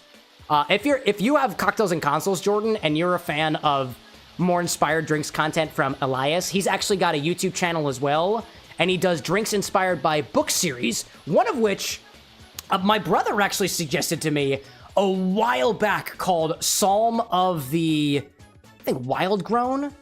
Psalm of the Wild, something like that. I can't remember what it is off the top of my head, but it was a mocktail that he did for that one. And I went back and I looked at it again, and I was like, I hadn't been meaning to try it, because I think it's a riff on a non-alcoholic riff on a bramble, which is usually mushed up blackberries. Jordan being like, I love that book. It's a good book. It's a good book. And Elias is really cool. I would think. I haven't actually met Elias before, but one of these days I hope to be able to do so. Oh my gosh, that was the ending. All right. That's a death for us.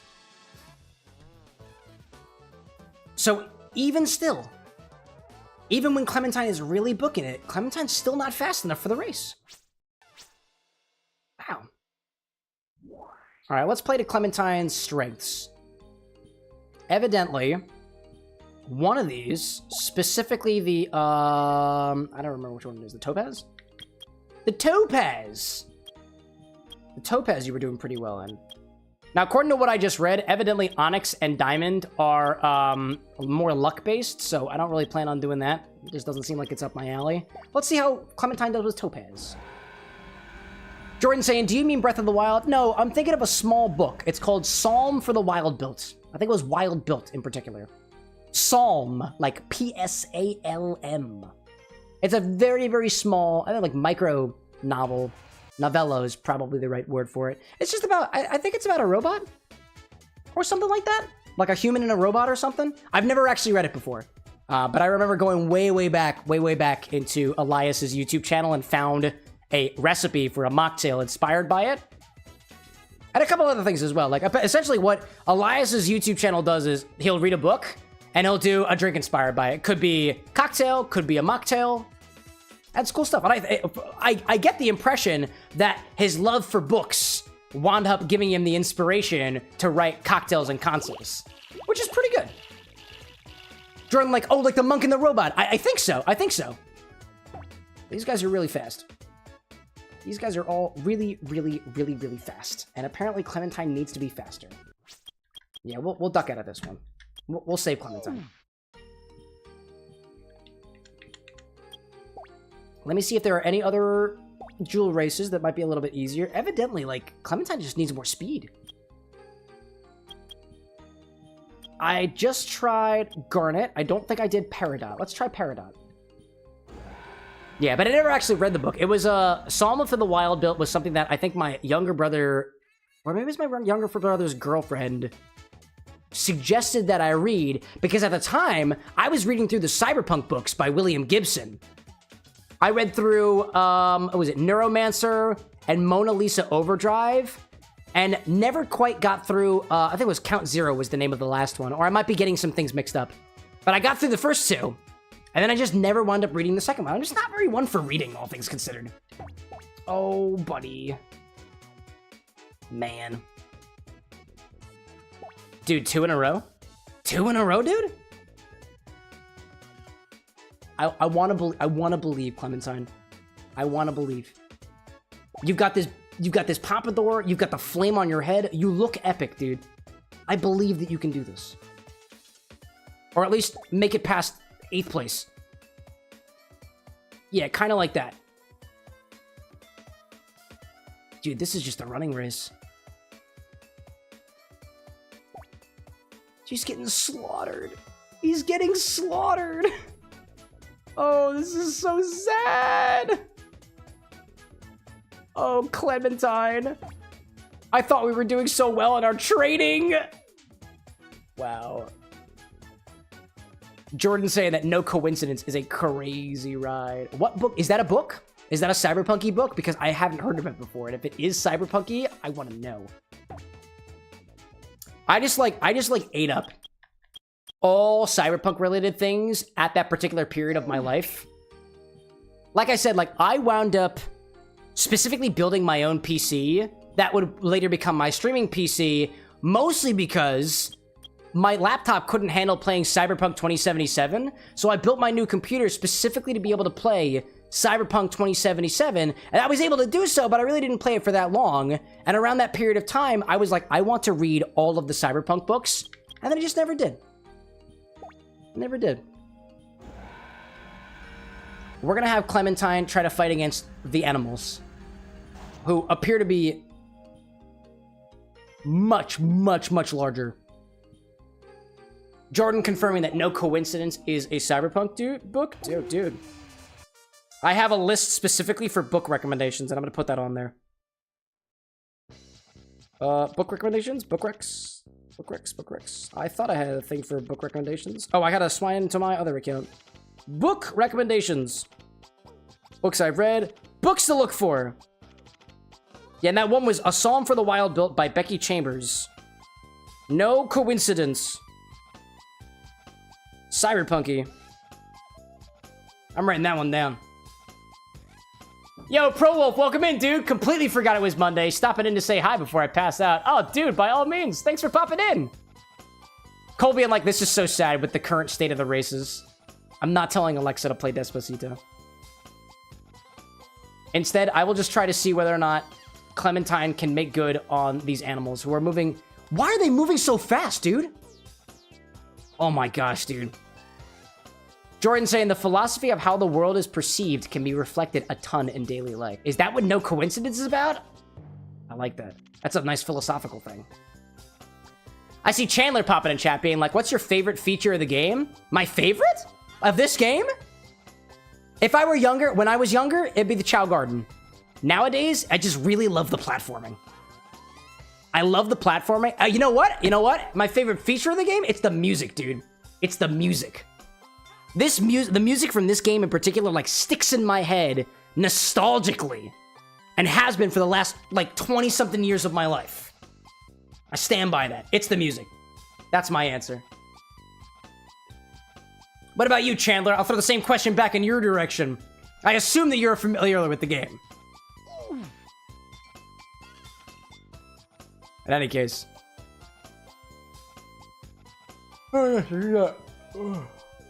I think I'll yawn for a second there. Oh, we got an ad break, meaning we'll just, you know what, we're just gonna stand here staring at the, animals. That's what we'll do. Nah, just kidding, we'll go back to the bar. We'll go back to the bar for a little bit. We'll hang around here for a hot second while our ads are running on Twitch. Chandler saying that your favorite part of the game are specifically the graphics. What part of the graphics?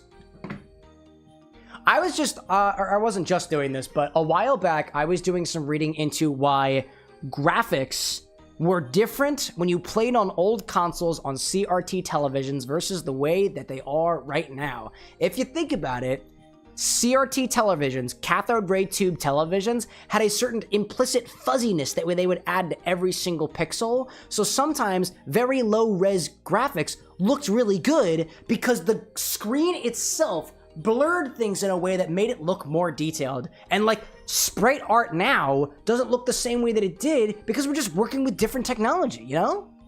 Channel was like, I love the graphics, really into the old graphics. Dude, like, that's the thing about some of these games, too. Like, I'm playing on Steam right now, so all the graphics have been up-rendered, specifically for the hardware that I'm working on, but there is something so indicative, so quintessential about the experience of retro gaming, specifically as it pertains to the graphics that you were seeing on hardware that was present at that particular time.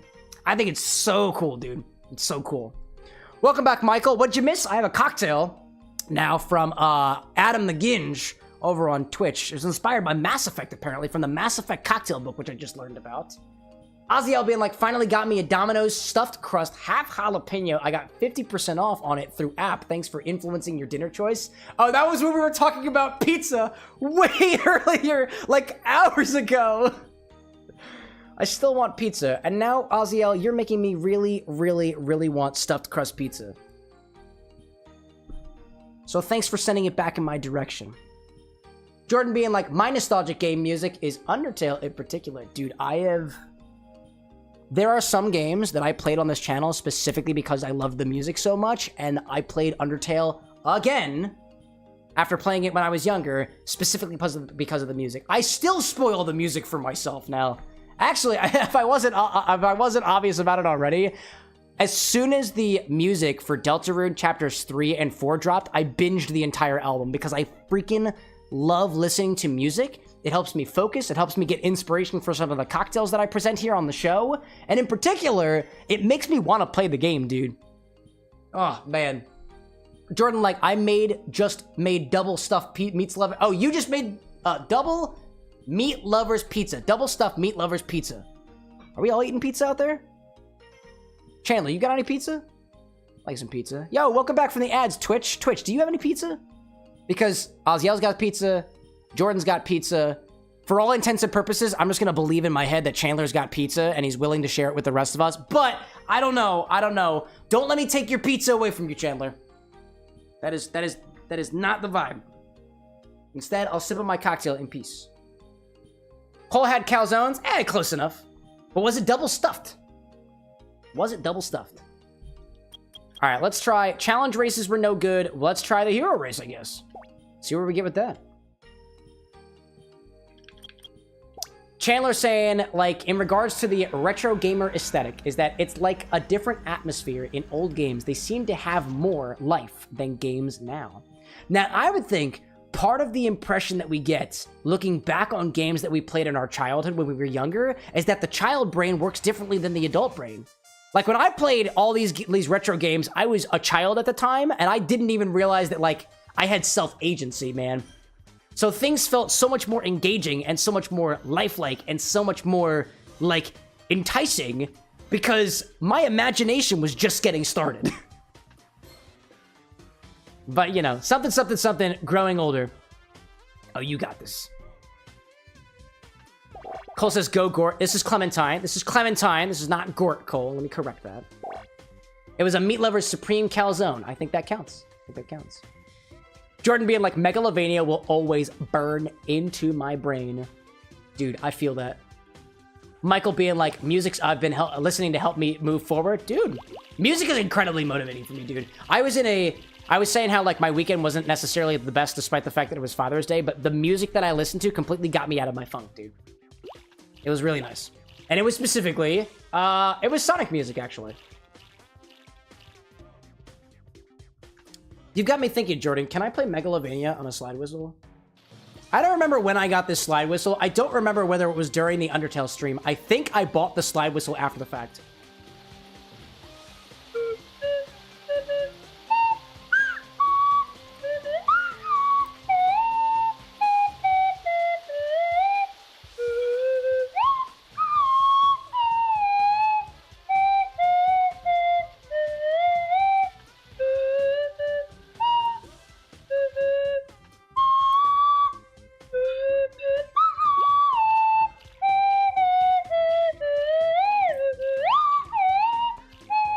Anyways, I'm not going to torture anybody more with that. Hit it, Jordan! Oh my gosh, dude. Chandler being like, I like how this game has that old Mario feel to it. Only played this game once, really been wanting to play it. Dude, well, if you're trying to look for a place to play this, Chandler, Steam has it. I'm playing it on Steam right now. In addition, although I don't canonically endorse pirating video games via emulation, you can also emulate it, and that's what I did when I played Zelda, so it's possible. It's going to be possible. Official, like, come on, baby Clem, you got that. No, Clem is just killing it, dude. But remember, this is, for the dark races, there are 4 of them, and this is only number 2. Clem just didn't get past us the first time, I think, because they were a little bit too slow the last time. They're killing it this time. I think that there is a certain speed that Clementine needs that they haven't amassed yet. Because they have been falling short on every single race because of how not fast they are. Just gotta keep on going. Just gotta keep on going. It's midnight now. I think we just gotta keep on grinding, dude. I see Michael out there being like, right after you were listening to, right after your breakups, you listen to emotional music. I'm sorry, but it keeps coming and going, bro. Dude, it happens. This is life. This is life. I would say, in my sympathies to the direction of the folks who are out there in the dating world right now, like, I have been in a relationship with the same person for 11 years now. I completely lack the perspective of what it's like to be out there in the dating world with hookup after breakup, breakup after hookup, constantly that cycle over and over again. That's tough, dude. Like, there's nothing easy about opening your heart out to somebody and then realizing that it wasn't the right decision. And that is an incredibly human thing to go through, and it sucks. But so for some reason, there is something about what you gain from a relationship that seems to bring us back to it every single time. A lot of people still yearn for like that emotional, deep, sometimes physical connection. Wild. Cheers to that, dude. Man. I see Jordan out there saying that on Pop's Day that you and your father shared a Weller 12. Oh, 12-year, dude? That sounds tasty. I haven't had a chance to have even any of the Wellers in my life so far. Renzo saying, I think my voice fixed itself. I'm cleaning it and I'm singing it, and my voice had an almost painful crack and dropped an octave, and now singing is like permanently baritone, and your throat doesn't feel sore. Dude, when I have throat troubles, sometimes I sing it out and it winds up helping. Like no crud there. I agree with that. I see it. Never mind. Popping back in a chat. Hey there, everyone. What's been going on, Cam? Whoa, Clem looks dead. Dude, I took Clem's beanie off. Look at what Clem has been growing. Clem's got 3 different horns on the back of their heads. They've got a little unicorn pompadour. This was new to me too, dude. I am a very, very proud father right now. Although they've been kind of slacking on their races, but we're getting better. Bring on the death troops, dude. Chandler being like, I really love your vision on these old games. Wish that old games like this would be popular again. Dude, all it takes is for somebody to go back and breathe new life into this just so that the trends can wind up kicking back up again. Now, the reason why I'm playing this game, Chandler, is because I'm working on some cocktail recipes, some drinks inspired by Sonic the Hedgehog, and I thought the best way for me to get into the mindset of the characters from the game is to play my favorite game of all time, and that is this game. And specifically to get all the emblems in it. There are 150 emblems that you have to get in order to get 100% completion, and I never had a chance to do it. And so almost like what, many years later, I decided I'm gonna do it. And it's taking a while, but it's my show and I can do whatever I want to. And I bring you along for the ride, so thanks for joining.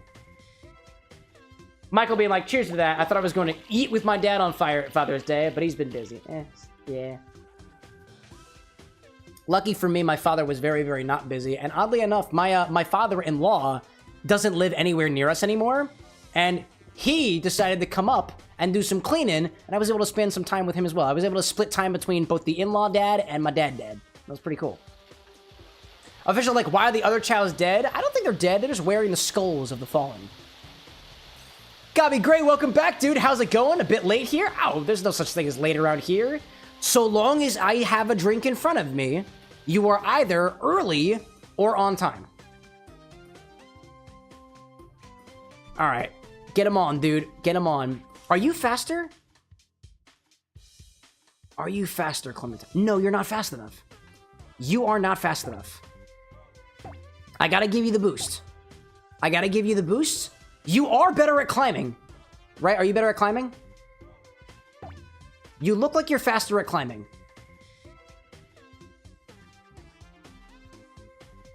Yeah, no, not super good here, Clementine. But you did your best, and that's all I could possibly ask you for. Oh my god, they got right in front of you! I can't believe it. Wow. Jordan, like, great way to bond with others is the drink. Dude, share a drink with somebody. Buy a drink for somebody. They might not want to talk to you, but if you buy a drink for them, that at least kind of lubricates the social pathway, so to speak. If they want it. And if they don't force it on anybody. Michael Prophet out there saying that you got music from movies and video games inside your brain right now, especially music from Sonic the Hedgehog. Dude, same. I have been, let's see, what have I been... So recently I've been rocking out to Undertale and Deltarune music because Deltarune came out and I've been obsessed with it. But the music that I've been blasting in the car has been music from this game, Sonic Adventure 2 Battle, and also music from Sonic Frontiers as well. In particular, I had a really low moment the other day, chat. It was like 12 o'clock a.m., not during one of the streams, and I just blasted Undefeatable from Sonic Frontiers, Break Through It All from Sonic Frontiers, and, oh, what was the other one? Oh, what is the other one? Oh my gosh. It's not breakthrough at all. It's not undefeatable.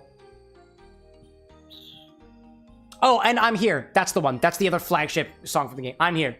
Da da da da da da da da. So good, dude.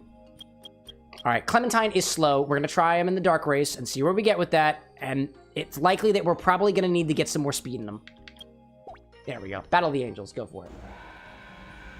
Chandler saying, honestly, if I was to make an old-style game, you would be perfect to place the statistics in the games. I really like you, dude. Oh, thanks, Chandler. I appreciate it. Are you a video game developer by chance? Like, are you working on building a game?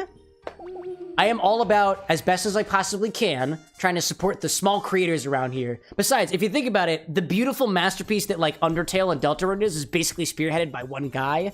Stardew Valley, spearheaded by one guy. Indie games are a thing, dude. And they can be wonderful, and sometimes they can be a little bit less wonderful. But, you know, at the very least, you poured your heart and soul into it. So, if that goes to anybody out there. If anybody out there has a game that they are working on, I'm not much of a beta tester. I'll try to play, like, a pre-release version of your game or anything like that. I would love, as a video game-themed mixologist, I would love to make a drink, alcoholic and otherwise, for your game. I'll do it for free, dude. I don't need, if you are a struggling video game developer, please don't pay me to do commissions. But if you are somebody with money and you want a whole drink series for your Mass Effect wedding, you can pay me. This is my full-time job now. I quit my job, like, about a month ago, so. Jordan out there being like, met my girlfriend in a bar, got maced, she ended up buying me a drink and a date. There we go. Sometimes it's that simple. Cole saying I'm gonna hop off for the night. Enjoy your stream, Cam, and have a great night. Back at you! Right back at you, Gort Boy. Can I call you Gort Boy? Nah, I like Cole better. Best of luck on your push on affiliate there, Cole. I'm in your corner, and the rest of this community is all in your corner for that, my guy. You got this. Chandler saying, no, not a video game developer, but I really want to get into development in games. Dude, best place to start? Free code camp. Just start coding. It's easy. You know? Jordan saying, wait, you quit your job? Yeah, I did. I did it. It's much more complicated than I want to do this full time. I had been working at this company for about 4 years now, and I've got my reasons for why I quit. I'm not going to really go into the details about it because it's still a fresh wound. It's not a bad thing, though. I basically had this instance where I was basically fighting to stay employed, and I was really, really downtrodden with the work that I was doing. So I decided that I'm going to do this for... I put some money aside to make sure that I was able to still maintain income for the family. It's just some creative budgeting stuff, and I'm doing this full-time now. Granted, it may not seem full-time work because I'm only streaming 1 day this week, but there's a lot that happens behind the scenes, yo. And what I want to be able to do is to bring more of that to the forefront. All of the cocktail workshopping that I work on, all of the blogging and stuff that I do to try to make sure that all of the drinks are the best that they could possibly be. And also just to respond a little bit better to, like, all the suggestions that people have made about games that they want to see me play. Or rather, games that they want to see me drink. I say, it was when it was a few years ago that I thought, could I do this full time? And I was like, yeah, I think I could. I have a lot of fun with this, y'all. I do this because I like to. Not just because it brings in some cash. The Bar with an X is self-sufficient right now, y'all. We make enough from TikTok money now to be able to buy some new bottles. That bottle of Gunpowder Irish Gin? Thank you, TikTok. Appreciate that. Michael out there saying, I'm trying to work on a documentary about video games plus Disney years in the making while you're live streaming. Dude, if there is anything that I will say that I look back on over the last almost 5 years of what I've been doing, my entire mixological career has been documented by me live streaming throughout the entire process. Like, Michael, if you're trying to do like a documentary on what you're doing and you stream the whole process, that is a documentary type thing all in and of itself, and I totally respect that, dude. Put a camera in front of you. It helps you get more comfortable in front of crowds. It helps you with your public speaking skills and stuff. If you're an improv guy like I am, it helps with that too. And if you're a cocktail mixologist, there are people out there who will give you feedback on the drinks that you make and the things that you say and the things that you might say wrong that I would never have gotten if I didn't have a camera in front of me. Yo, Dominic, welcome in. How's it going tonight? We're just watching the Chao's race. We're doing pretty good, though, all things considered.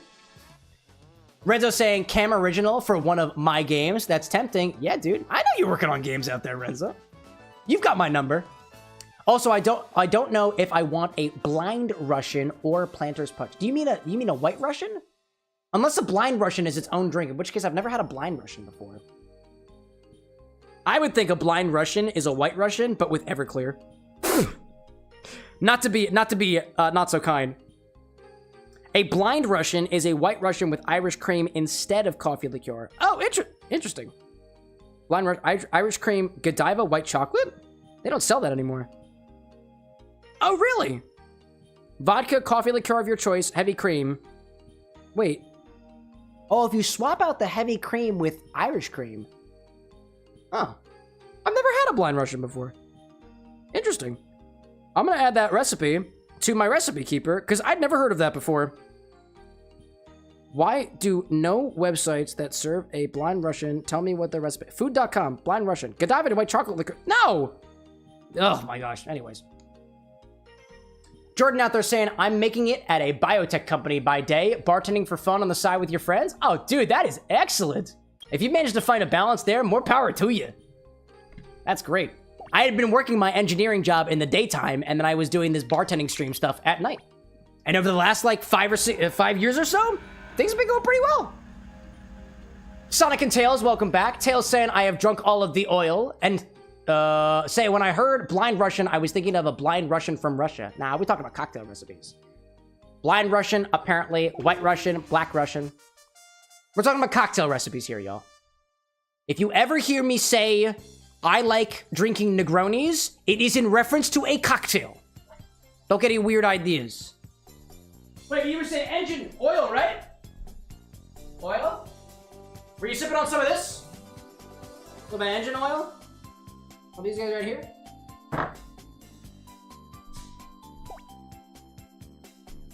For the Infinity Bottle segment, I had to pull out every single one of my gins, and I've got this can of Engine Gin that I am specifically trying to workshop into... My idea is a Moscow Mule riff using Engine Gin, Sonic G Fuel for a Metal Sonic cocktail.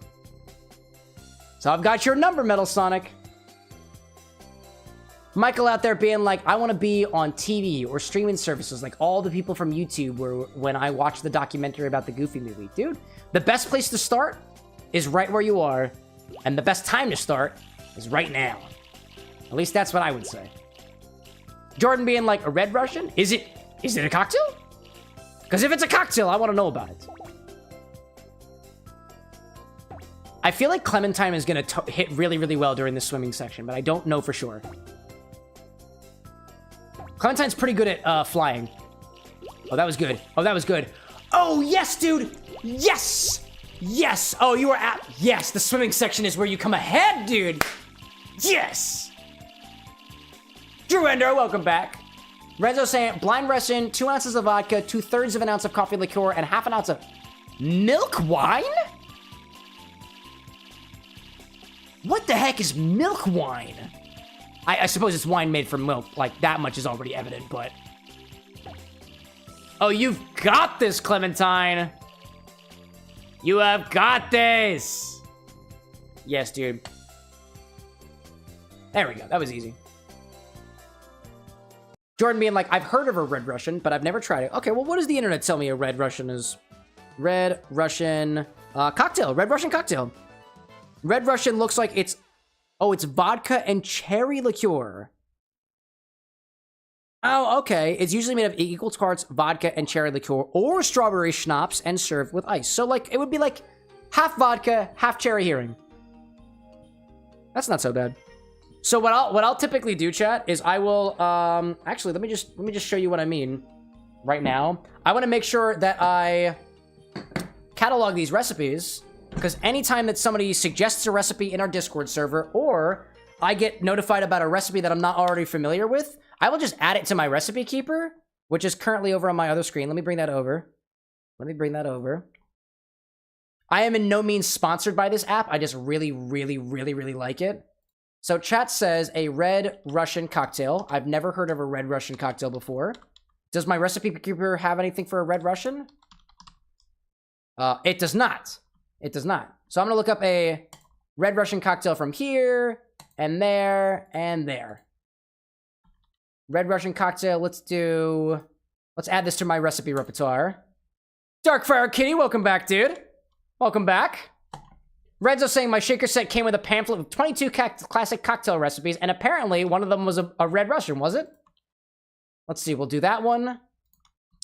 Apparently Diageo has its own published recipe of the Red Russian, which is pretty cool. I just saved that. I add another. I go back here. I do it again. This one looks like it's coming from... this one looks like it's generated by AI. That's generated by AI. And Renzo being like, add a blind Russian too? You bet I will. You bet I will. Blind Russian cocktail. There's one from food.com. It looks like my computer is lagging. Is my computer lagging? Anybody experiencing lag? No, just my computer. Oh, I know. It's my mouse. My mouse is being weird. Blind Russian. I got 2 main recipes that it looks like I can pull from.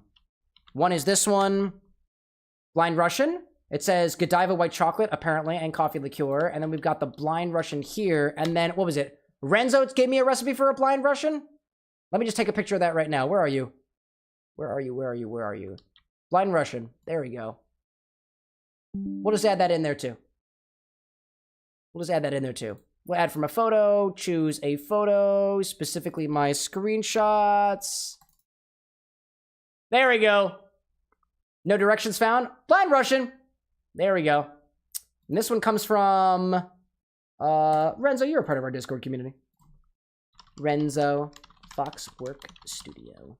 There we go. Recipes cataloged. Let's get back to the video game, shall we? Darkfire saying I forgot to try that cranberry Tito mix. Ah, that's okay. You get the rest of your life, Darkfire. You were okay. I imagine you've got your hands on the ingredients and stuff like that, right? So you have the time. If you've got the ingredients, it's just a matter of time. All right, let's do another one of these dark races. There's only one more dark race left. One more. Angel versus Devil. Oh, that's one of the Chaos Chows, dude. Can Clementine do it? I got high hopes, actually. I've got... Oh, it's a one-on-one. I got high hopes.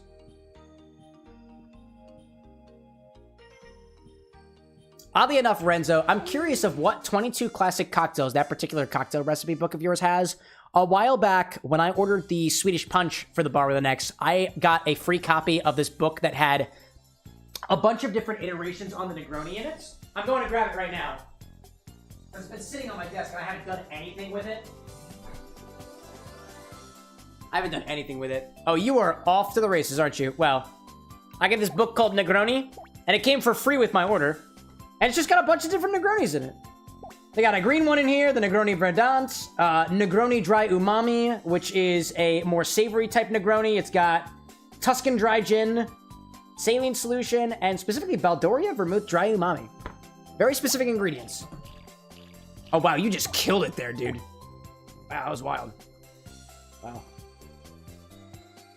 Jordan's saying, oh, I almost forgot. The splash of love for the Cyberpunk drink was actually grenadine syrup. That was my friend's version of love. Oh, I dig it, dude. I think I'm still... Admittedly, Jordan, you were, I think, one of the first people to specifically try the request system that I built out.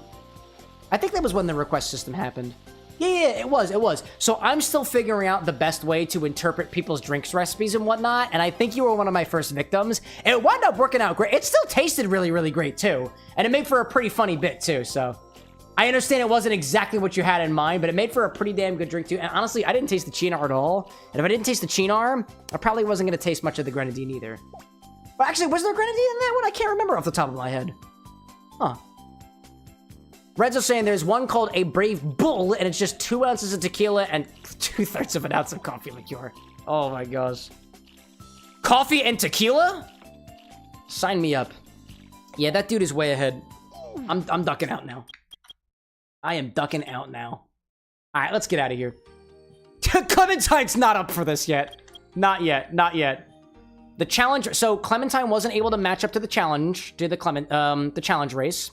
And not much for the jewel races. The jewel races, you need more speed.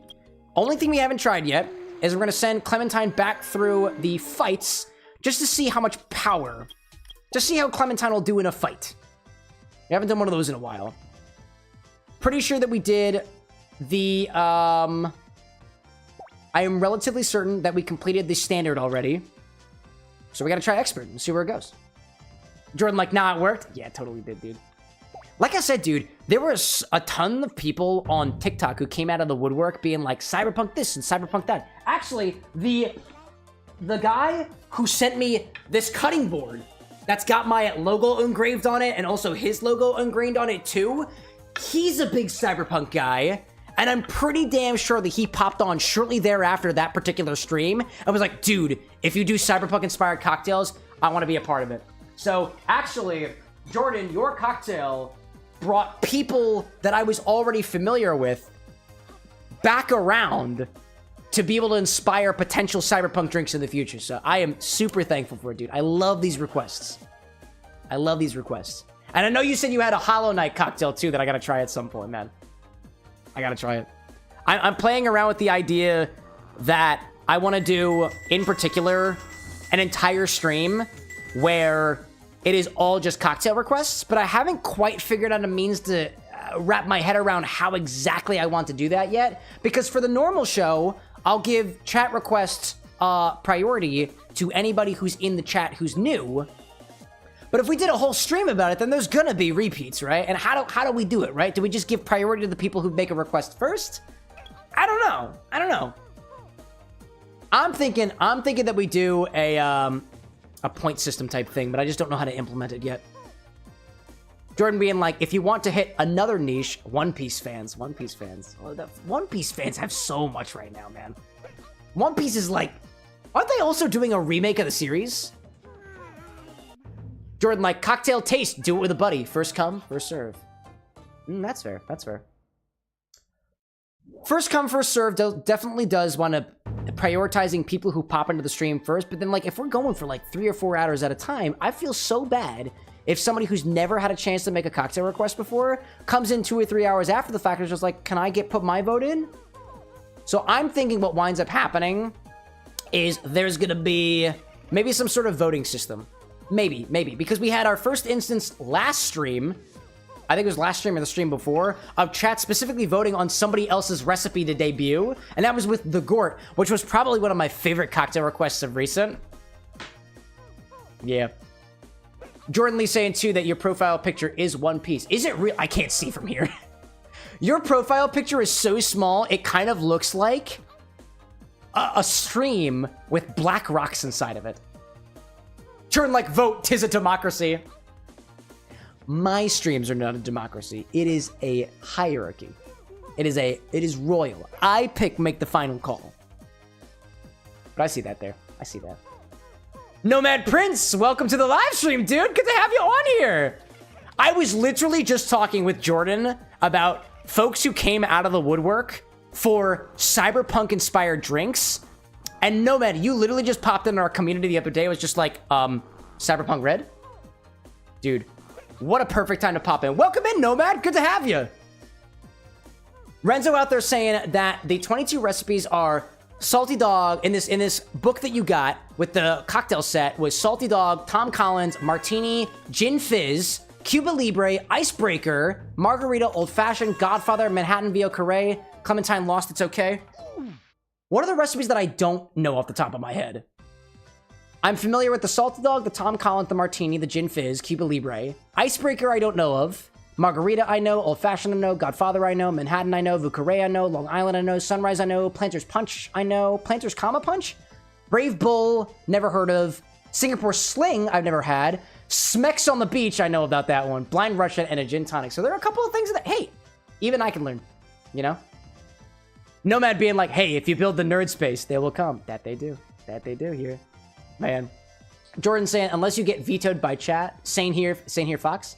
Leave One Piece to me. I've got that down pat. I've caught up to One Piece since you were 7. Really? The both of you? That's impressive. That is impressive. Alrighty then. I'm getting pretty deep into this drink that I have here by Adam that was sourced from the Mass Effect cocktail book. So I'm inclined to start putting requests out there for another cocktail request, if anybody's got any on them. I think, let's see. The requests that I've got so far are from... Tiovo left a little while ago. I don't think Tiovo's been back. Tiovo, if you came back to the stream at all, I have a cocktail request from you involving Shanky's Whip. Ryan had a request. Cow King says to try Snoop Dogg, but it's not really a cocktail request. I do have the Snoop Dogg Indigo Gin, though. Jordan had a request for, technically there's 2 recipes in here. One's inspired by Hollow Knight, and one is a Johnny Silverhand. If anybody's interested in throwing a cocktail request in my direction, use !order, and it'll, basically, you can use the command multiple times to build on the recipe if you include the name, the ingredients, the ratios, and wherever you got it from. I'd be happy to give it a try. Anyways. Renzo, I just saw you put in a request for Everclear and Pickle Juice. Why? Why would you do this? Jordan saying Johnny Silverhead is incomplete, by the way. Gotcha. Ack. Acknowledged. Gloria saying even a fishbowl? What do you mean, even a fishbowl? What do you mean by that? Oh, wait, actually, we've talked about a fishbowl before. We've talked about a fishbowl. If you have ingredients... That's technically all I have. If you have a name and ingredients, that's technically all I need to work with. Bonus points if you have ratios, as in, like, how much of each particular one. Gloria's like, remember you checked. They are sweet. Yes, the fishbowl drinks that they serve at, like, what was it, Applebee's or Red Robin or something? Oh, man. We're going back to Pumpkin Hill. You ready, Pumpkin Hill? You know we the Fighting Freak Knuckles, and we're at Pumpkin Hill. You ready? I ain't gonna let it get to me. I'm just gonna creep. Down at Pumpkin Hill, I've got to find my lost piece. I know that it's here. I can sense it in my feet. The Great Emerald's power allows me to feel. The Great Emerald's power also allows me to sustain genuine human connection with other people. So, praise be to the Emerald. Oh, man. Speaking of the Emerald, I think Lycos and I are probably going to do a Lorax episode on the Master Emerald sometime really, really soon. That's my podcast with my bro, by the way. Where the heck is this chat? Where is the box? Where is the box? I'm on the big mountain. Where the box at? Boxy bro, where you at? Jordan saying Everclear, Pickle Juice, and Tonic goes hard. Real? Jordan, are you vouching for Renzo?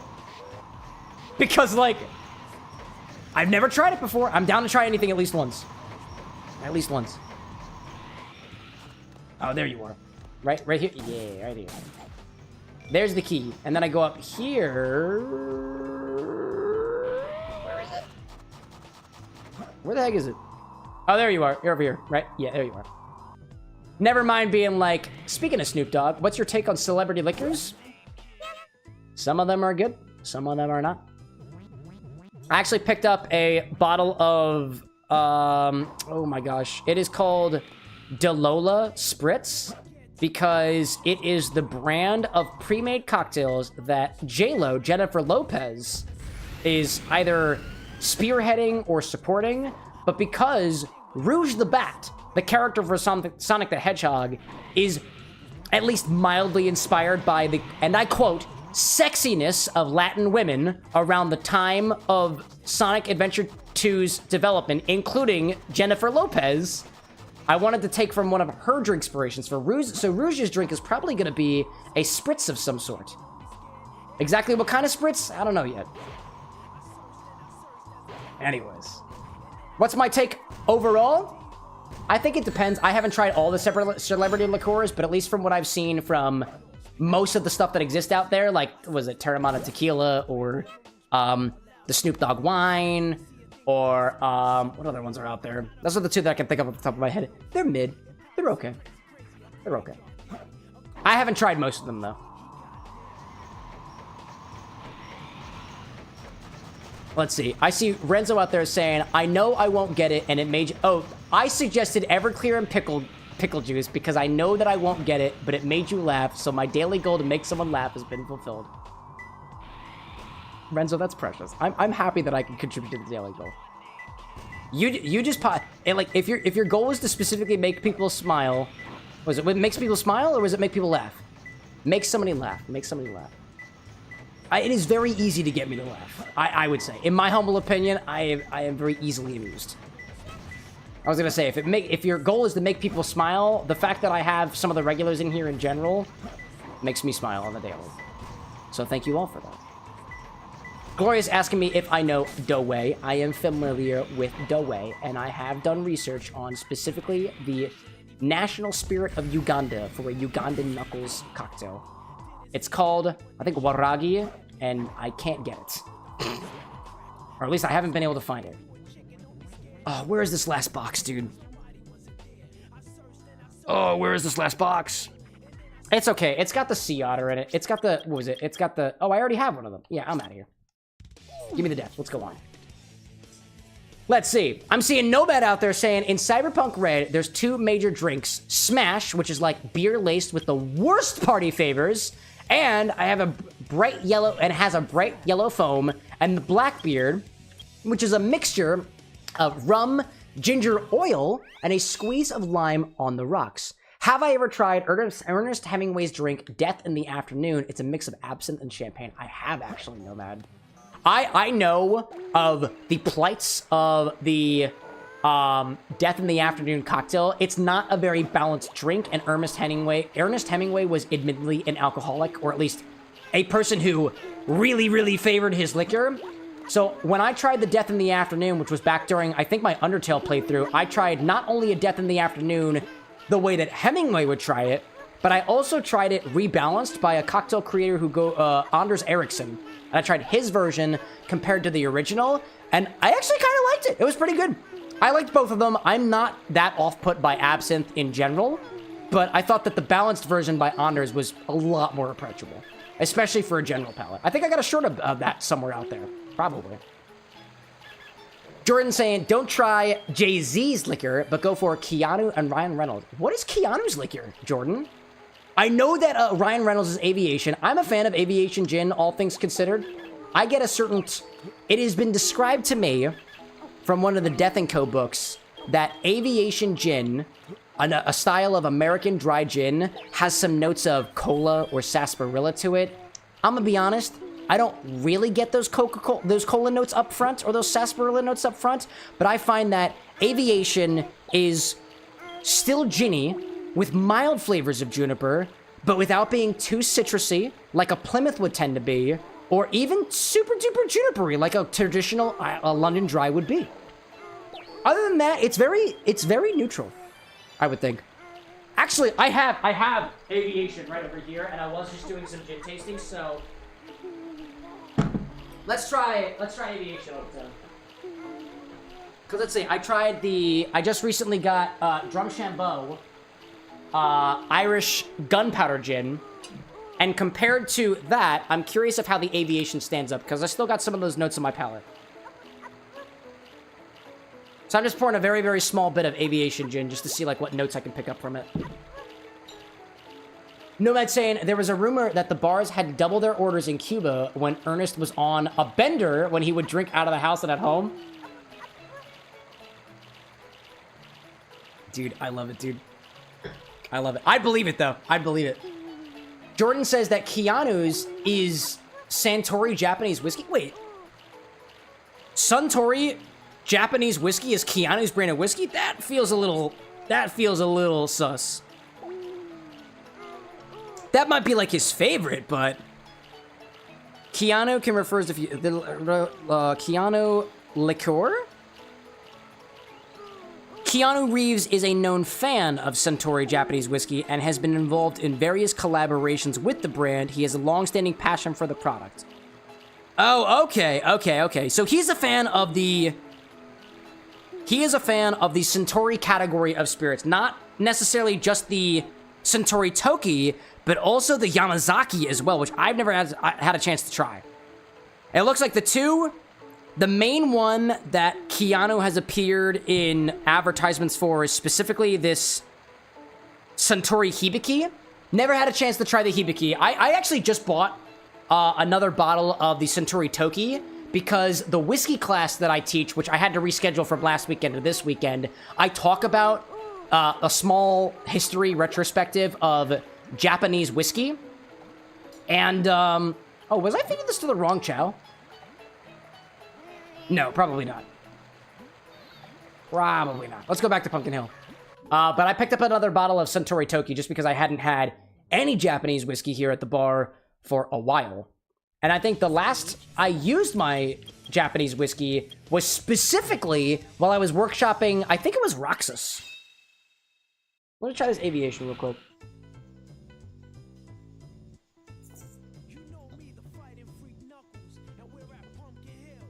That's a lot more neutral to me. Relative to the Drum Chambord, or the Irish Gunpowder Whiskey, sorry, the Irish Gunpowder Gin, that's a lot more neutral. It is a very clean flavor, in my opinion, if you can call it clean. And I think more so, I was saying how the Drum Chambord is a little bit more rooty in flavor. Compared to the Drum Chambord, this is a little bit more... It's almost minty in a way. I would say this is a little bit more herbaceous. But, like, instead of it being a more earthy herbaceous like the Drum Chambord is, this is a little bit more on, like, the herbaceousness that you get from, like, almost a mint, or maybe a fennel in a way. It's not fennel-y. It's not fennel-y at all, at least for me. But I get similar vibes. Similar vibes. Alright, where is my monitor? Where is my Chao? Where is my Chao box? Jordan saying, I catch minty on aviation. Yeah, I can see that. I can see that.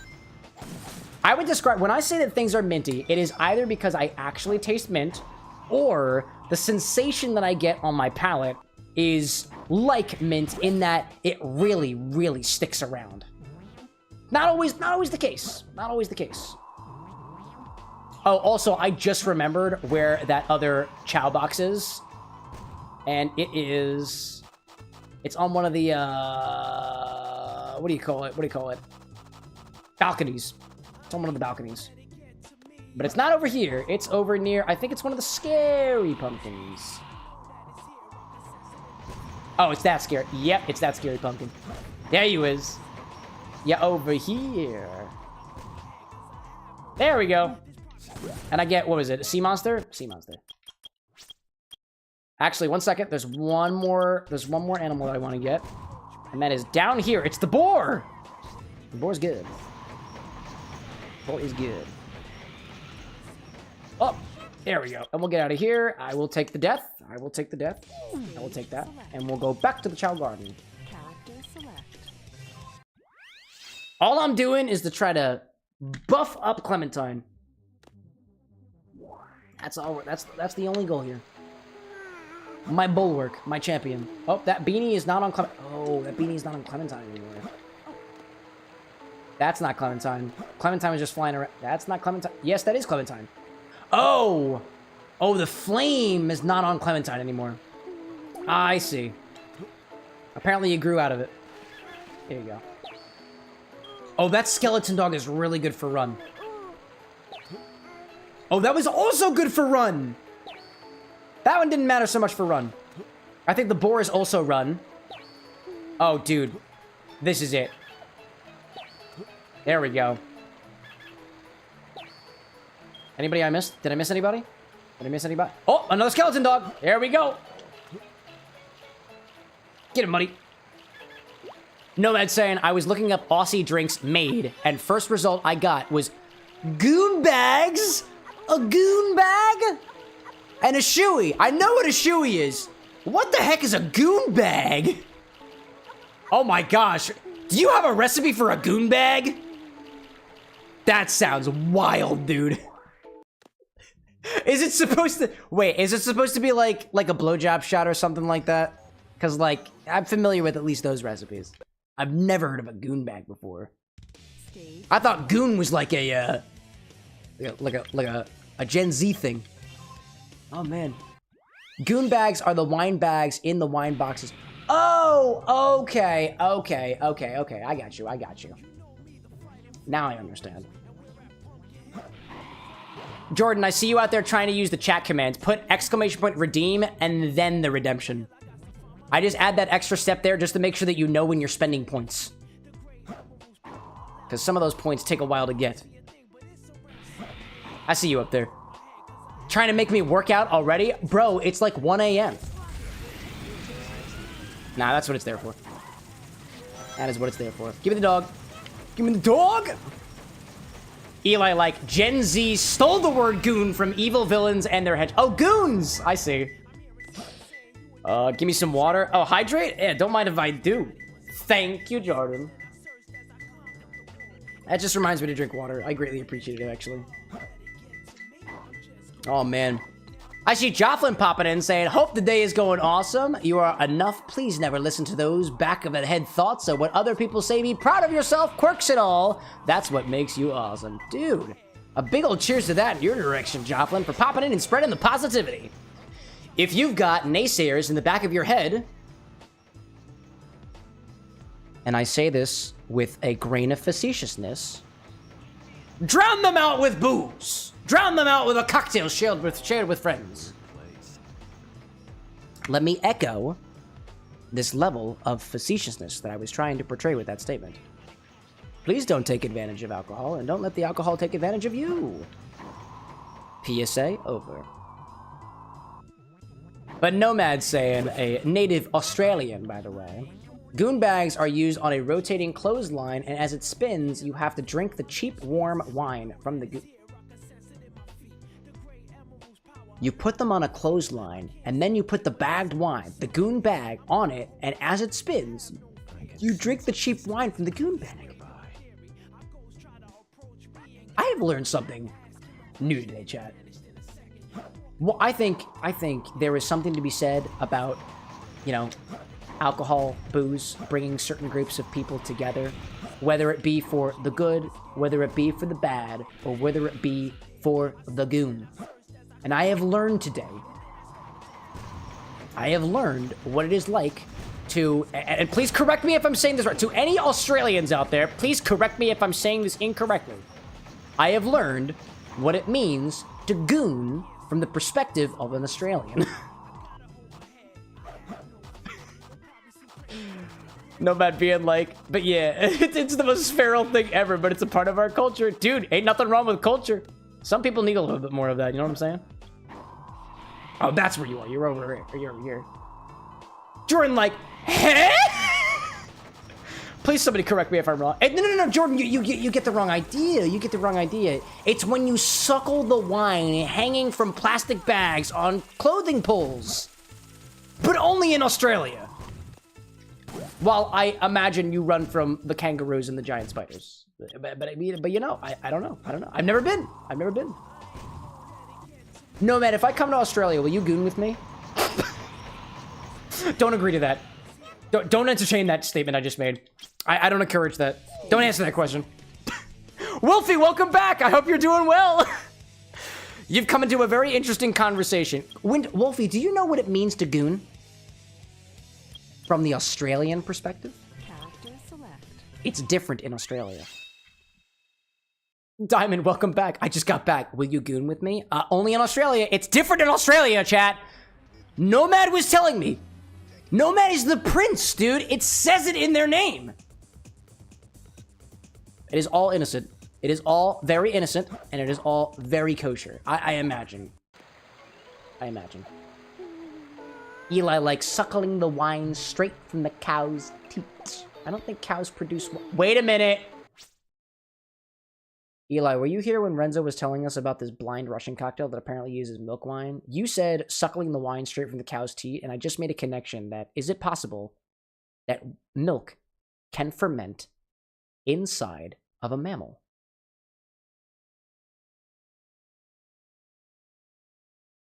I need a drink.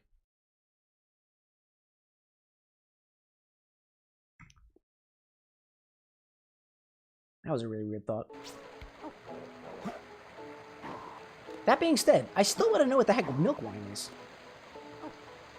I am too curious for my own good. Clementine, where are you? I'm coping right now. Hey, buddy. Hey, buddy. Wolfie, like, Cam, what did I come back to? I don't think that I can answer that question succinctly. Eli, like, I think that would just make the cow very sick. I would think so, right? Nomad saying, Shoey is just pour cheap beer into an old shoe and drink from it before it soaks through. Yeah, no, I'm familiar with Shoeys. I was in a fraternity. I feel like that's all I need to say. But there was a strange obsession with Shoeys for a while. Like, a while. Like, it was a thing. Like, it didn't seem like that attractive an idea. But the idea of doing a shoey was like a, dude, he's gonna do a shoey? Everybody gather around for the shoey. It's like, it doesn't sound good. Just drink a beer, goddammit! But hey, we don't yuck people's yums around here. And if it is somebody's culture, instead of saying, that's weird, we say, that's interesting. Eli's saying, have y'all heard of cannulated cows? You'll love cannulated cows. Alexa? Alexa, what is a cannulated cow? A cannulated cow is a cow that has been fitted with a cannula or tube surgically. The cannula is used for various purposes, such as administering medications or pumping in feed. It is a useful tool for veterinarians and farmers alike. So is it a cow with a tube attached to it? That sounds very medical. Yeah, there's nothing wrong with that. Beautiful. Jordan says and confirms fermentation can occur in rare cases. Wolfie asks, Cam, have you watched the Jurassic Park series? I have not. Not yet, at least. If you had to sell me on the idea of watching Jurassic Park, Wolfie, how would you do it? I don't want to put pressure on you, but I'm curious. Nomad saying, dear God, just be happy. Bogan culture is without you North Americans. Oh, man, dude. Jordan saying it's very rare for fermentation in animals and requires very specific conditions. That's fair, dude. Dude, somebody asked me the other day, how is my infinity bottle so safe? And I'm like, it's because I keep high alcohol content. And the thought occurred to me. Like, hold on. That's the thing that got me thinking, right? So, lactofermentation happens because of lactobacillus bacteria, and evidently, oh man, Frank is getting kinky again. Again, Clementine?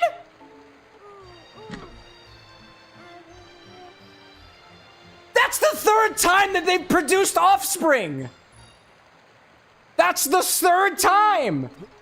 I'm so proud of my champion and this kinky motherfucker. Oh my God. Are you proud of yourself, Frank? Damn right you are. Oh my gosh. Wow.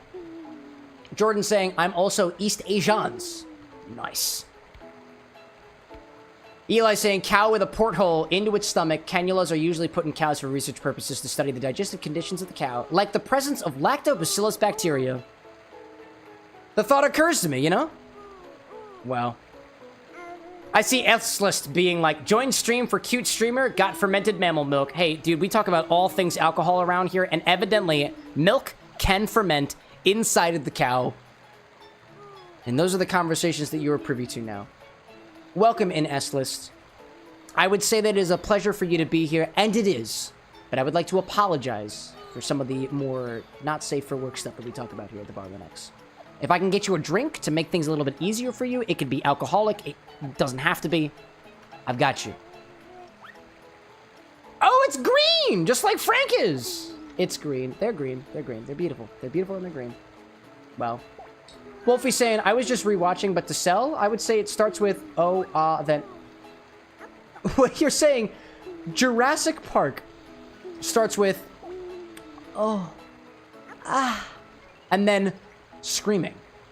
And the series of bad choices that make the plotline move along the way. Does sex happen in Jurassic Park between humans?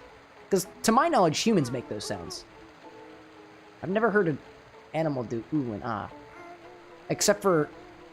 I think it was turtles, actually.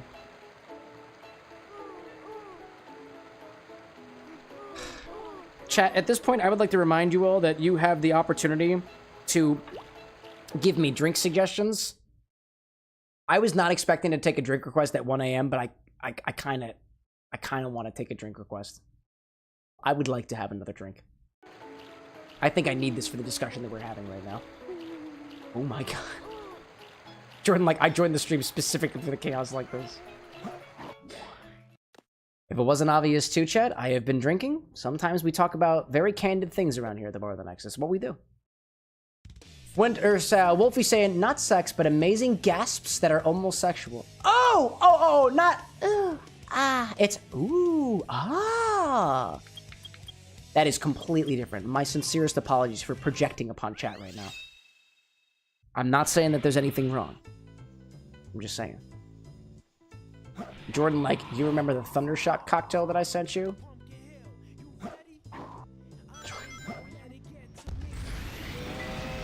Jordan, you are all over the place with these ideas, my guy. You made a cocktail request already? And then you're like, wait, here's the Johnny Silverhand. And you're like, wait a minute, the Thundershock? I love the energy, dude. I love the energy. I love the energy.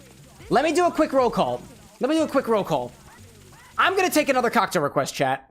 So far, I have requests from Cow King, Tiovo, Adam already made a request this stream, Ryan, Jordan ×2, and Renzo. If any of you all are out there and you are serious about your request, feel free to say something. And then pop back in. Jordan, like, if you can't tell, most of my friends think that I'm on the spectrum. Dude, be on the spectrum. If your friends are like, I think you're on the spectrum, go get tested, be on the spectrum. Autism is cool. Dyslexia is cool. Spectrum folks are cool. Neurospicy is cool. Live in it. Now, if your friends are trying to insult you, I would like to say this in the best way possible. Nah, I shouldn't say get better friends. That's disrespectful. Ain't nothing wrong with being autistic. Ain't nothing wrong with being on the spectrum. Ain't nothing wrong with being any sort of spectrum thing, whatever. You're welcome here at the Bar with an X, regardless. They cool? Oh, good. I'm glad to hear that it was mostly just in jest, though. Eli saying, I mean, if you have cream, I have one that tastes like Melona popsicle? Oh, melon popsicle. Melona popsicle. Melon popsicle. Eli, it's been a while since we had a request from you. I'll take that. I will take that. That being said, let's say Jordan has had a request already. Nomad saying I'm gonna add the Blackbeard guess. Dude, okay. A Nomad hasn't made a request yet. And so far, from what I can see, nobody else that I mentioned is currently in chat right now. Oh, we have an ad break. Cool. Admittedly, chat, I'm just gonna keep grinding while the ad break happens. I hope that's okay with you. Melona's a brand of pops. Oh, melon popsicle. Oh, interesting. I haven't heard of Melona before. It's been a while since Eli's made a suggestion. Nomad has not made a suggestion before. Nomad, if you've got a drink, you're pretty much guaranteed. All right, let me get you. Get one of you. Let me go over to, where is the other area that I keep getting confused? Oh, it's literally right here. There we go. There we go. Jordan, I love your encouragement of Nomad in particular. Also, implicitly, if you're making a drink request, it's typically gotta have something. It's gotta be with stuff that I actually have on hand. I don't have every single ingredient known to man. If you don't know what I have, this is the stock link to go check. I typically know what I have on hand, but sometimes it's a little bit more difficult for the audience, you know? Wolfie being like, let's get shit done with Cam. You know what, chat? I gotta use the bathroom. I'm gonna go use the bathroom. I'll be back.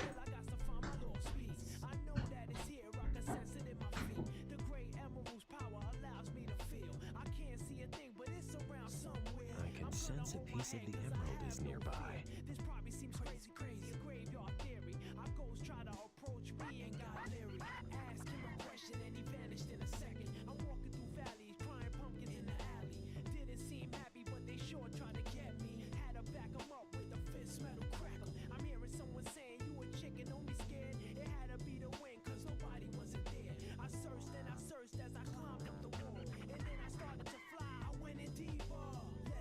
Sense a piece of the emerald is nearby.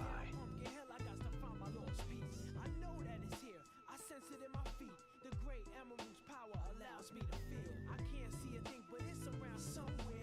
I gotta hold my head, I have no fear. It probably seems crazy, a graveyard theory. A ghost try to approach me, he got leery.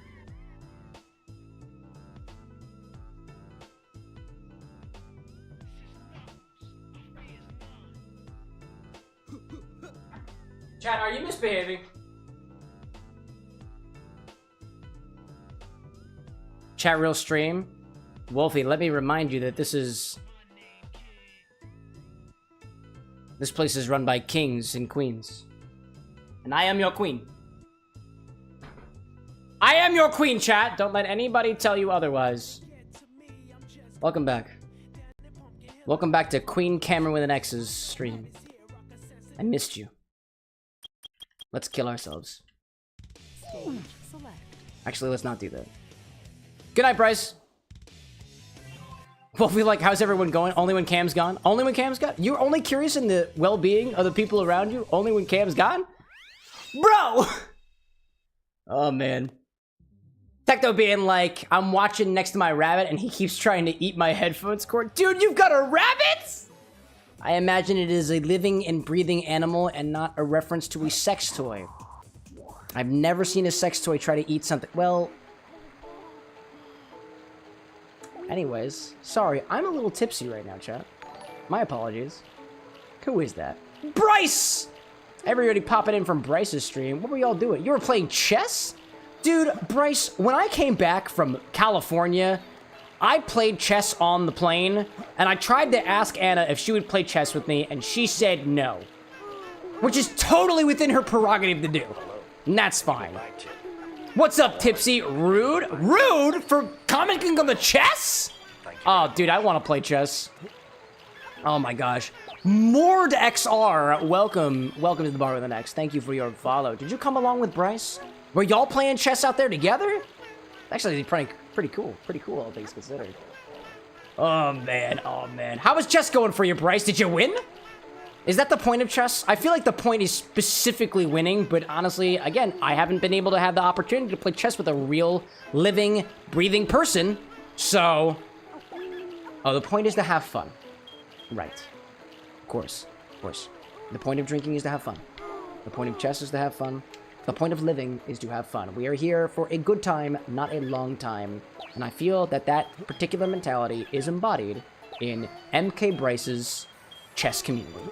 Including Mord, who is basically his coach. He plays to lose, apparently. But it's to have fun, right, Mord? Like, wouldn't you agree? I mean, you're his coach, right? So I assume that Bryce's mentality of the game doesn't fall too far from his teacher's teachings. Bryce did come out on top. I had way more fun. Mord plays only to win. Oh, I guess that's fair. Well, everybody plays to the ways that they want. If Bryce just wants to have fun and Mord wants to completely kick ass, then that's how it be. That's how it be. Bryce is saying that Mord has a lot to learn specifically. Techno out there is saying that your rabbit, his name is Fiverr. If you know, you know. The only Fiverr that I'm aware of is that, like contracting platform where you pay people to do stuff for you, like graphic design and stuff. I don't know what the reference to the rabbit is, unless you are specifically paying people on Fiverr to make you more rabbit toys, which,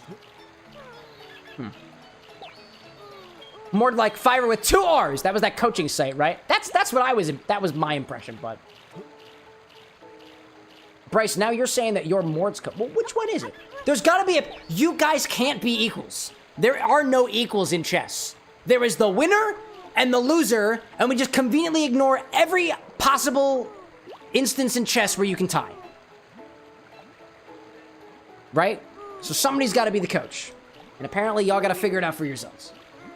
Bryce, if you got to go and do your thing, post your stream and get yourself your rest and rehabilitation and whatnot, by all means, feel free to do so. Mord, if you have been coaching Bryce the whole time, I assume that you need a break too. If you got to go off and get your water and food or whatever, by all means, feel free to do so. Thanks for entrusting your community to the bar with an X. I'm your tipsy bartender, Cameron with an X, and I don't really know what I'm doing. Welcome in. I just finished yet another cocktail, and I am having a great time. Techno saying it's from a book called Watership Down. Why have I heard of that before? I'm not familiar with Watership Down, but I've definitely heard of Watership Down before. Jordan saying, my teaching was to stay sober enough to look sober enough. Sometimes you gotta look the part in order to dress the part. And sometimes you just gotta dress the part in order to be accepted for the role. Nomad being like, hello, childhood trauma. I'm nervous. Wait, what are you nervous about? About a cocktail request? Oh, did you put your request in, by the way, Nomad? I got 8 requests here so far. It looks like... Oh, yes, I do. Yes, I do. Yes, I do. Wolfie saying, good night, Cam and chat. The almost movie marathon killed you, and I have not finished the series. Anyways, good night. That was on Jurassic Park, right? I've heard that that's a pretty long series, so my sincerest hopes of goodwill in your direction, Wolfie. Thanks for popping in. Techno saying, I read for fun. What kind of books do you read, Techno? I was just talking about some creator that I follow, Elias Eels, who has his bar cart bookshelf where he makes drinks inspired by books, whereas I typically do my drinks inspired by video games. But Elias is one step ahead of me. Oh, no. He also has a whole book on video game cocktails. Called Cocktails and Consoles, which Jordan is familiar with. I like that guy. Wolfie being like 6 movies, 6 Jurassic movies. Nomad saying, I heard that the Jurassic Park book goes hardcore. There's a book for Jurassic Park? Really? Wow, dude. Oh, I see Mort out there expressing, I'm good at connections, and also, do any of us really know what we're doing? No, we're all just trying to pretend just long enough for the people around us to respect us. And hopefully, if we're humble, we actually pick up some stuff along the way. That's the idea. Jordan, like, there's a book for everything. So far, to my knowledge, there is not an official Sonic the Hedgehog cocktail book. There is a Sonic the Hedgehog cookbook, but not a cocktail book. Will there eventually be a book for everything? Yes. It's kind of like Rule 34. But like the corollary. That, like, if there isn't porn made of it, it will be made eventually. Oh, wait, I gotta get the boar. Gotta get the boar. There's a boar down here. I like that boar. More like just AI, ask AI to make your book. Now you're thinking with technology. Solid idea. I will say, AI can make cocktails. But do they make very good cocktails? That's a different story. That is a different story. Another death for me. All right, let's go back to the, let's go back over here. Let's feed our children, nourishment. And then let's see. More like AI cocktail stream when? It's an idea. I take suggestions with the !suggest command. If the community gets behind it, then, well, more power to the rest of y'all. And more power to the machine, in particular. Eli saying, I have a Studio Ghibli cookbook, and I so desperately wish it had drinks. Does it not? Be the change that you want to see in the world, Eli. Okie dokie. So I think, from what I understand, we've got a couple of different requests from a couple of different folks. I think, Nomad. You had a request, I'm pretty sure, right? I just picked up my child. I didn't mean to do that. This is not my child. Who are you? Are you the new guy? Yeah, you're the new guy. Can you animals not hide in the opening? Thank you very much. Nomad, like, the Blackbeard isn't totally your idea. Yeah, you got it from the... Actually, so, Nomad, did you take it from the Cyberpunk Red book? Let me be clear when I say this. Like, this is a cocktail request. This is not you saying, hey, this is my recipe. This is like, hey, you want to try this? I got a recipe for you. And I think from last we talked in the Discord server, too, that it came from the Cyberpunk Red book. And with that, we'll take it and we'll run with it. That's what I think I got.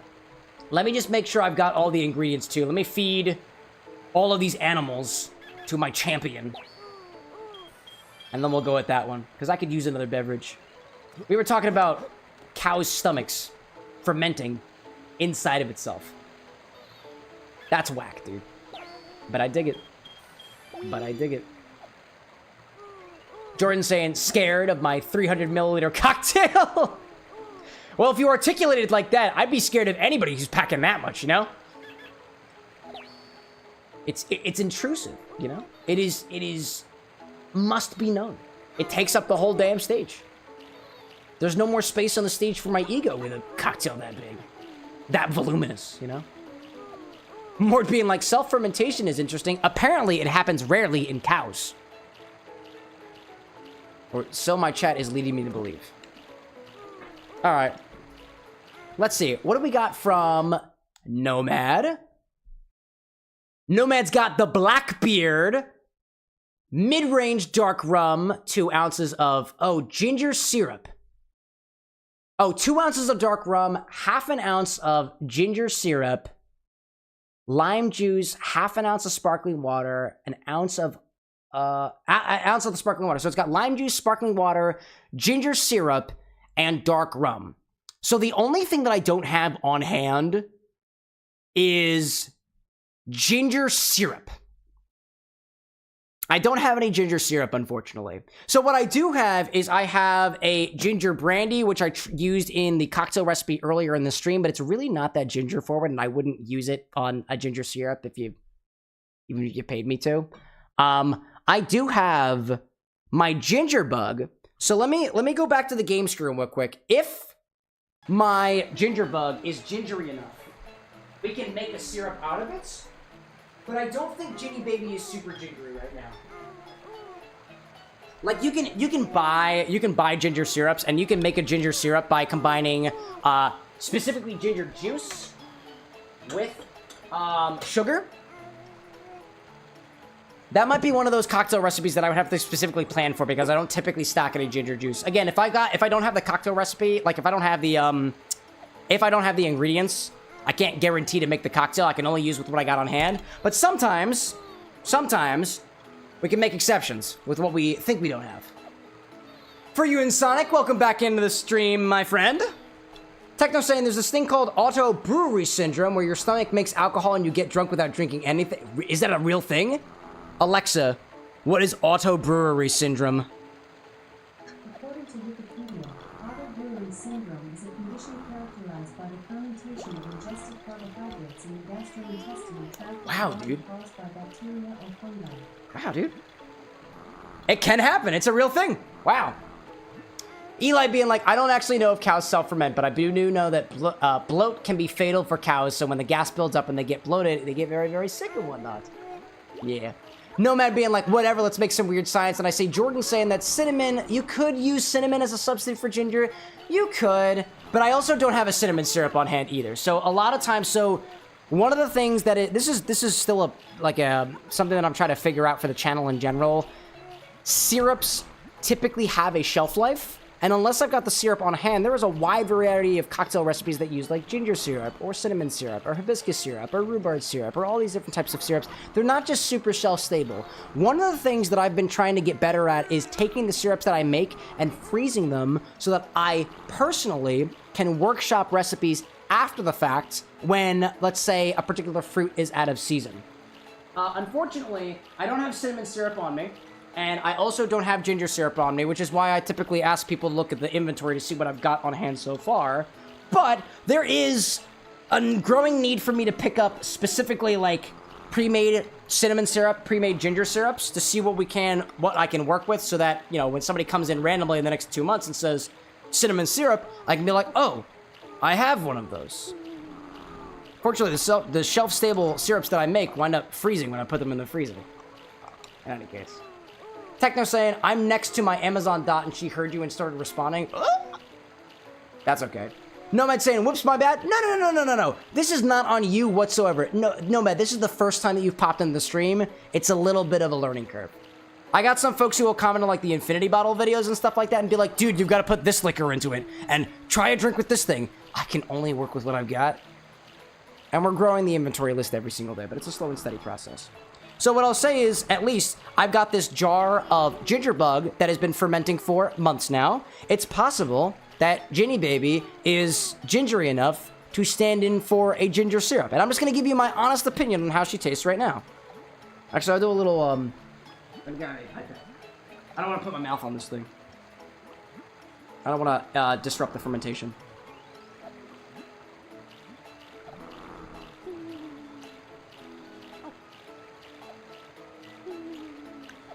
No. That is very hay forward. That's not very tasty. It is it's really dry. Dude, Ginny Baby is really, really dry right now. Like super tannic. Does not taste like ginger. I think the next ginger bug batch that I'm gonna plan on doing is I want to try with a lot more ginger than what I started with. This is my first ginger bug too, so it is a learning process, you know? Learning process. So yeah, unfortunately, I don't have cinnamon syrup and I don't have ginger syrup, so unfortunately I can't take that particular cocktail. But if you've got something else, I can give it to you. If not, I think Eli had a recommendation. What was Eli saying? Let's see. I see For You and Sonic saying, am I that much of a mimic? You? Maybe. I think I lack the context of whatever it was that you just said. I think I might have missed the point on that one. My apologies. Let's see. Yeah, so Nomad, I would say my ginger bug would not produce a faithful ginger syrup. So I don't want to do this cocktail request and be like, oh, this doesn't taste very good because I started off with bad ingredients. Nah, I'm not going to do that to you. Instead, we can wait for a time where I've actually got a ginger syrup. Every once in a while, I get some extra ingredients and whatnot, and we can work with it when we got them. But let's see. Eli, are you still out there?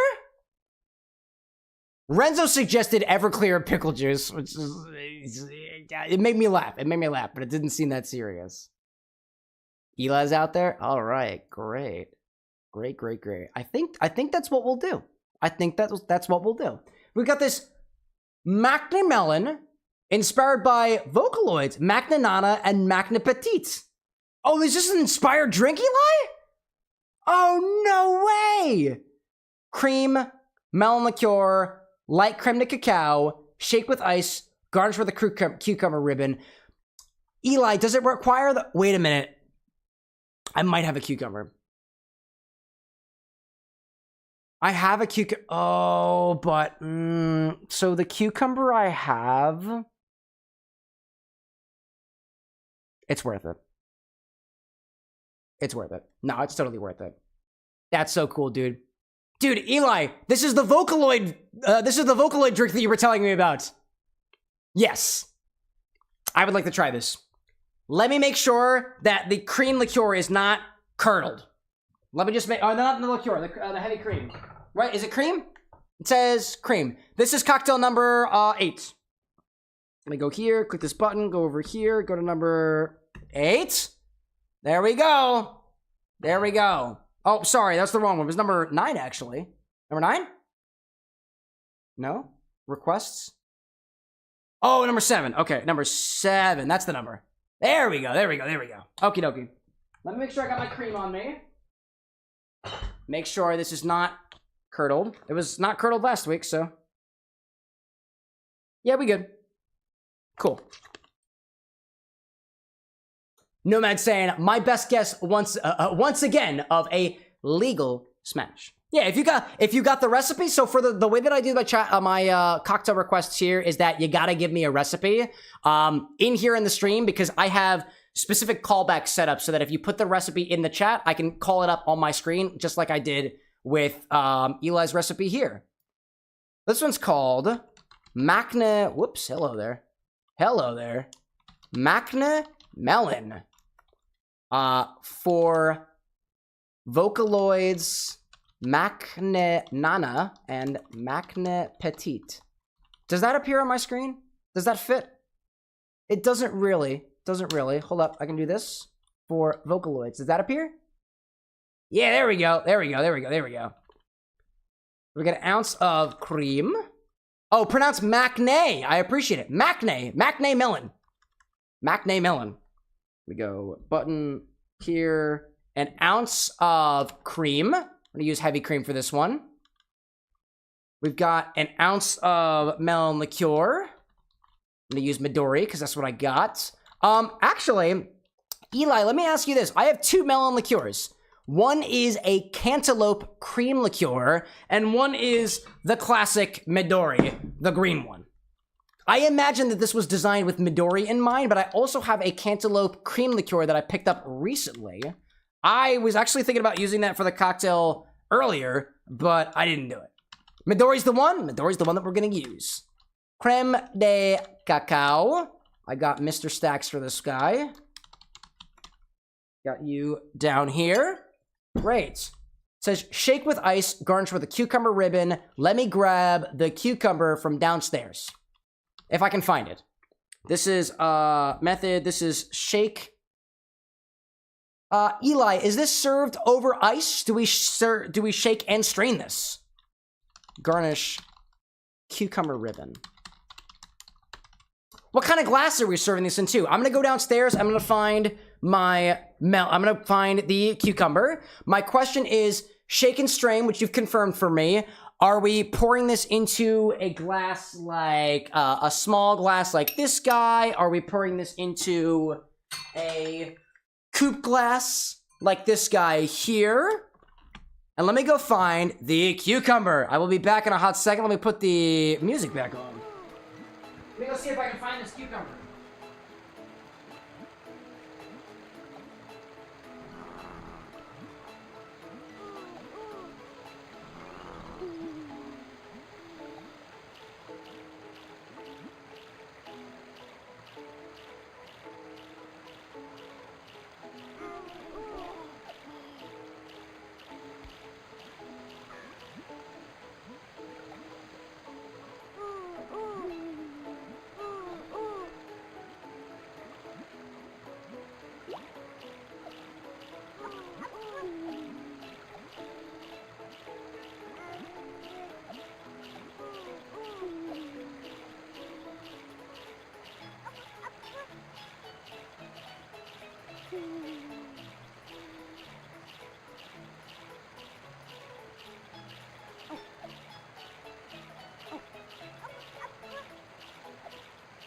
I'm still looking for the cucumber, chat. I know I have a cucumber. Oh, but I don't know where the cucumber is. Oh, no. Oh my god, I found it. Oh, yes. Found the cucumber. Oh my gosh. Eli said, what's the one that's like a margarita glass but with more of a bowl shape? I would say one of these ones, Eli. Kind of like this one. Yo, One Piece is the best anime. Just follow it on the Twitch side. There we go. Martini glass but with more of a bowl shape. Let's go with, how about this one? How do we feel about this one? I would consider this to be a very rounded coupe glass. I had trouble finding this cucumber because this is from my father-in-law's garden. And I was planning on pickling this whole thing. But I like trying cool new recipes. And if it calls for a cucumber ribbon, by goodness, we'll make it a cucumber ribbon. With the only cucumber that I got on hand. Grown by my beautiful father-in-law. One of the Chao is singing in the background. There we go. But I think we got everything that we need here. We've got cream, melon liqueur, and light creme de cacao. That's the one? Great! We're gonna put this, and I'll chill this in the freezer for a little bit. Actually, this is gonna be a pretty quick recipe. So I'm gonna chill this ahead of time by throwing some ice in here and filling it up with water so I can chill that glass while we mix the rest of the cocktail. Yeah, dude, it is a thick, thick cucumber. Like, I don't usually get cucumbers this thick, but it was a gift from my father-in-law, so I am thankful for it. Alright, let me pour a little bit of water in here. Chill this glass ahead of time. Give it a little stir around. Just to get that ice moving. Pre-chill that glass. And then we'll work on it. There we go. I'm seeing Nomad out there saying, I'm trying my very best to behave like an adult after seeing that. What, the cucumber? Yeah, dude. It looks like a giant fucking chode. You can say it. This stream is not for children. We conduct alcohol here. It looks like a big freaking dick. You can say it. You can laugh. You can laugh out loud. It's true. Look, look. Ah. Hilarious. It's Pride Month. You can't judge me for this. Ah. Anyways. Keep this glass chilling off to the side. And before you ask, yeah, I'm a little queer. So I am absolutely gonna do this. Cool. Let's put that over there. Chill glass. Chill into this. Oh, it's mighty cold already. There we go. All right. Eli's got this cocktail inspired by Vocaloid. Let's give it a try. I imagine it's gonna be nice and green. I've never actually played Vocaloid before. I know basically next to nothing about Vocaloid aside from I understand the concept of the Vocaloid. Let's get into it. This one calls for a shaker. I got one of those. Let's throw in here an ounce of heavy cream. Now, Eli, I know your recipe called for cream. I am making the assumption that heavy cream will suffice. I assume that it will. So that's what I'll go with. Start with an ounce of heavy cream. There we go. We'll put this back in my fridge. Make sure everything's all good. Next. Ooh, hello there. My Midori is not coming open. Hello there. Next, an ounce of Midori. I gotta open it, though. Ugh, there we go. Throw that in there. I'm running a little low on Midori, too. Wow. An ounce of Melon Liqueur. So let's see. I am running low on... I know I was running low on... how low are we on this? Woo! Excuse me. Wow. I'm running low on Melon Liqueur. I know I'm running low on Cherry Liqueur. Let me write that down for myself. I gotta pick up more Melon Liqueur. Melon Liqueur. I need more Midori. I needs more Midori. Shake my head. Glue the Midori shut. You damn right I did, Eli. You know me. Super gluing all of my bottles shut just to get a rise out of the community. And then an ounce of light creme de cacao.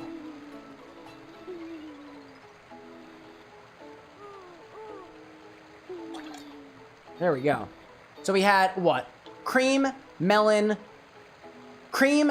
sugar, and then light cacao sugar.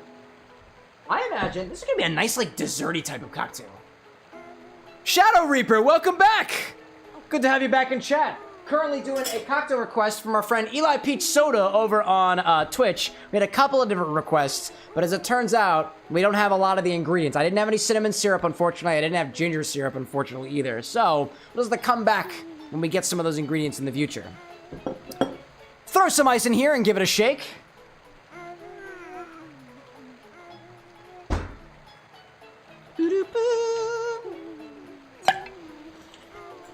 Shadow Reaper, I hope you were doing well out there. Hope you were doing well indeed. There, one more. Shadow, like, I want to drink. Dude, you want one of these?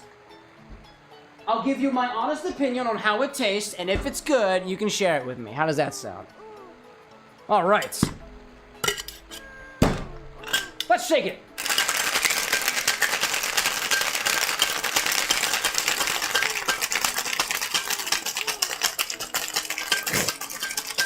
For you and Sonic being like, 2 shots of vodka.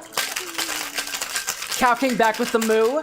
Cow King, I saw that you put in a request for, what was it, specifically Snoop Dogg? What did you mean by that? I was so curious.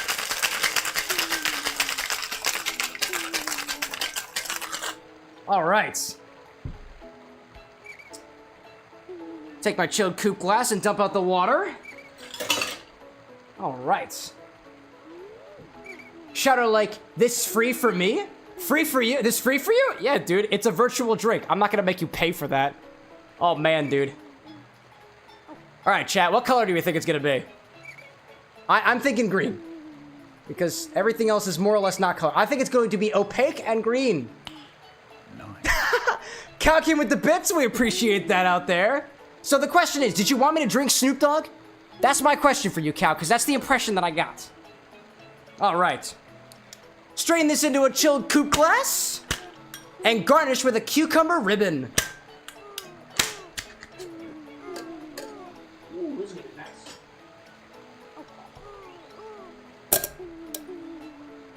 be nice. No matter, like, if it's blue, you need to sing the song.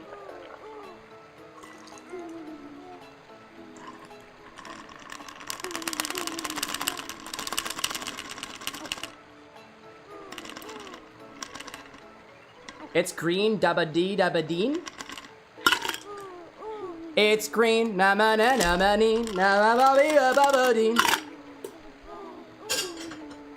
I sang a song. I don't know if it was the right one, though. All right. Cow King said Snoop Dogg gin during the Oh, that's what you were... It was for the infinity choice. I understand now. Okie dokie. All right, I gotta get a, big old peel off of this cucumber. Let's do a little... There we go. I'll do one of these. That's for the bartender. And here's the next one for you. Let me grab my thingamabob. Now, Eli, is this more... Do you recall if this garnish is more ribbon, like it's coiled in on itself, like that one drink that I did a while back? Or is this more a ribbon like... It looks like it's a wave. Let me be a little bit more specific. Is this a cucumber ribbon like this with the spiral? I don't know if you can see that. I don't think you can see that. Hold on a second.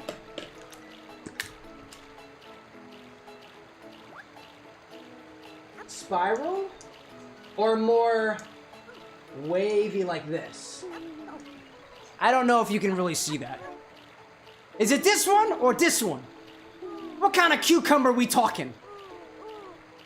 I am prepared for either one of them. Also, I appreciate the water, cow. Oh, man. Shadow saying, looking shake to lick phone. You're welcome. Yes, I coiled it in on itself. Spiral ribbon. This one. The spiral. Excellent. Right? I think so. I would consider that to be a spiral. Awesomeness! I saw somebody do this the other day. I saw an actual bartender do this, and I think I learned from them.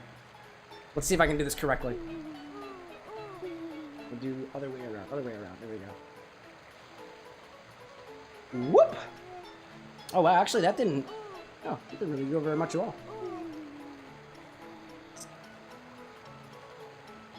It's actually not very... That's not a very accommodating cucumber. I'm gonna try one more slice from this.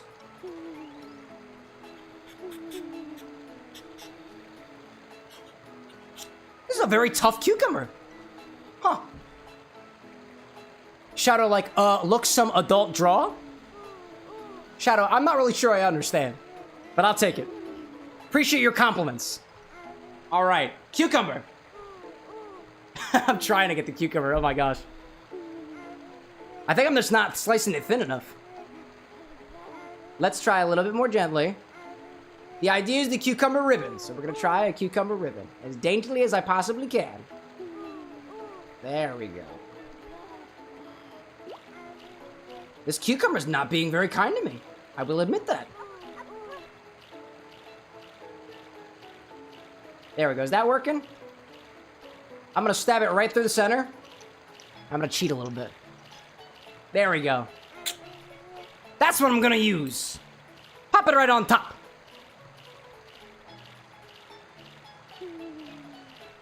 I see Cow King out there saying, I choose not to talk on YouTube because my government name is on there. Dude, protect your identity.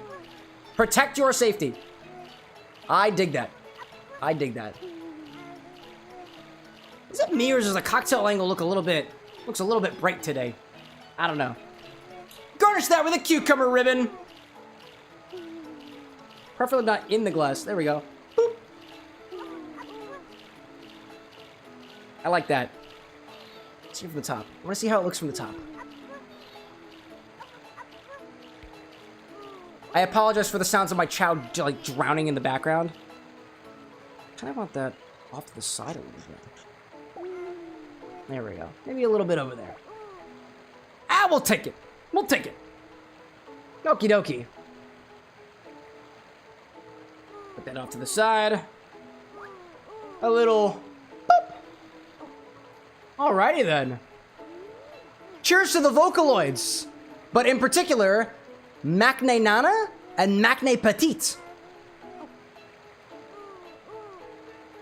It's got such an interesting smell of cocoa and cucumber.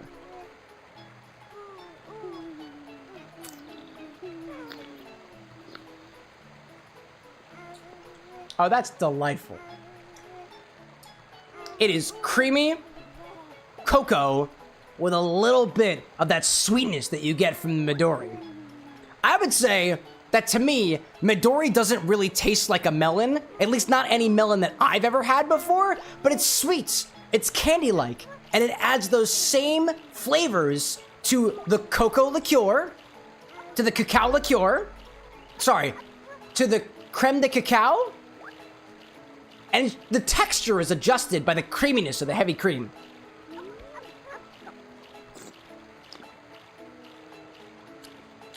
It reminds me so much of like a grasshopper, but instead of it being minty chocolate, it's like candy chocolate instead. Almost kind of like, I get the vibes of like, there is a very specific candy that I'm thinking of.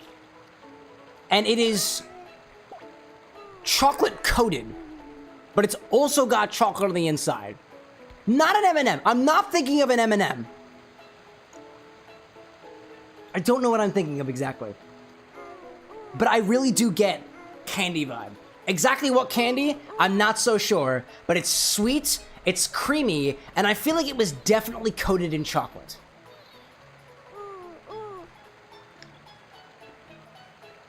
And it kind of smells like cucumber. I dig it. I dig it. Nomad like a chocolate mix. Eli saying, I mean, it was inspired by a grasshopper. Dude, the inspiration is there. I dig it. I also like the little cucumber over top of it. I'm almost inclined to give it a dip and try that. I'm actually gonna do that. I'm gonna dip the cucumber in and see how it tastes.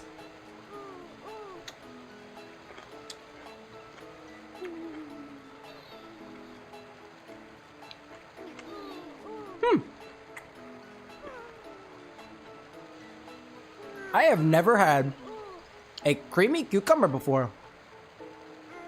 I feel like that's worth exploring. Oh, I also made a mess. Whoops. That's not that bad. A little vegetal, kind of creamy, mildly chocolatey. This is an easy, this is a very easy sipper, Eli. Then again, if my drink is going to be sweet, it might as well be dessert-like. And you hit that very well. Oh. Bonus points because it's an inspired drink by a video game. You know that's my thing. Cheers to that, Eli. Oh. Calking like mint chocolate Andes. Again, but there's no mint.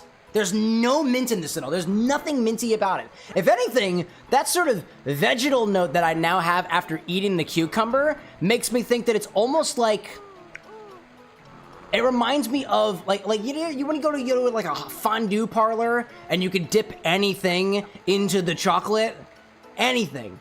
I feel like you dipped like broccoli's the and it's not broccoli. It is cucumbery. It is cucumbery. I like that. I've never had the combination of cucumber and cream before, but I feel like there is something here. It's worth exploring. I like that, dude. Eli, if I'm correct in saying, I think I recall you putting an image of this in the Discord server, or something that you were working on. Shortly thereafter, I did the Supersonic Gin and Tonic. I remember seeing that then, and I was like, I have got to give this a try. I am so happy they shared this with me, Eli. I am so happy to be able to give this a try. Also, I want to eat more of this cucumber. This came from my father-in-law, from his garden. It's a thick-ass cucumber. So I'm going to eat the rest of what I have here, because this is good vegetables. All right. Let me put this in my fridge so I don't forget about it. Or rather, put it in my fridge so I do forget about it. Wow. Oh, excuse me. All right. Let's get back to the video game. Nomad being like, could work as a palate cleanser with pickles. Like I said, dude, I wanted when we got that pickle, my first thought, and I proposed this to Anna, my partner, and I was like, dude, I want to put this into pickle brine, and I would like to pickle this entire cucumber. And she was like, can we try it first? And I was like, yes. Yes, we can. But we never actually unpacked it. We got back home yesterday, and that pickle wasn't where I thought it was. It was still in one of the bags, and by a sheer miracle was I able to find the pickle. Because I thought I lost it. Okay. This is my plan, chat. We're going to do a couple more runs to Pumpkin Hill. I'm going to get a couple more runs of Clementine in the races. And then we'll pick things back up again on Monday. No, but like, good for you to find the pickle. Excuse me, cucumber. Cucumber. I think I keep saying pickle. That's my mistake. Eli confirming that you did put it in the Discord server. I remember it. I remember it. Always a pleasure to be able to try something specific. Even better if it's inspired by a video game and it's somebody's own creation. I love that. I was saying sometime last stream that one of our community members, Renzo, aka Foxworks Studio, has made a lot of video game inspired recipes, and some of them are totally up my alley. For characters and concepts that I'm not even remotely familiar with, I love the fact that we've got this community here. One, because from a selfish standpoint, I get to try a bunch of really tasty cocktails, and sometimes some cocktails that still have some to be desired of. But that, and if I'm able to give any sort of feedback on how to make a drink better or otherwise, even cooler for me. Because I feel like we're actually pushing I feel like I'm actually pushing the craft forward. It is an honor. An honor indeed. Cow King saying, currently making my midnight drink, cup of chicken broth with pepper, lemon juice, soy sauce, and garlic. Now, are you planning to drink the soup, Cow, or are you planning on eating the soup as well? Because to be perfectly honest, chicken broth, pepper, lemon juice, soy sauce, garlic sounds like it would make for a mighty, mighty tasty soup. Which in and of itself, then when you think about it, if you're done with your soup and you drink it, it is a drink. Because it is liquid. I have yet to make any original drink recipes here at the bar in the next that fall more into the soup category than they do the drink or cocktail category, but one of these days, I've had some very, very interesting ideas specifically for a game series, Pikmin, that's got onions as a part of the canon, because onions are like the, I guess, insect-like creatures that the Pikmin hide inside of. I want to do savory cocktails for Pikmin, dude. Savory, leafy, rooty cocktails. Like, I know there's no green Pikmin right now except for the glow Pikmin, but like a glow Pikmin is not just gonna be tonic water and Midori. Nah, dude, those things live in like sandcastles. They look like leaves. Like there's gonna be some inspiration that draws from like leafy things. Nomad out there saying, what I love about Cyberpunk Red and other sources is that Night City itself is a character. And it makes me wonder the drinks for edgerunners after a hard mission. Yeah, dude. I would think, too, like, especially from the perspective of an edge runner, somebody who specifically logs their consciousness into the network, for lack of a better term, I gotta wonder what it takes for people whose entire nervous system is connected to a computer network, how they calm down, or how they truly, truly disconnect. I have no idea. I would imagine that you need some pretty damn strong stuff in order to truly disconnect from an experience like that. A deep dive like that, just to use the terms common in the universe. Oh, are you dead? Yeah, all the soul has been ripped out of you. Alright. Clementine is at level 59 now. For a run, I think. We'll see how that goes. Eli saying, technically it's a character from a vocal synthesizer with video games made using characters from the synthesizer. No, that's fair. That's fair. I'm less familiar on how Vocaloids kind of work as a concept in terms of how they're presented in video games. I think you've talked to me about this before, Eli, and I just don't think that it's stuck with me yet. And I apologize for that. Eli saying, too, that onions would be so fire for a Pikmin drink. Captain Olimar does have a very onion-shaped head, too. I did my research. In the flavor matrix, I found an entire section about how to combine flavors of the allium family of vegetables, which includes garlic and onions and shallots, all the different types of onions and leeks, and even chive as well. They're all basically a part of the same family. So there are a lot of different alliums to work with. And I've seen like onion cocktails before. Like a Gibson martini typically uses some kind of brine and then it's garnished with an onion. Why? Because people like it. Cow King out there saying that I eat about 4 to 5 cloves of garlic per day. You sound like you'd be a healthy individual. That or you sound like you really like the pain. Now, personally, I like the pain of eating garlic. On a similar vein, I'm the kind of person who, when he goes to Japanese restaurants and gets his sushi, that I just eat the wasabi. It's become a thing for me now, dude. Like, I like the spice. Me loves the spice, dude. I'm gonna do one more run to Pumpkin Hill. And then we're gonna send Clementine back into the races, because I feel like level 60 has gotta be up there, dude. Stage select. Eli saying pickled pearl onions would make a very cute drink garnish. Oh, I agree. And, oh my gosh, I saw a video from Kevin Cause, Cocktail Time with Kevin Cause, where he was talking about very creative uses for leftover ingredients that you might have at the bar. And one of the things that he did was he took the Luxardo Maraschino cherry juice, or the syrup that is inside of the container with your Luxardo Maraschino cherries, the same syrup that I used for Shadow's mocktail recipe, and used it to infuse cocktail onions.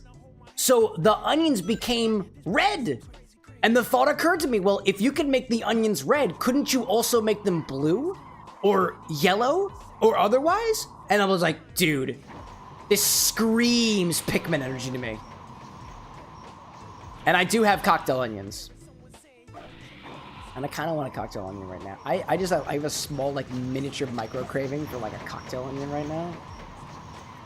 Oh, or just a pickle? Please. I'm supposed to be on a different place. Oh, who's out there? I see Gabe Rodriguez popping in on my Twitch chat. Welcome in, Gabe. Good to have you. If you're tuning in for the live stream, feel free to say heyo. If you need a drink, I've got one for you. It is chocolatey. It is Midori-y. It's got some cream in it. It's pretty good. I see Nomad out there being like, all right, now you've entered my nerd lore sphere. Netrunners see reality as meat space, lesser than the net, and there's even lingo that cyberpunk's related to the net, like a fling is called an input-output, and a long-term partner is called a mainline. Dude, it's so coded for networking, dude. It is so cyber network coded, and I love that. I went to school and got my degrees in electrical and computer engineering, so like anything related to keywords and jargon related to the network stack, I am intimately familiar with. I love it, dude. It's one of the reasons I fell in love with like the cyberpunk genre in general. It is so technologically based, and like I get it. It's awesome. Cow King out there saying that garlic makes your blood flow smoother, and I also love ginger, gum, and tea. Oh, it's a good one. That's a good one. Eli being like, if you stuck a tiny little leaf in an onion, it would look like a bit like a white Pikmin's head. Yeah, yeah. Oh yeah, it's true. I see Gabe saying, hey, I love this game. What goes on in your chat, bro? Can you explain to me? I'm new to Twitch. For me, so I'm a cocktail mixologist, so I mix alcoholic and non-alcoholic beverages, so a lot of what we talk about here is related to drinks. And it doesn't just have to be cocktails either. We talk about coffee, tea, sometimes water. So if you have drank anything at all, if you're a purveyor of cocktails and whatnot, I'd love to chat with you about it. But in general, we just shoot the shit, for lack of a better term. Talk about the game, talk about what's going on in your life, sometimes talk about what's going on in my life. We were just talking about garlic and how you would be able to drink garlic. So that's the type of conversations that I wind up going to. And I, in particular, wind up drinking a cocktail or two during my live stream. So drinks are my bread and butter. Not to say that I've ever had a drink that actually had bread and butter in it, but I do have a book that has drinks inspired by, specifically, Alice in Wonderland. And there is a drink in there, I don't remember what it's called, but it uses hot buttered toast infused rum, which I've yet to have a chance to make. Not yet. Stage select. What I'm doing right now, Gabe, is I'm going through all the Chao missions. I'm trying to get all the emblems in Sonic Adventure 2 Battle, which I've never had a chance to do. Eli, like, you could do a butter fat wash. Correct. Correct. I've yet to do a butter fat wash. I was talking to somebody recently about, it was a brown butter fat wash. Because I've never made brown butter, and I've never washed a spirit with brown butter. I've yet to have the reason to do a brown butter wash. Nothing in particular of any particular game that I've run into has inspired that I need to have a butter wash drink. Nothing yet. Admittedly, nothing I've done has specifically called for me to do like a lacto fermentation with these drinks either, but I've kind of been obsessed with the idea of lacto fermentations recently, so I've been doing quite a few of them. Gabe out there and saying, that's dope. Cheers, bro. You would need to make a weed drink next. Dude, weed is not my vice of choice. I choose alcohol, personally. But everybody's got their vices, and to put it in the words of the great brothers AJ and R, I didn't smoke no grass today, but who am I to take away what makes you feel so great, guy? Gabe saying, what's your best chow right now? I've got this little guy named Clementine right here. And am I playing with mods? Nah, no mods for this guy. Classic gaming experience. I am trying to make up on a goal that I've had since I was a kid. And when I was a kid playing on the GameCube, I didn't have any mods. So I'm going as no mod as possible. Except for a mod I tried to install to specifically make the frame rate on the game run a little bit smoother, but I haven't had a problem with that recently. So no worries from me. Gabe, have you played this games with mod?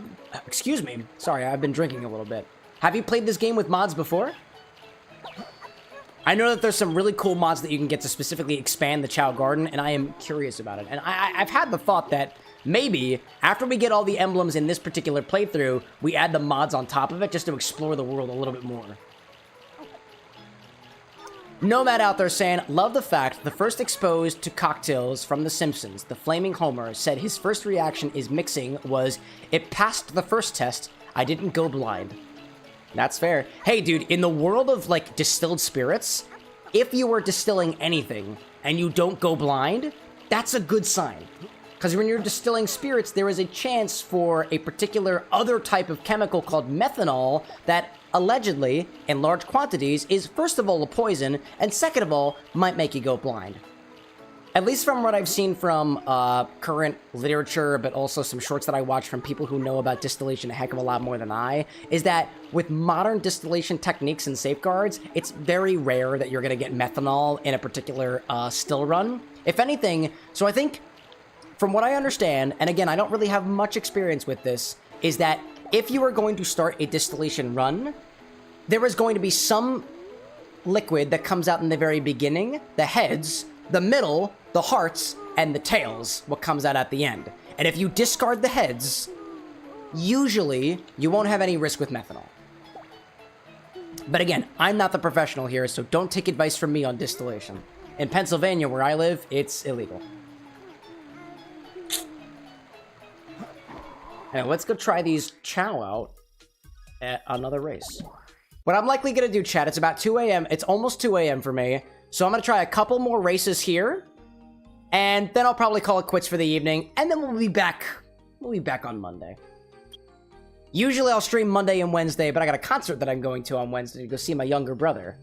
So I'm going to be putting family first this time. All right. Let's go back to, let's see if Clementine's fast enough to keep up with these guys now. I got high hopes.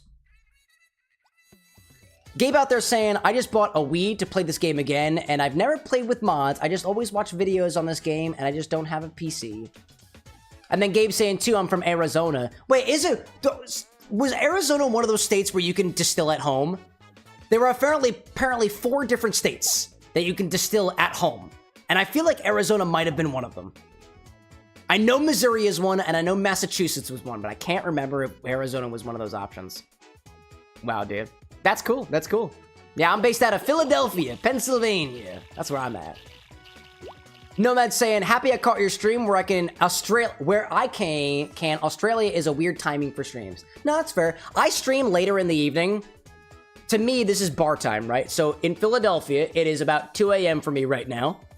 So that would mean that if you're over in Australia, what is it, like maybe a 12-hour difference? Is it like, I'm just gonna take a wild guess. It's like 11 a.m. 11 a.m. or something for you right now, maybe? Nomad's saying, wah. Wah. I see that out there. Yeah, it's like 2 a.m. for me right now. I stream late. I think of it this way. When I was trying to figure out when my stream schedule for should be, I looked at the bars in the area, and I saw when do the bars in the area close. 2 or 3 a.m. It's a part of my strategy.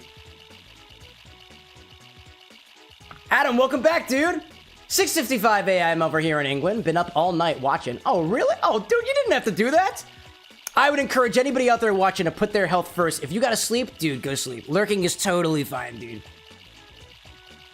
Adam, I was saying, I was got all the way through that Shadowbroker cocktail that you shared with me earlier from Mass Effect. Dude, that was cool. That was really cool. I appreciate you sharing that with me. Eli saying, distilled spirit production is legal in Arizona with a permit according to the internet. Yeah, I figured there'd be a stipulation. Nice job, Clementine!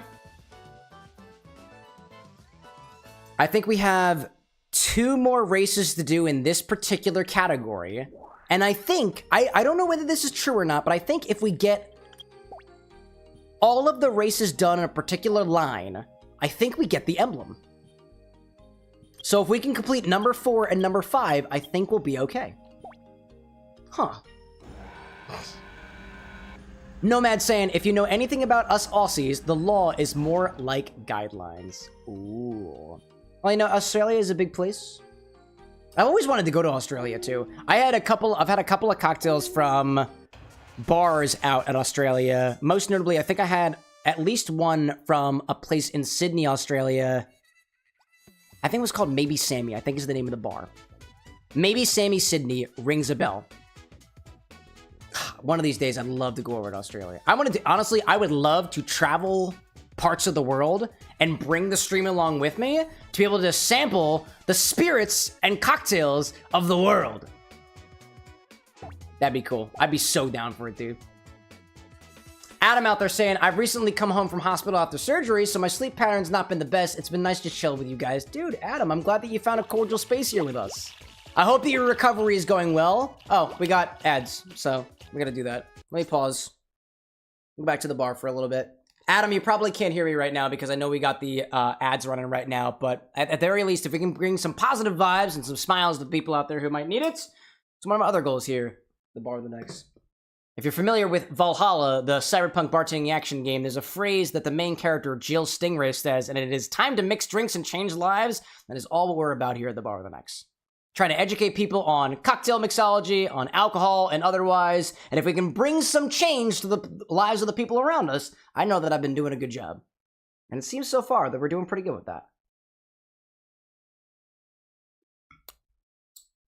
Nomad saying, I don't know if Nomad can hear me right now, but Nomad is recommending that if you're in Australia and you want the best drinks and bars, you go to Melbourne. Melbourne is the place. Where was, I think I said something recently. Oh, what did I do? I learned recently that I think, oh, no. It's not Melbourne. I learned this recently. I think y'all pronounce it Melbourne. I think somebody corrected me on that. I want to say it was one of my videos that went up that came from a bar that was located in Melbourne, Australia. I don't remember. Oh, actually, I'm pretty sure I can see what the bar was. I'm pretty sure I can reverse look up what that bar is by just going to my TikTok page. I think it is. What was one of these drinks? One of these drinks was. It wasn't the Hendrix one. It wasn't alcohol. Ooh, it was the Death Flip, I think. That was the one. Black Pearl, dude. Black Pearl. That's the bar. That is the bar. Nomad being like, thank you, dude. Dude, that's what I'm thinking of. There was one of my favorite cocktails. A cocktail that I've tried multiple times throughout the years with various people is called the Death Flip. It uses an egg, Jägermeister, tequila. Oh, God, what else is in this recipe, dude? It was from the Black Pearl Bar in Melbourne, Australia. And apparently, instead of an ingredients list on the menu, the creator, who is it? Chris Hasselhoff, Histed Adams. Instead of a ingredients list on the menu, it said, you don't want to meet this cocktail in a dark alley. And I loved that, dude. And it's tasty. It's got Blanco tequila, yellow chartreuse, Jägermeister simple syrup, and a whole egg. And I remember when I posted that video, I think somebody said, yeah, that was it. Somebody corrected me and said, the way that you say Melbourne irritates me slightly. And then I looked it up after the fact, and I was like, apparently it's pronounced Melbourne. So I learned. Welcome back from the ads, everybody. I was just commenting, I was chatting with Nomad over here that they were suggesting that if you were in Australia, the place to go for drinks is Melbourne, which is the way I would have pronounced it if I didn't get educated after one of the videos that I posted in regards to the Death Flip cocktail made by Hasselhoff, Chris Histed Adams at the Black Pearl Bar in Melbourne. I will say it incorrectly only one more time. Somebody in the comments section was like, the way you pronounce Melbourne irritates me. And then I looked it up after the fact and I was like, oh, it's Melbourne. That's the way that the people who are there actually pronounce it. And in my opinion, the proper way to pronounce something is either the way that a large population pronounces it as, or the way that the local population pronounces it as. So, Nomad, can you confirm it's Melbourne, not Melbourne? We got some towns over here across the river in New Jersey that people also get very, very particular about the pronunciation of their name. Specifically, it's not Gloucester, it's Gloucester. Not Worcestershire, it's Worcester. Obviously. All right, Clementine. I've got faith that you can run, that you can speed ahead of these guys in... Oh no. I think the swimming section is going to be helpful for Clementine. But I got to make sure that you survive the whole section. Pick up a little bit of speed over here. There we go. Nomad say, it is in fact. Try to guess how cockburn is said in Australia. I've had this bottle of... I've had a bottle of Ruby Port before. That was cockburns. I don't know. You're going to have to educate me on that one, Nomad. My guess, if I had to say it quote-unquote correctly, if cockburn is not correct, is it's Coburn. Coburn. Oh, Coburn. If I had to guess off the top of my head, either Cobert or Coburn is my guess. Yes, Coldburn. Colburn. Intriguing.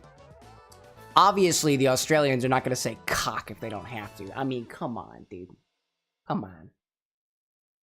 Yeah, I had a bottle out here for a while. It was a port wine that I had for a while. I think it was a Ruby Port, I want to say off the top of my head. And I was like, oh, dude, this is hilarious. It says Cockburn. And I thought that was hilarious. But I've learned today that apparently that is not correct. Okie doke, we're going to have Clementine race against the hero races, the dark races, as well as that last challenge race against the animals. And we'll see where he gets. And then we'll call it quits after the fact. And we'll be back again on Monday. Oh, excuse me. Oh. Looking at all the different chows that are in this race, I imagine... I don't know, something about the fact that various different secondary evolved chow are also all good at these races kind of shocked me growing up. Like, all the different colors that you see on top of the chow, like the different color of their spiky ball, corresponds to basically what their primary stat is after they evolved. Or, I guess, yeah, evolved, I think, might be the right term for it. And it shocked me how good all of these happen to be at, let's say, running in particular. But I guess running's a pretty base stat, so whatever. Nomad out there saying, fun fact, Mamong Kuku Porangu Kunya Hill is the longest place name in Australia. There we go. I rely on folks who are actually local to those areas to teach me new things, and sometimes it inspires new cocktail recipes and otherwise.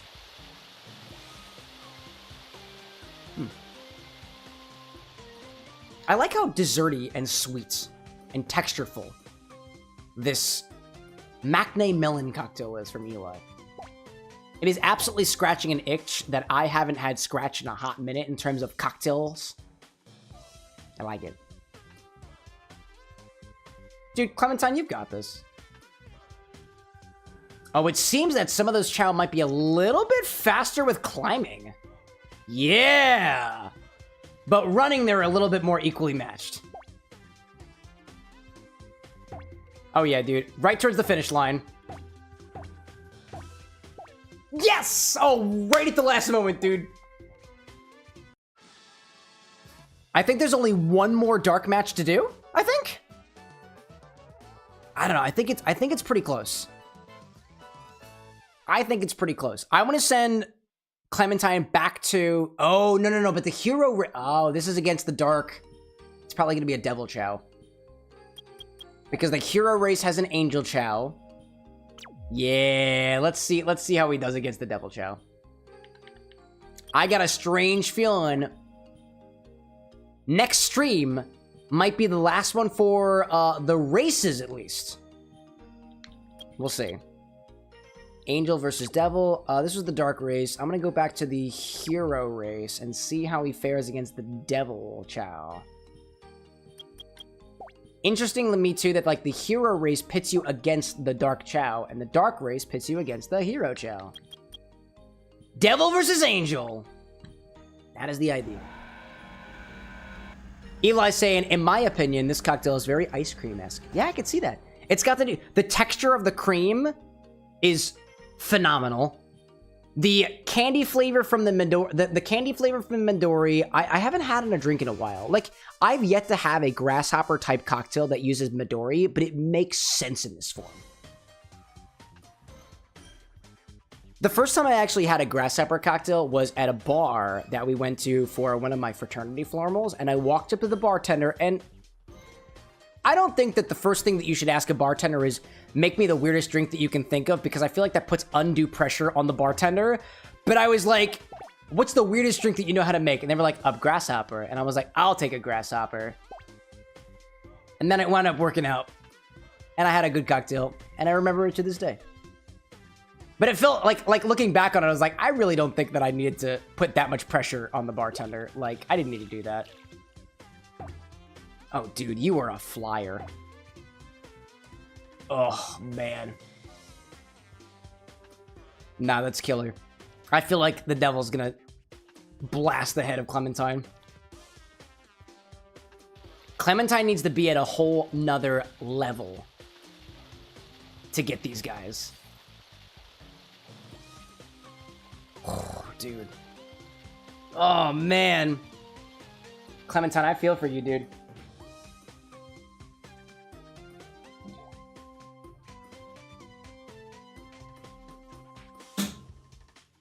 I didn't look at the last one. How good is this guy at swimming? Like, the devil/angel Chao. Oh, actually, it seems like... Oh, dude's really going for it. Dude is already a Chloros. Wow. We'll see where it goes. I want to see this one out to the end. Give you a little bit of a boost. I know this is another, like, intelligence challenge, I think, up here. Which... Clementine might be able to get past if the devil Chao isn't that smart. Okay. Tried the fruit. Oh, you got this, dude. No, you need Sonic, I think, right? Don't you need Sonic? Yeah, that would have been it. You're gonna get hit too, because I think you need to get a Sonic specifically. Oh, never mind. Oh, that was good. Oh, orange was... Oh, that was a good one. Okay, that's not too bad. Not too bad. Not too bad. Definitely needs more stamina. Needs better run. Honestly, needs better everything. In order to get a Chao like that, that's a Chaos Chao. That's a Dark Chaos Chao. There's a Hero Chaos Chao, and there's also a Neutral Chaos Chao. In order to get that, I need to basically get Clementine to the end of their life and reincarnate them twice over. I want to say on a Chao's third reincarnation, they come back as a Chaos Chao. I've never been able to do that. It's not technically required for the emblems, so I'm not specifically gunning towards it. Honestly, in the past, I've struggled with getting Chao to reincarnate anyways. Alright, Chaos Chao is already on the other side. So this is a loss for Clementine. We'll see it out to the end. We'll see it out to the end. And then I'll try Clementine in the challenge races. And then we'll go back to the jewel races and see what happens there. Clementine's a little bit faster than they were.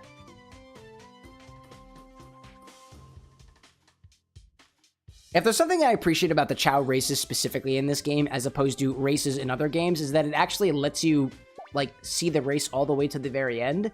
Even if you lost, like, I don't know, there's a certain, like, aspect of that that I find, like, very nice about the game. Like, you don't necessarily have to be the winner, but if you are going to come in dead last, we're going to watch you do it, and you're going to watch your Chao get to the finish line. I think there's a certain merit that deserves to be celebrated there. Okie doke. Let's go back to the challenge race, and then we'll try the jewel race, and then we'll see what we get with that, and then we'll call it quits for the evening. We'll come back another day. Evidently, the strategy that we've got is we're going to go to Pumpkin Hill, we're going to get a bunch of skeleton dogs, we're going to quit before we're done with the level, and we'll come back and just, like, spam Clementine with all the animals that we got. The boars are good for running, the skeleton dogs are good for running. There was another animal that I think was also kind of good for running as well. Not bad. Not bad. Nomad being like, love that there's cheerleaders. Yeah, like on the sides. It's a whole thing. Apparently this is just what Chao do. Whoa. End of the glass on that one. All right, are you faster than the animals now? Because previously you were not faster than the animal. You also don't. Oh, well, you just gotta get ahead of them. If you just have a clear path, you'll be good. Maybe. Maybe not.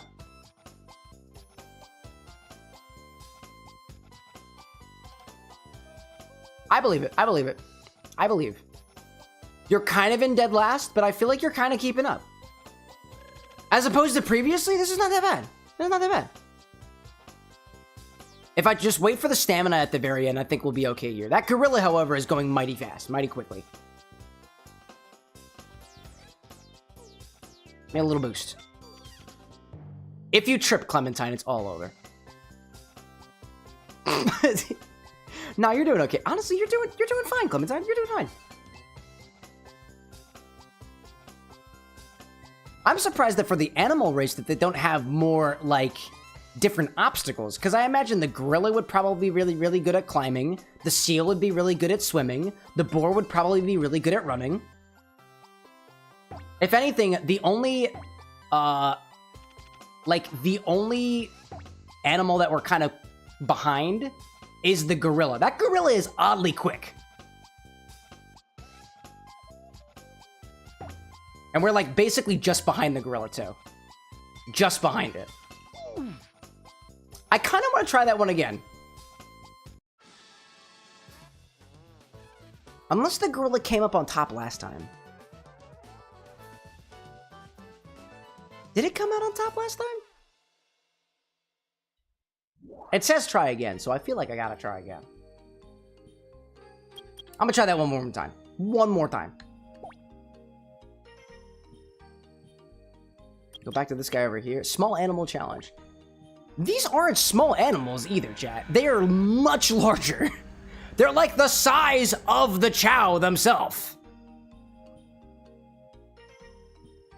Especially in terms of the context of the rest of this game. Like, these animals are ginormous. Very, very large animals for a very, very mid-sized Chao. Like, I wouldn't say that, you know, Clementine is pushing any boundaries in terms of the physical prowess of the other creatures of their species, but, like... No, man, like, I love how passive-aggressive the try again is. At least it's honest. At least it doesn't, like, inspire the sense of, like, false hope. Or at least it's not, like, downright, like, derogatory either. Like, it could just be like, you failed! But they didn't. Because I think Sega remembers that this is a kid's game. So naturally, we want to be a little bit easier on the people who play the game. That makes sense to me. Yeah, honestly, I think I'm just going to let Clementine go into the latter half. Oh, I wonder... I just noticed the animals are different this time. I wonder if certain animals are better at the races than others. Because that gorilla came out on top. But there was a tiger. I think it's a tiger. Is that a tiger? No, it's not a tiger. That is a leopard. Leopard spots, not tiger spots. The leopard is kind of in front right now. Needs more speed. No! Oh, Clementine! Oh, dude! All the way to the back. All the way to the back. Yeah, I don't know. I think it's gonna be the straight shot here that's gonna be my best chance to just, like, blast forward. Nah. Nah. Nah, it ain't working. Nope. Oh, another trip! Clementine! That's okay. That is okay. We'll move on from there. We'll go back to one of the jewel races and see if Clementine can do it just a little, just a teensy bit better. And then we'll come back. Honestly, if I were a smart coach, I'd go back out there into the fields, get some more chaos drives, get some more animals, and come back. But I am the kind of person who will push and push and push and bet on RNG to get us to victory.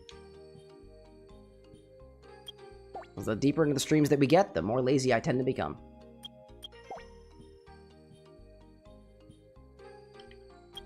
Jewel race. Let's go back up to this one. Because I feel like Clementine is fast enough for these other races now. But Clementine's not super duper fast. That one's got the swimming. Swimming was pretty good. That one's also got swimming. That's where Clementine was kind of getting their stride. But this one's a little bit shorter. This one I've got hopes for. This one's got some hopes for. Let's see. We're kind of getting like late into the stream now, so I think I'm not gonna do any other cocktail requests. Instead, that I think I'm gonna do is I'm just gonna pour myself a very small little bit of something, a small martini or something. What am I gonna do?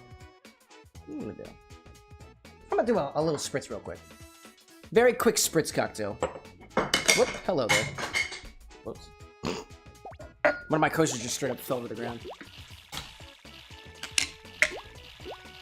Very, very small one.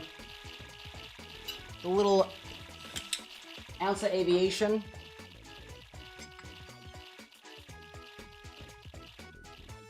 Ounce of aviation in here. I think I got a little bit of ice in here too. Oh, dude, Clementine, you kill it. An internet connection required? Correct. Oh, there goes my sound. Okay.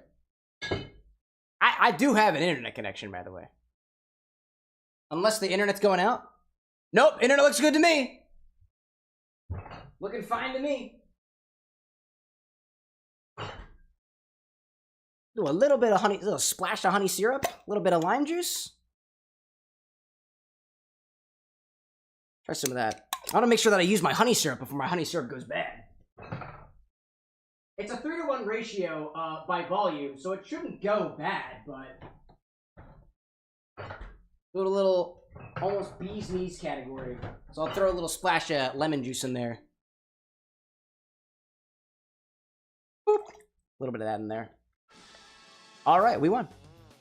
Clementine, do another one! You got this, dude. I got very little ice left. There we go.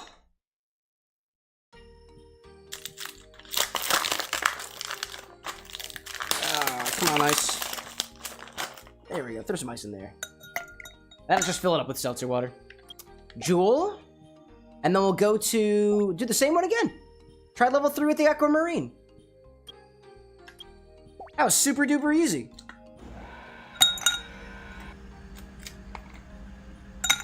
Half size, low ABV drink to finish off the evening. Seltzer water. There you go, buddy. Get him, buddy.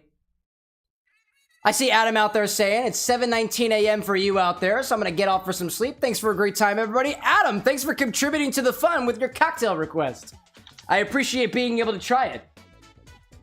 I hope you get a great Great set of rest out there. Thanks so much for staying up with us. It is a pleasure to be able to host you here at the Bar with an X. It was an even more pleasure to be able to have the opportunity of being your bartender this evening. I dig it. Oh, it's Clementine is killing it out there. You are killing it. Oh, but these guys are better at swimming. Oh, these guys are much better at swimming. I see that.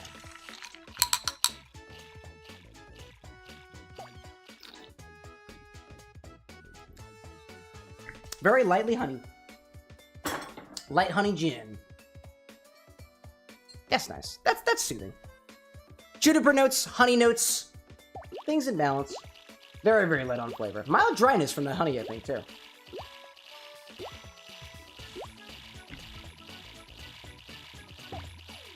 Yeah, you're struggling with swimming for this one. But you can absolutely carry through on the running part so long as you can just keep up with the person in front of you. Because you're a bit of a runner. There you go. Right at the very end. Nice! If Clementine is able to push through on the last aquamarine, that'll be incredible. I don't think that you're going to be able to make it, but... Because relatively speaking, you were a lot faster on running than these guys are, because running is your stat for this guy. Cool. All right, Clementine. Dude, this could be the one. Your swim is pretty low. Oh, but you got two more you got 2 more levels. That was pretty close.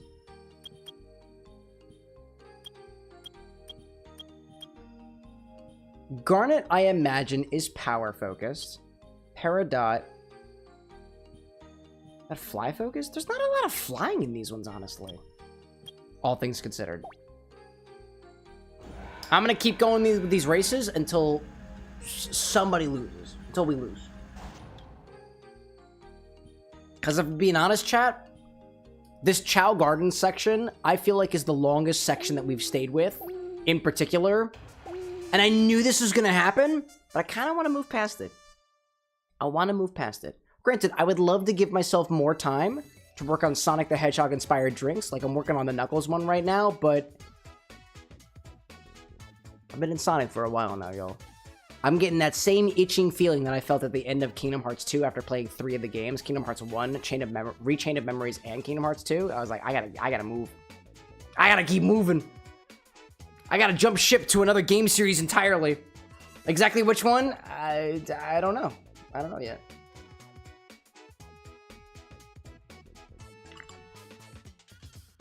Dude, the fact that Clementine is lagging behind just a little bit in a level 2 with a level 60, I think, run? I guess, come to think of it, level 99 is the applicable maximum. So I guess Clementine's still got a far ways to go. We'll see how you do. Oh, that is so unfortunate. The person in the front wound up tripping over. Oof, dude. Oof. A while back, I was thinking to myself of how to make Chao into beverages as well. And I was really hooked on the idea of making Chao into really intricately designed, like, layered tiki drinks. So in that pursuit, I read through all of the Tropical Standard book, modern techniques for, like, tiki cocktails, basically, to try to see if I can get some inspiration for Chao drinks. And honestly, I didn't pull... I will be honest, I didn't pull a lot of inspiration for Chao drinks from that book. Instead, I had this really, really cool, like, download on how to take... I had this epiphany of how you can take a single fruit or a single ingredient and manifest it as a bunch of different end ingredients. And I wrote something out while I was on the plane to California in my cocktail journal of how you basically take a fruit and you can transform it into a juice. And that juice can be turned into a syrup. Or that juice can be turned fluffy by knocking it full of air. You could take your fruit and you could lacto ferment it into something that is more of a brine. So many different things that you can do with the fruits, dude. I was thinking that, you know, for things like seeds or herbs and whatnot, like if you think of a mint, you can make a mint syrup. Can you ferment mint? There's not a lot of sugar in mint, so I imagine the answer is probably no. And if the answer is yes, then it's like yes, but like kind of maybe. When I went home, I had some ideas for how to make a Tails drink because his favorite candy is mint candy. So I thought, well, I went home. My mom had some mint plants growing, so I took some of the mint plants back with me, and I actually have, fingers crossed, mint plants growing at the side of the bar with an X. Oh, Clementine, right in the beginning, dude. And I dried some of that mint, and I currently have some dried mint downstairs that I haven't done anything with. Oh, Clementine, 2 trips? 2 trips, buddy? Nah, this really ain't a race. That ain't your race. We're gonna get out of this. We can get out of this. But I thought to myself, like, what else could I use the mint for? So I dried some of the mint. I'm probably going to infuse it into a spirit. Exactly what spirit? I have no idea yet. But I do have the mint plant growing, and hopefully it'll get to a point where it proliferates such that I can have fresh mint here at the bar next. But so far that hasn't done well for me in the past. I don't really have high hopes for it. I'm glad that my other plants are still alive, and so are my bugs. I see Nomad out there saying, this sparks something once again related to red, and there's a mass bland food in Night City called kibble, and basically it's like dry dog food, but for people, with flavor packs in particular. But that makes me wonder, how would someone make that drink related? Well, I would think that, if I were to try to do a drink inspired by kibble, what I would do is I would start looking at what is typically included in dog food, which tends to be stuff that I want to say they add, like, actually, Alexa, what is in dog food? The type of food meant for dogs is called dog food. It is believed that dogs are omnivores with a preference for carnivores. Dog food is made specifically for dogs, taking into account their nutritional needs. Very descriptive. Thank you so much for that. To my knowledge, dog food that we've at least fed to the dogs at my parents' house was more along the lines of it's got some bits of meat and stuff in it. So I would imagine that if you were to try to make a drink inspired by kibble, you would take aspects of fat washing or meat included in... Oh, dude! I wonder if you would do a cocktail. So this is right. So I imagine that this food is geared towards feeding the masses in as cheap a way as possible so that nobody dies on the street from hunger. They just get the base level of nutrients necessary. And so I would think that you could basically pack a drink full with nutrients, but in like the blandest way possible. I'm thinking things like vegetable stock. I'm thinking things like MSG just to make sure that it tastes good. And like the idea is that the drink itself is made from crap. Just like a random assortment of crap. But it tastes good and palatable and is just made from whatever you've got on hand to feed people. But it's got protein in it, it's got nutrients in it, it's got salt in it, MSG in it to make sure that people actually want to eat it. I feel like that's where I would go with that. Like, it's not intended to be like a solid, like, good, transformative cocktail experience. It is trying to be like, yeah, I feel like I might be drinking a meal right now. And you could go into, like, you could, like, add thickeners to cocktails to make them a little bit thicker to almost mean like you can actually eat that, and you could manifest that as something like a like a boozy infused milkshake, for example. But if I were to go anywhere with specifically that, I'd be like, what do they typically put in dog food? Can you liquefy that? Can you fat wash with it? Can you infuse with it? Like, apparently dog food in and of itself is edible for humans. I wouldn't put dog food in a cocktail. But, like, what is it about dog food that you could pull from to put into a recipe? And to that, I don't really know. Alexa, what is in dog food? Dog food refers to the food meant for dogs. Dogs are carnivores and therefore food for them is often meat-based. Meat. Dog food can be made from different types of meats or fish and are often supplemented with fruits and vegetables. Dog food is made specifically for dogs, taking into account their nutritional needs. Yeah, I got that part already. Alright, so like meats and fishes. Meats and fishes. You can do like meat fat washes. You can do fish drinks. I've done that at least a couple times on this channel before. I don't know, I have this clam juice actually that was a Cow King inspired me to use the other day in a coastal martini. It wasn't actually that bad. Combined with other things, it might layer flavors in such a way that you get something that is a little bit more savory and a little bit more palatable than just if you used a bunch of it on nose, like an accent. Like you don't add clam juice in a full ounce to your ingredient to your drink, but you add just a couple of drops of it just to kind of round out the flavor to make it a little bit more. Not specifically tasting like a very particular type of meat or fish. That could be intriguing. Alright, so this race here is a runner's race. I'm gonna duck Clementine out of this one. What was the one that I just did? Oh, the one I just did was, I think it was was it the Garnet one? I guess it was the Garnet one. Was it Garnet? I guess it must have been Garnet. Oh, it definitely was Garnet because they were climbing. That was it. And now we're going to get a bunch of power. Yeah, they're all red because they're all power chows. They're becoming Knuckles chows. Another cool thing about the chow in this game is like every single stat that you have, depending on whether you're going the hero route, the dark route, or the neutral route, there are character type chow that you can get by specifically giving these chow stats in a very particular way. So I want to say that neutral chow that are fed power kind of develop aspects that kind of looks like Knuckles. If you give a neutral chow speed, they tend to look like Sonic. And I think if you give a dark chow speed too, it tends to look like Shadow, which I think is pretty cool. There have been a lot of shorts in the official Sonic the Hedgehog accounts that are showing like the Sonic Chow and the Shadow Chow either hanging out with Sonic and Shadow or hanging out with each other or otherwise. I think it's the Chow's Tales series that they've done, which I think has been kind of cool. Nomad saying, my lore is that there is a brain dance MMO game called Elflines Online. Think the worst parts of MMOs, and Kibble in Night City actually made a game-related flavoring called Elf Herbs, based on the in-world healing item.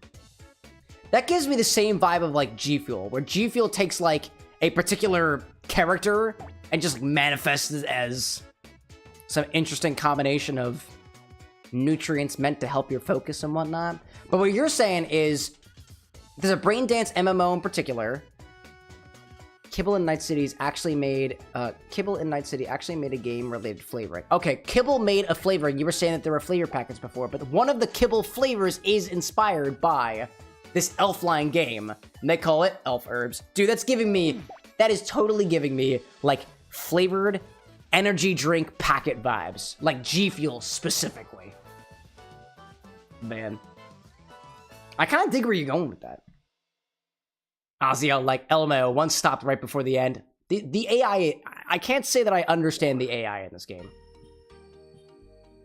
Okay, I think Clementine has gone up against the angel, the demon, or the devil, the angel, the devil, the animals, as well as, I'm pretty sure, all of the different jewel races that we have access to right now. I think the only thing that I have left to try is to send Clementine back into the Topaz round, which was the flying one, which they did relatively well in. I'm gonna give this one more try, and then we'll end the stream for the night, and we'll come back again next Monday for something else not at all different at all. We'll just keep doing more Chao, because we care about our champion, and we'll raise this champion. Man.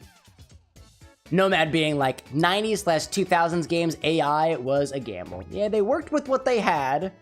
They were trying to be very, very deterministic about all the AI that they had. They had some heuristics, statistical stuff that they didn't quite catch on to.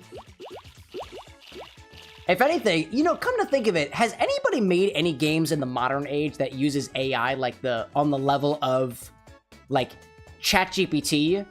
I know ChatGPT is a natural language processing model, but like, are there like really complex AI movement models that games nowadays use to actually allow their AI to do more AI stuff? Like, it's not just computer, it's actual AI embedded in a video game.